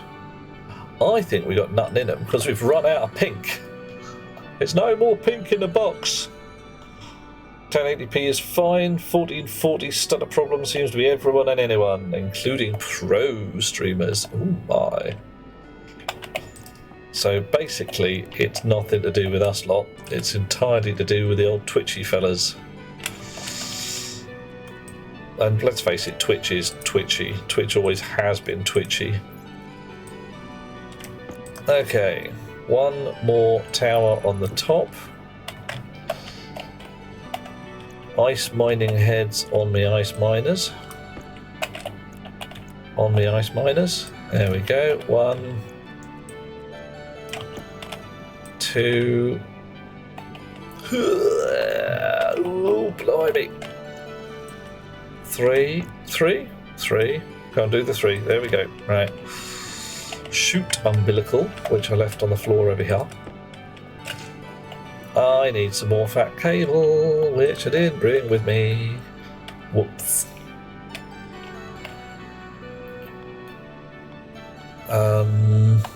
Like that. Looks pretty close. Alrighty. Oh, such videos not published on YouTube. Well, rubbish though it may be, Spirit, I'm actually rather glad to hear it. Because those, it's one of those like, oh yeah, everybody knows it's a definitely fatal and unpleasant conflict, but yeah, it's not nice by a large margin. Right. More fat cable. Who'd have thought it? Off you go. Amazon now have a controlling share of Twitch. Hey, did they do? Since when? Oh, God. Shows me keeping up with stuff, or not, as the case may be.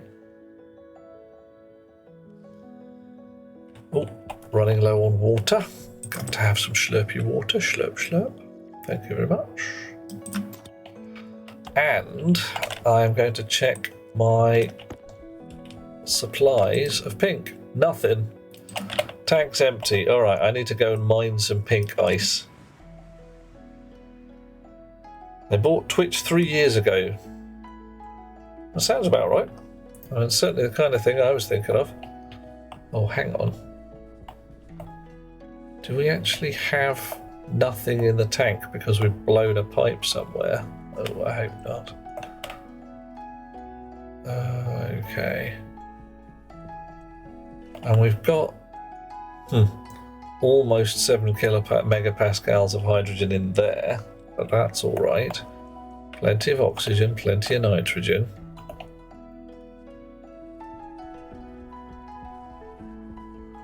You're making a big bag of cable for me. But yeah, I'm going to have to go mining like a peasant again. Oh, no, we've got a little bit of pink in the box. Right, indigo. Happened due to lockdown when Twitch streaming and viewing figures went through the roof, didn't they though? Must be said, that's exactly why I am here. I was going stir crazy in my little box at home. And I needed to connect with the wider world. Hello, chums.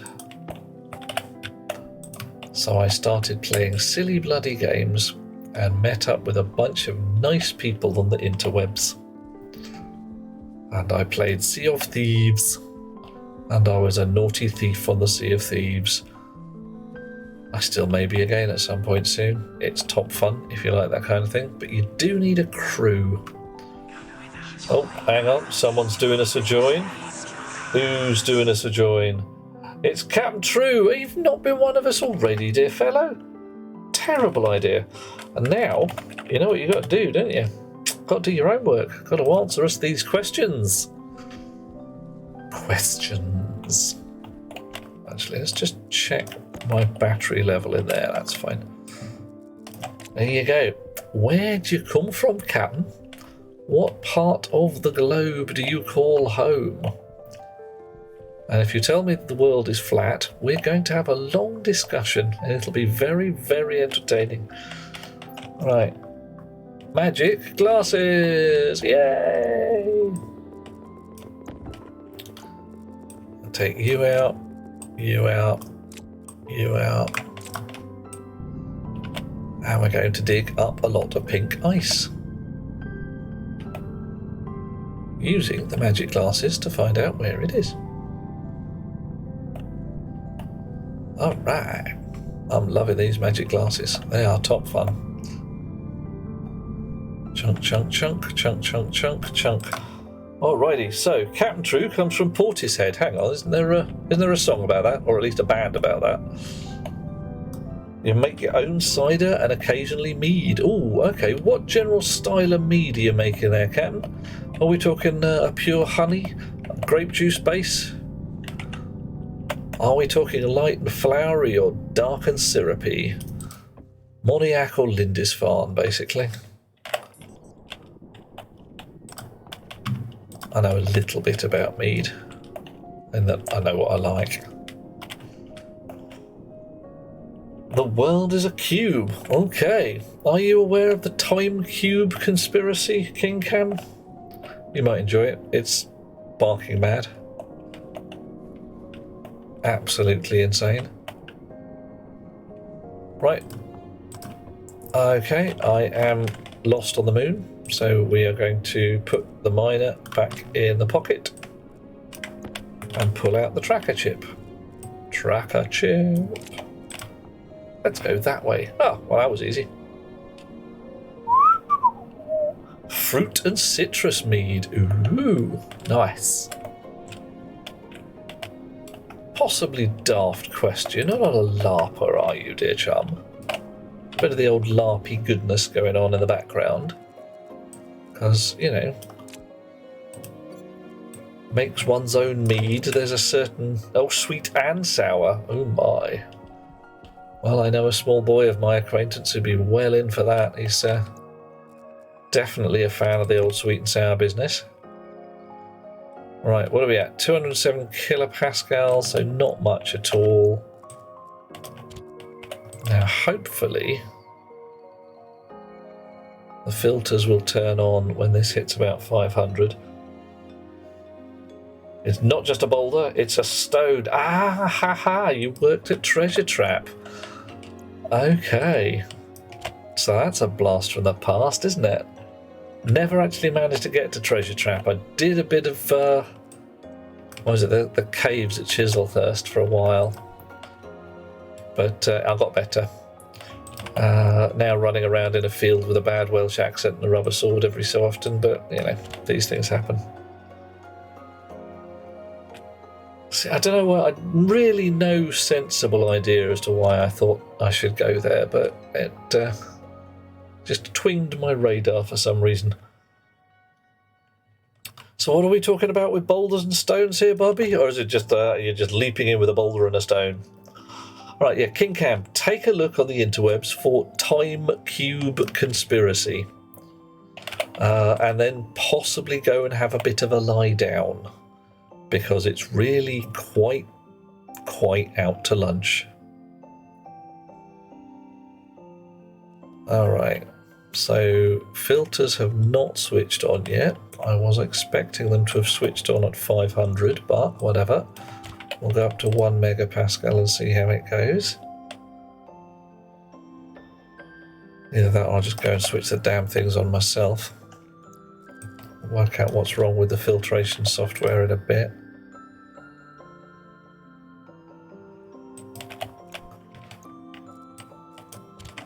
Crunch, crunch, grind, grind.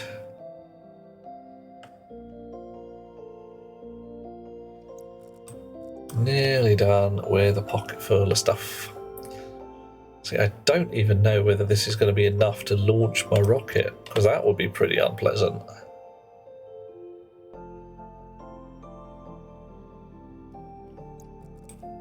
It's just like, no, you haven't made enough, you haven't actually put enough juice in there.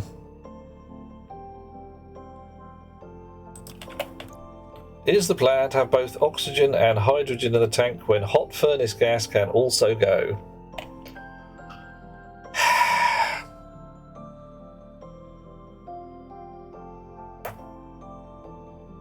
No, but just a boulder and a stone. Whoa. Okay, Bubby, that's a deep and philosophical meaning going on there. And buts, yeah.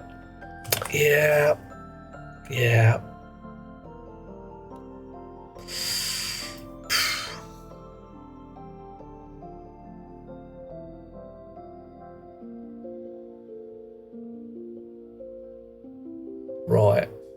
Okay. That's probably why it exploded last time.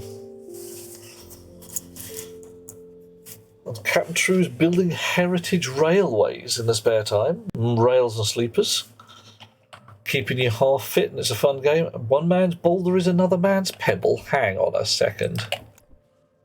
Actually, let's just check the temperature again. 14 degrees C, and I'm not too worried about that.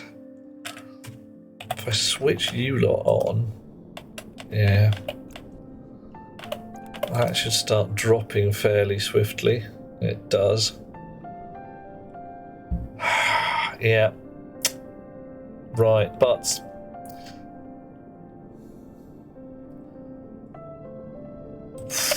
now the previous way I've run this rig, the hot furnace gas has gone through a load of Stirling engines and such like, to the point where it is cold furnace gas by the time it hits this place.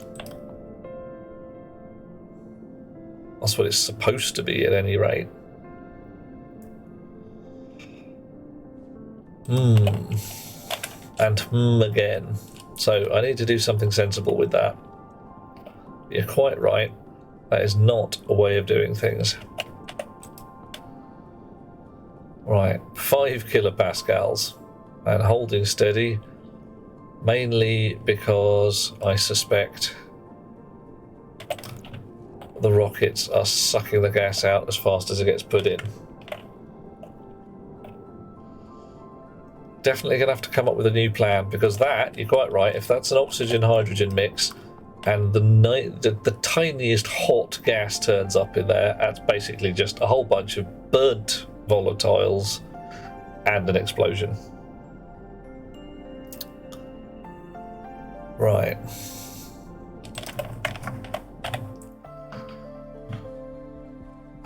Bit of a think required. Can't snap my fingers and come up with a solution to that, unfortunately, but we'll come up with something. Right, so my 2 rockets, both naked. 25 megapascals. That's, yeah, almost certainly enough fuel in there by quite a margin. 1.4 odd megapascals, definitely not enough in there. So I need to go and get some more stuff. Some more pink needs to turn up. And I need to have a bit of a thinky bit about what to do with my hot furnace gases. Apart from leave them to cool for a while.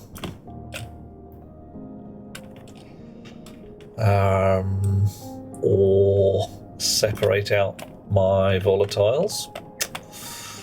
Totally a doable thing. Volatiles straight into the volatiles pipe, because that's what you get. You get clean volatiles. You don't get them mixed in with anything else. Rocket fuel is best burned after it's loaded into the rocket. I suppose. I mean, it's always a laugh to burn it in the pipes and generally ruin everybody's day, but let's try and avoid it, shall we? Right.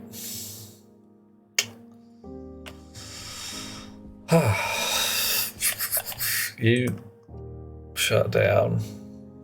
I need more pink. Need a lot more pink before I can send this rocket off to go and get some pink.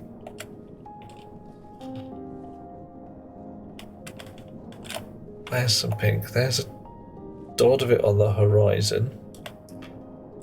That's probably closer. Yeah. Or you just need more pink, you know, is that just the rule? More pink, please. I thought that was the Barbie aisle at Toys R Us. Hi there. Oh, hello. How are you doing today, Bob? Are you having a good time? Right, magic glasses again. I'll have a bit of pink and a bit of blue. Might as well have the blue while we're at it. Don't need it as much, but we're having it anyway. Oh yeah. Bob's doing very well. Excellent. That's how we like it. How's the moon base? Hasn't exploded today, although Butts did point out a massive design flaw in my plan. Bit of an oops. In fact, you know, quite a big old oops. Huge oversight. all my gas is going into one big box, which is all very well until you realise that you could honestly be having cold hydrogen, cold oxygen and hot furnace gas in the same box. I think that's what happened last time when I assumed that an overpressure event had caused my oh, there we go, we're full. Caused my waste tank to explode. Much more likely to have been a hot waste tank that I'd suddenly filled up with a burnable fuel mix. It all reaches equilibrium eventually, but if that equilibrium overpressures the tank, everything goes horribly wrong. Horribly, horribly. Doop. Okay. Oh, Puddin' Cat. Hey, hey, hello Bear Cat. Cat weather report says in London the weather is damp. It's not actually raining, but life is a little moist out in the world, and Bear Cat has cold paws. You gonna give us a purr? You gonna have a purr for the lovely people? Go on, give us a purr. No? Maybe a meow? A little squeak? You're just gonna lick the microphone. Oh well, fair enough. Yeah. So, you're going to sit? No, scampering away. Some things you got to do, and fussing one's pussycat is definitely one of them. Violence, then equilibrium. Yeah, legit. Vacuum? Well, I don't know whether vacuum's an equilibrium or a static state. Because you could say that it doesn't count because there's no ability to alter from a vacuous state to anything else. But yeah, I don't know. It's all philosophical at that point. It's all deeply philosophical. Probably need another ice crusher really, don't I? I mean, this one's a bit... There's only one of it. And it's slightly awkwardly sited. I could definitely put another one just right here.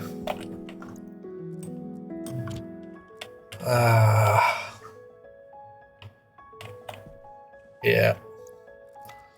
This gas thing has got to come out slightly different. I think I've got an idea what is totes clever at that.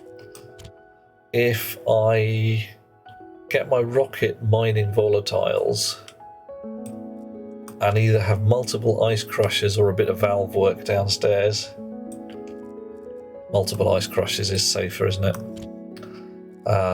Then I can just sort the ice left and right. Say, you know, all volatile ice this way.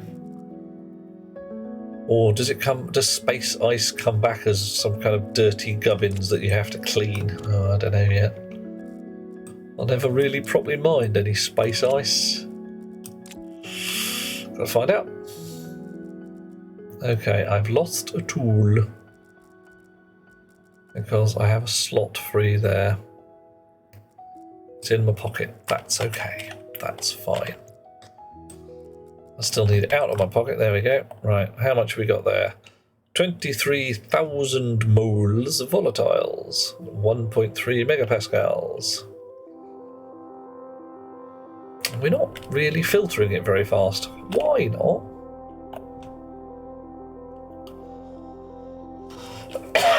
.3 megapascals in the high pressure side, 500 kilopascals in the low pressure side, 500 kilopascals and rising. In this side here, interesting.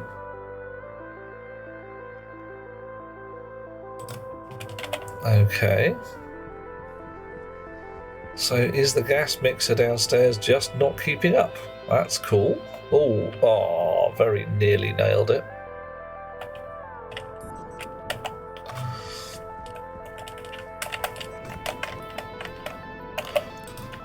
And the gas mix in here is at 3.2 megapascals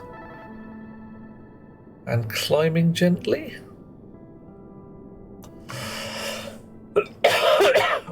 Climbing amazingly slowly.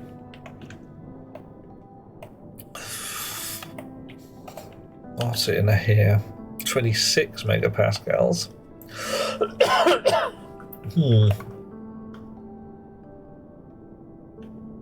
I see, that's quite a lot. Quite a lot of fuel in there.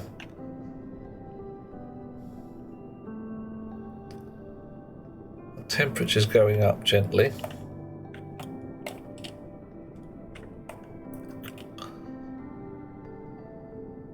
Right. Okay, I believe this rocket is now complete in terms of structure, at least. Let's weld it up.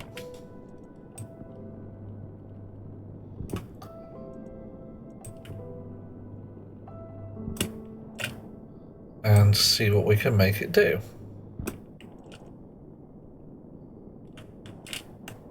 Hello, there we go. Right. Nothing in the close vicinity that looks flammable. Up to rocket control.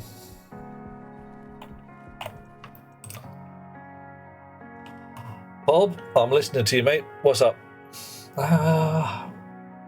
Why is it good to marry a programmer?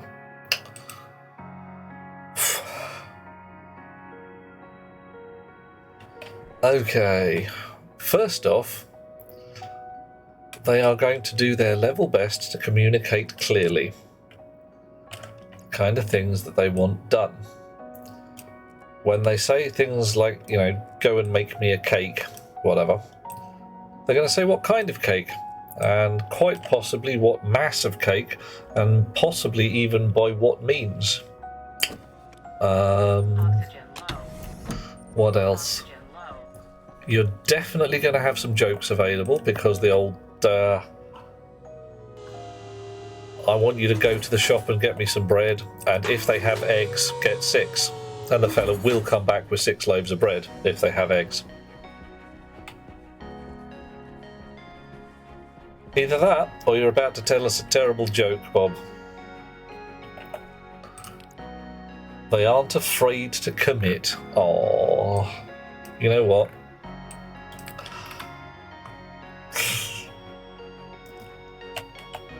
It's offhand, I might say, if you're running somebody who's a Linux programmer, or any flavour of Unix for that matter, they like to fork.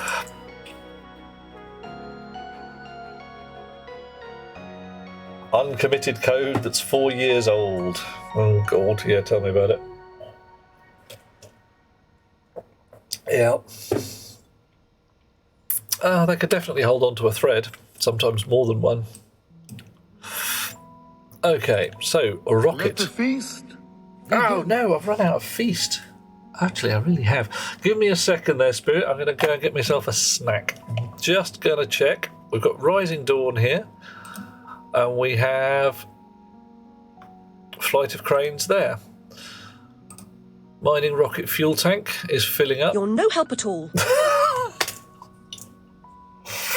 Oh, I don't know, Aliana. I do not want to see your stash list. That's a terrible, terrible plan.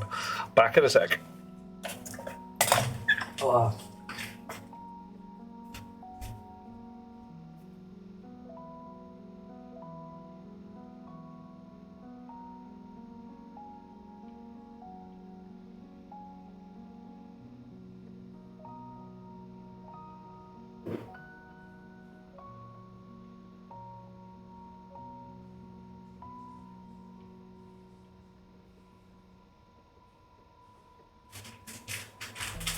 Okay.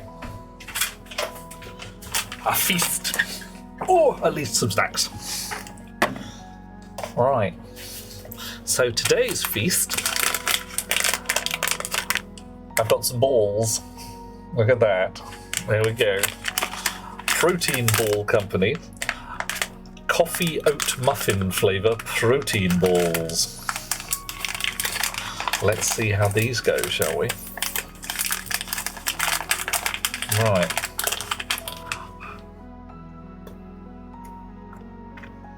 Oh, those are weird. Not nasty, but they're very strange.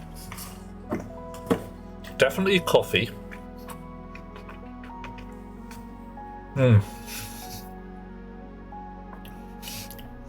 So if you get some coffee, just a smidge of it, bind it up with some porridge, and then compress it to the weight of a neutron star, that's where you're at. That was quite unusual. Right. Okay. That's no moon. You're right, Aliana. This isn't the moon at all. What we have here is our Flight of Cranes rocket, and it says the chances of us landing are very low. 14.1 kilonewtons of thrust required to land successfully. Whereas this one requires 8.1 kilonewtons of thrust to land successfully. So this needs quite a lot of thrust. Why is that? Is it bigger and heavier? I think it might be taller. Yeah, it's one blob taller. Okay. So quite much more weighty. Wish I were a raven. Oh, wouldn't that be cool, Eliana? They're flapping about all the time. So 4.7 kilonewtons of weight on the moon, whereas the other one is 2.3. So the mining rocket's almost twice as heavy. So, interesting to say the least. Get the rocket engine, throttle set to 100. Turn the pipe analyzer on.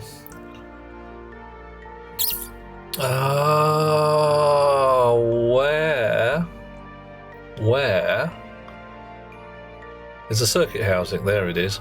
Circuit housing switched on already.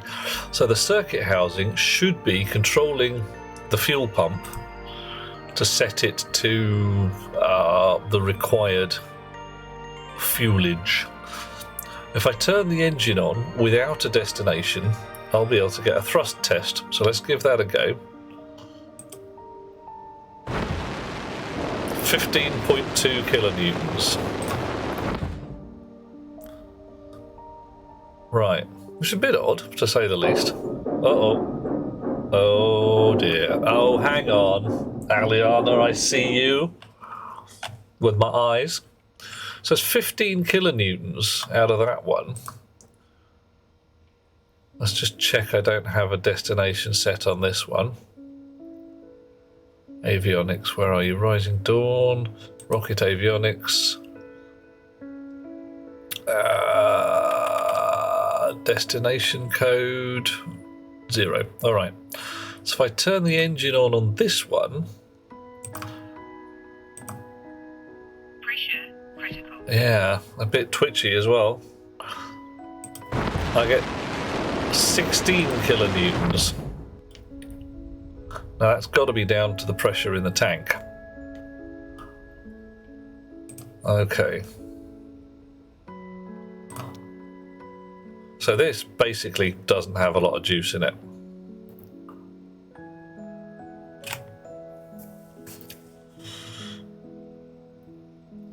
Right.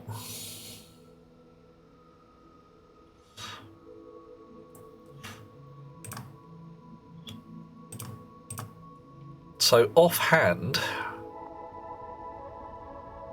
this is going to take a little while to fuel. It's going to take a heckin' while to fuel at this rate.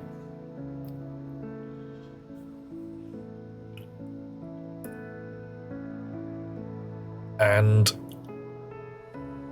has a low chance of landing unless we land from a very long way up. Although people have said that this very high probability is a bit on the absolute banjax side. So at 40 kilometers, what do I need? 10 kilonewtons of thrust. 14 kilonewtons of thrust to land. I'm getting 15.2 at full bore, so that's not so bad. Why am I getting 15.2? Where did that number come from? Or is that 16.2 for the same engine? I don't understand.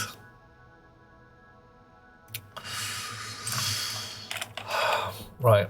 Also, I'm going to change the max pressures in the tanks.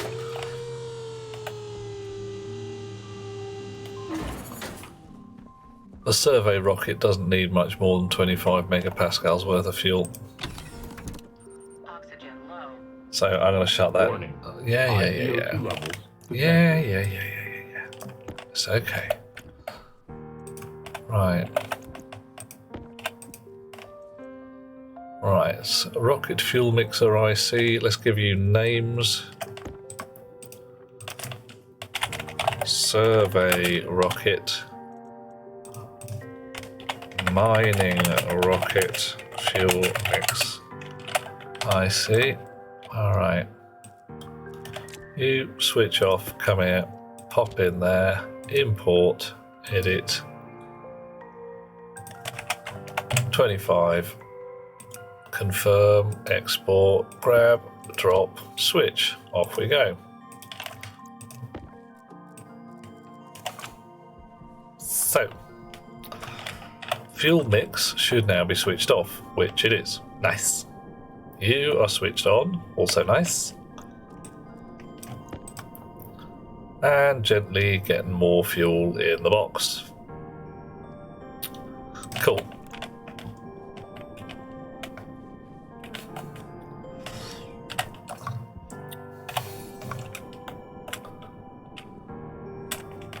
Get the feeling I could still do with a fair amount more fuel. So why are my filters being slow? Why are you being slow? 2 megapascals in the tank. Big old tank. 500 kilopascals or so in the low pressure side. And 900 in the high pressure side. Still a bit of hydrogen to be moved. Okay. Slight difference in fuel mix might account for the different thrust. The old rocket's at 33, new rocket's at 32. Interesting. They really should be at exactly the damn same. I wonder why.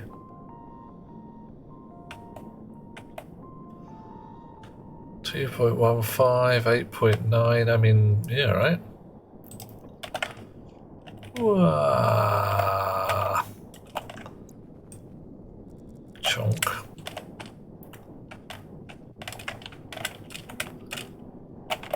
So let's see what we've got here. Yeah, 32.9, 67.1. So we need a slight smidge of extra oxygen. Just the tiniest bit here. So at 33.3, so if I set that,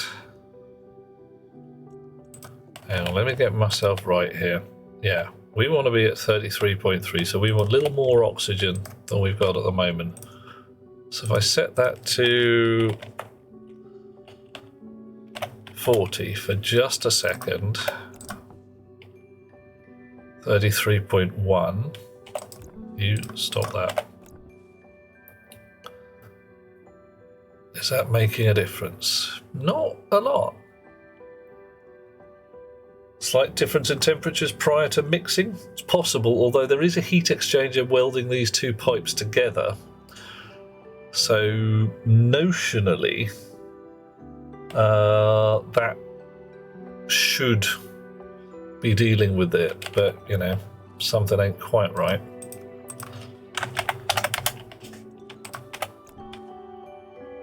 Oh, blimey, alright. That went the other way, didn't it? Oh, no, there we go. Just a little bit once it's mixed through. 33.1. So I'll put that back to 45.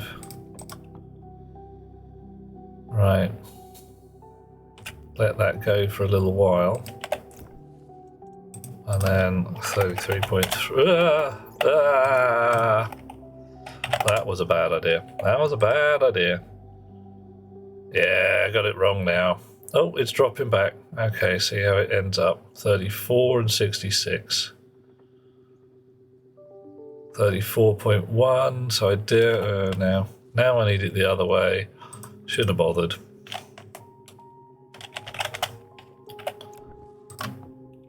Right.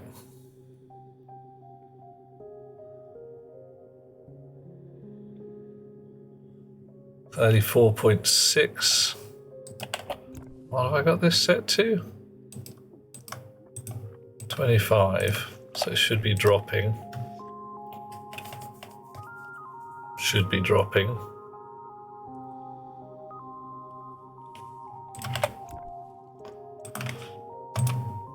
$10. 3, 2. Okay. Blip, blip, blip, blip, blip. Oh no! Oh, you horror spirit. You vicious beastie that yard.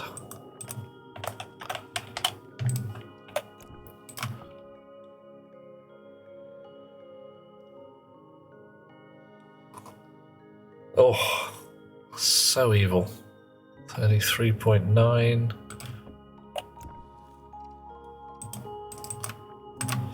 I'll just set that to 0 for the tiniest second. 3.5 and a mare. Is this actually changing?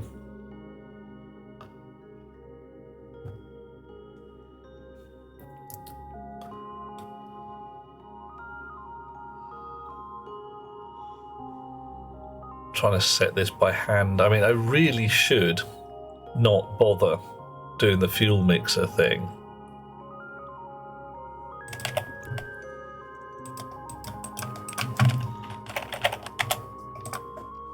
And just let it deal with its own shizzle. Actually put 2 pumps on here and carefully post-mix the fuel as to where. I don't think I've actually made this a lot better.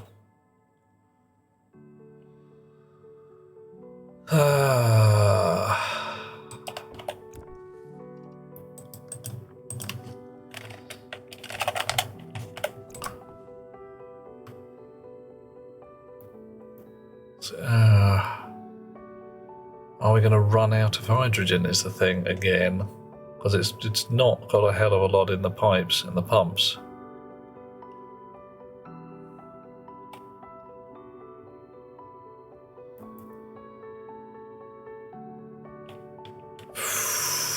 $33.5 still.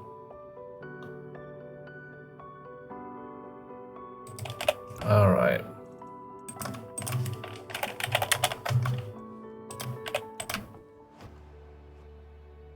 Okay, let's see if that's actually changed the numbers.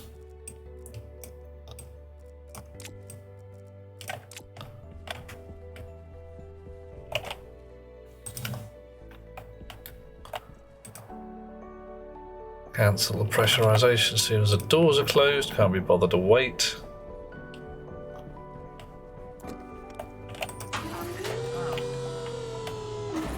Whoosh.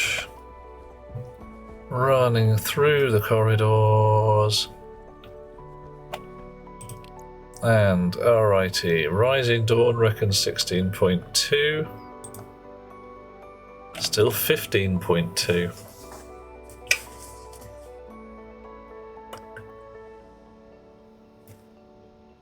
Why?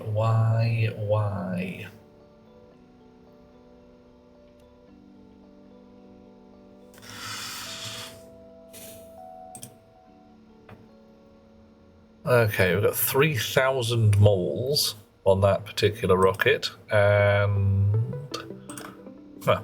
15,000 on the other one. So the other one's got 5 times as much fuel. I think we need to wait for the thing to fill before we try and go anywhere. Because right now, I don't reckon we'll get this rocket back if we launched it. They'd be gone. So 3,000 moles. We need a lot more fuel. So either we pump some out of the previous rocket, not awfully keen, Or we have to go mining like a peasant again. I really, really hope that rocket mining is actually profitable, because it'd be terrible if it takes you, like, 100 blobs of fuel to launch something, you get 50 back.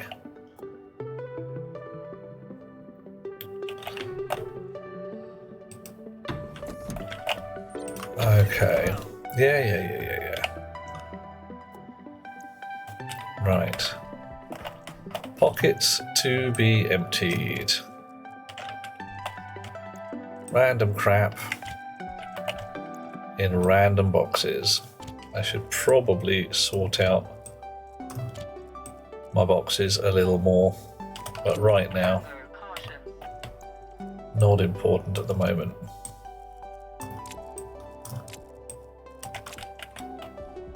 Brief check. I think our fuel tank up here is damn near empty. 140 more moles of hydrogen in there. That's basically nothing.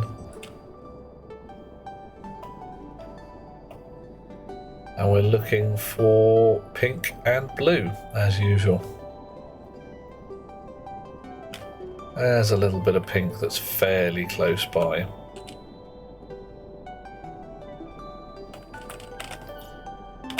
Let's see what we've got here. Okay, well, that's quite an extensive deposit of the old pinky goodness. So off we go. Keeping the jetpack running, because frankly I have no particular wish to fall down a hole and never be seen again.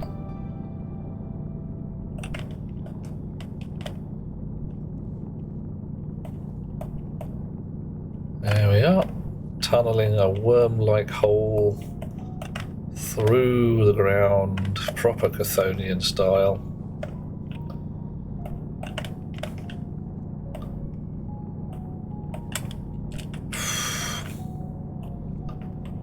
I wish there was something a little more down to earth, as 'twere, for doing the mining with. Nitrogen ice, no good. There we are. And out into the world with a full box full of pink. Alright. Back we go. I shouldn't be getting any haze. I suppose maybe if my jetpack's causing... Oh, it's not. Right, fine. That's what's causing the haze. Okay, fine. Legit. Indigo.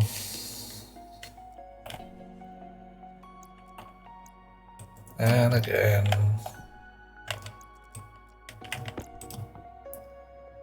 So, yeah.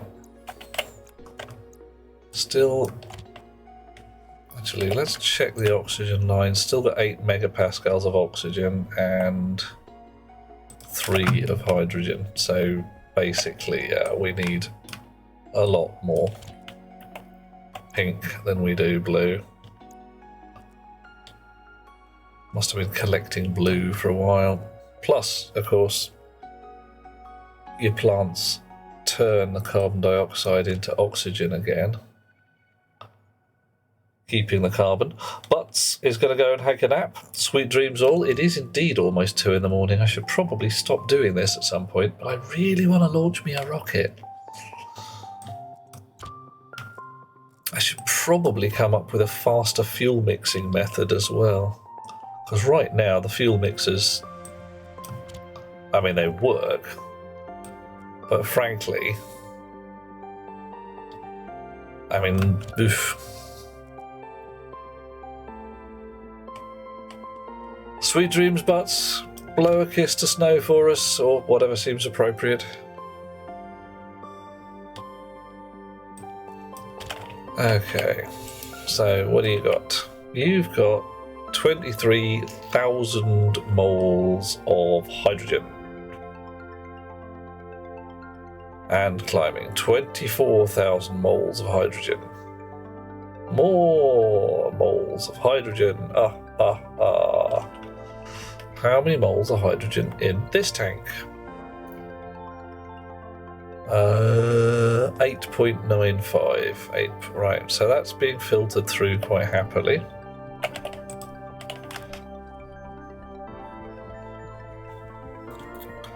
So it is just this fuel mixers down here, which are slow as a badger's slowness, as 'twere. So what would I want to do at that point? Ooh, clonk. Oh no, ad brakes. Oh no. Right.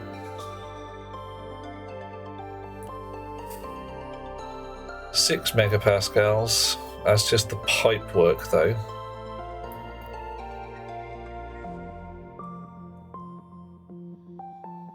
Alright. 33.5 and 66.5. So we've got a tiny bit less oxygen, a tiny bit more hydrogen. Welcome back, lovely people. So if I had an adaptive pair of pumps on here, 2 volume pumps,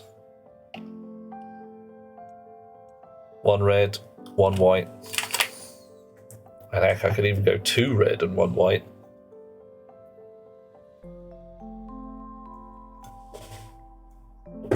Rather than a fuel mixer. How many pins spare have I got on my chips? 1. So 1 red and 1 white would have to do the job. And we just put one at twice the bore of the other. Or scale them up and down. That might work. So I think the tanks can provide me, in fact I'm sure the tanks can provide me with oxygen and hydrogen ratios. I think that might be a job for another day though.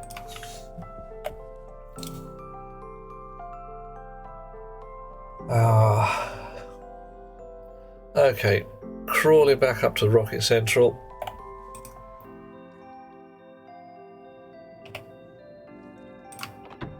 Whoosh. Oxygen low. It's not really low, it's just you've dropped the pressure a bit.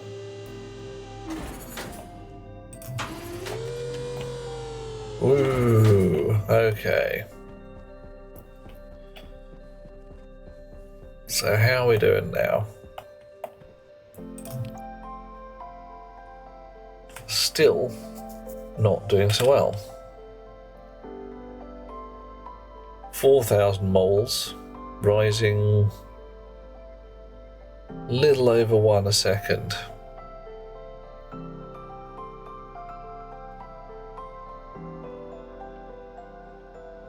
Right. So the servo rocket, I'll just switch that off. So we're now not connected anymore. Not that's going to make a blind bit of difference, I suppose, because we've already reached pressure in that tank. What's the pressure in the tank? What's the pressure in the tank?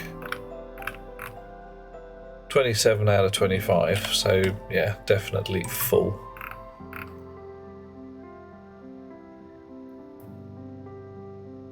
That's ticking upwards at 1 per second. If we want to reach 10,000, we've got another, what, 4,000 seconds to go.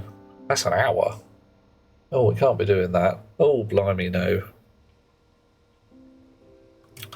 Right, the tank does have a volatiles ratio. Nice. It does have an oxygen ratio. Nice. But look at that. 665 and 335. It's not bad. Now that's within a very accurate WASP name. So why is this giving us 1 kilonewton less thrust than the other rocket? Do not understand.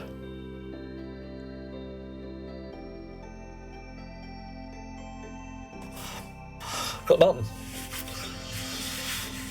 Right.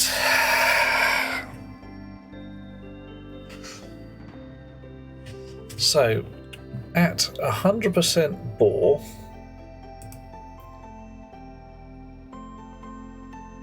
how much fuel have we got?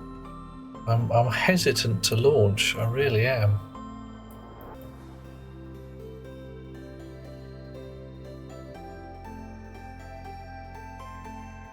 Yeah, that's climbing slowly.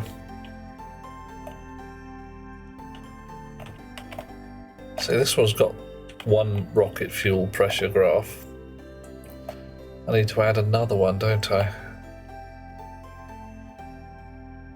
I should really move this one up as well.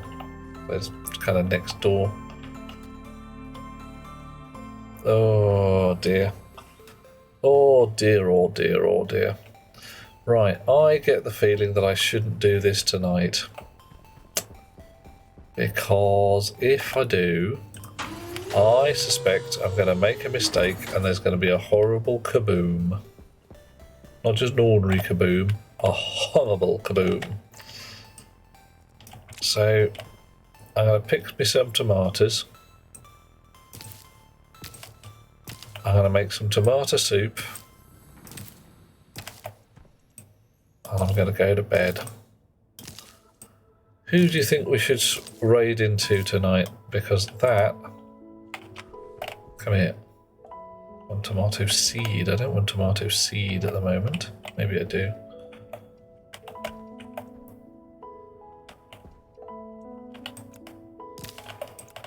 One, two, three. I'll put a tomato seed in a place in there. Alright.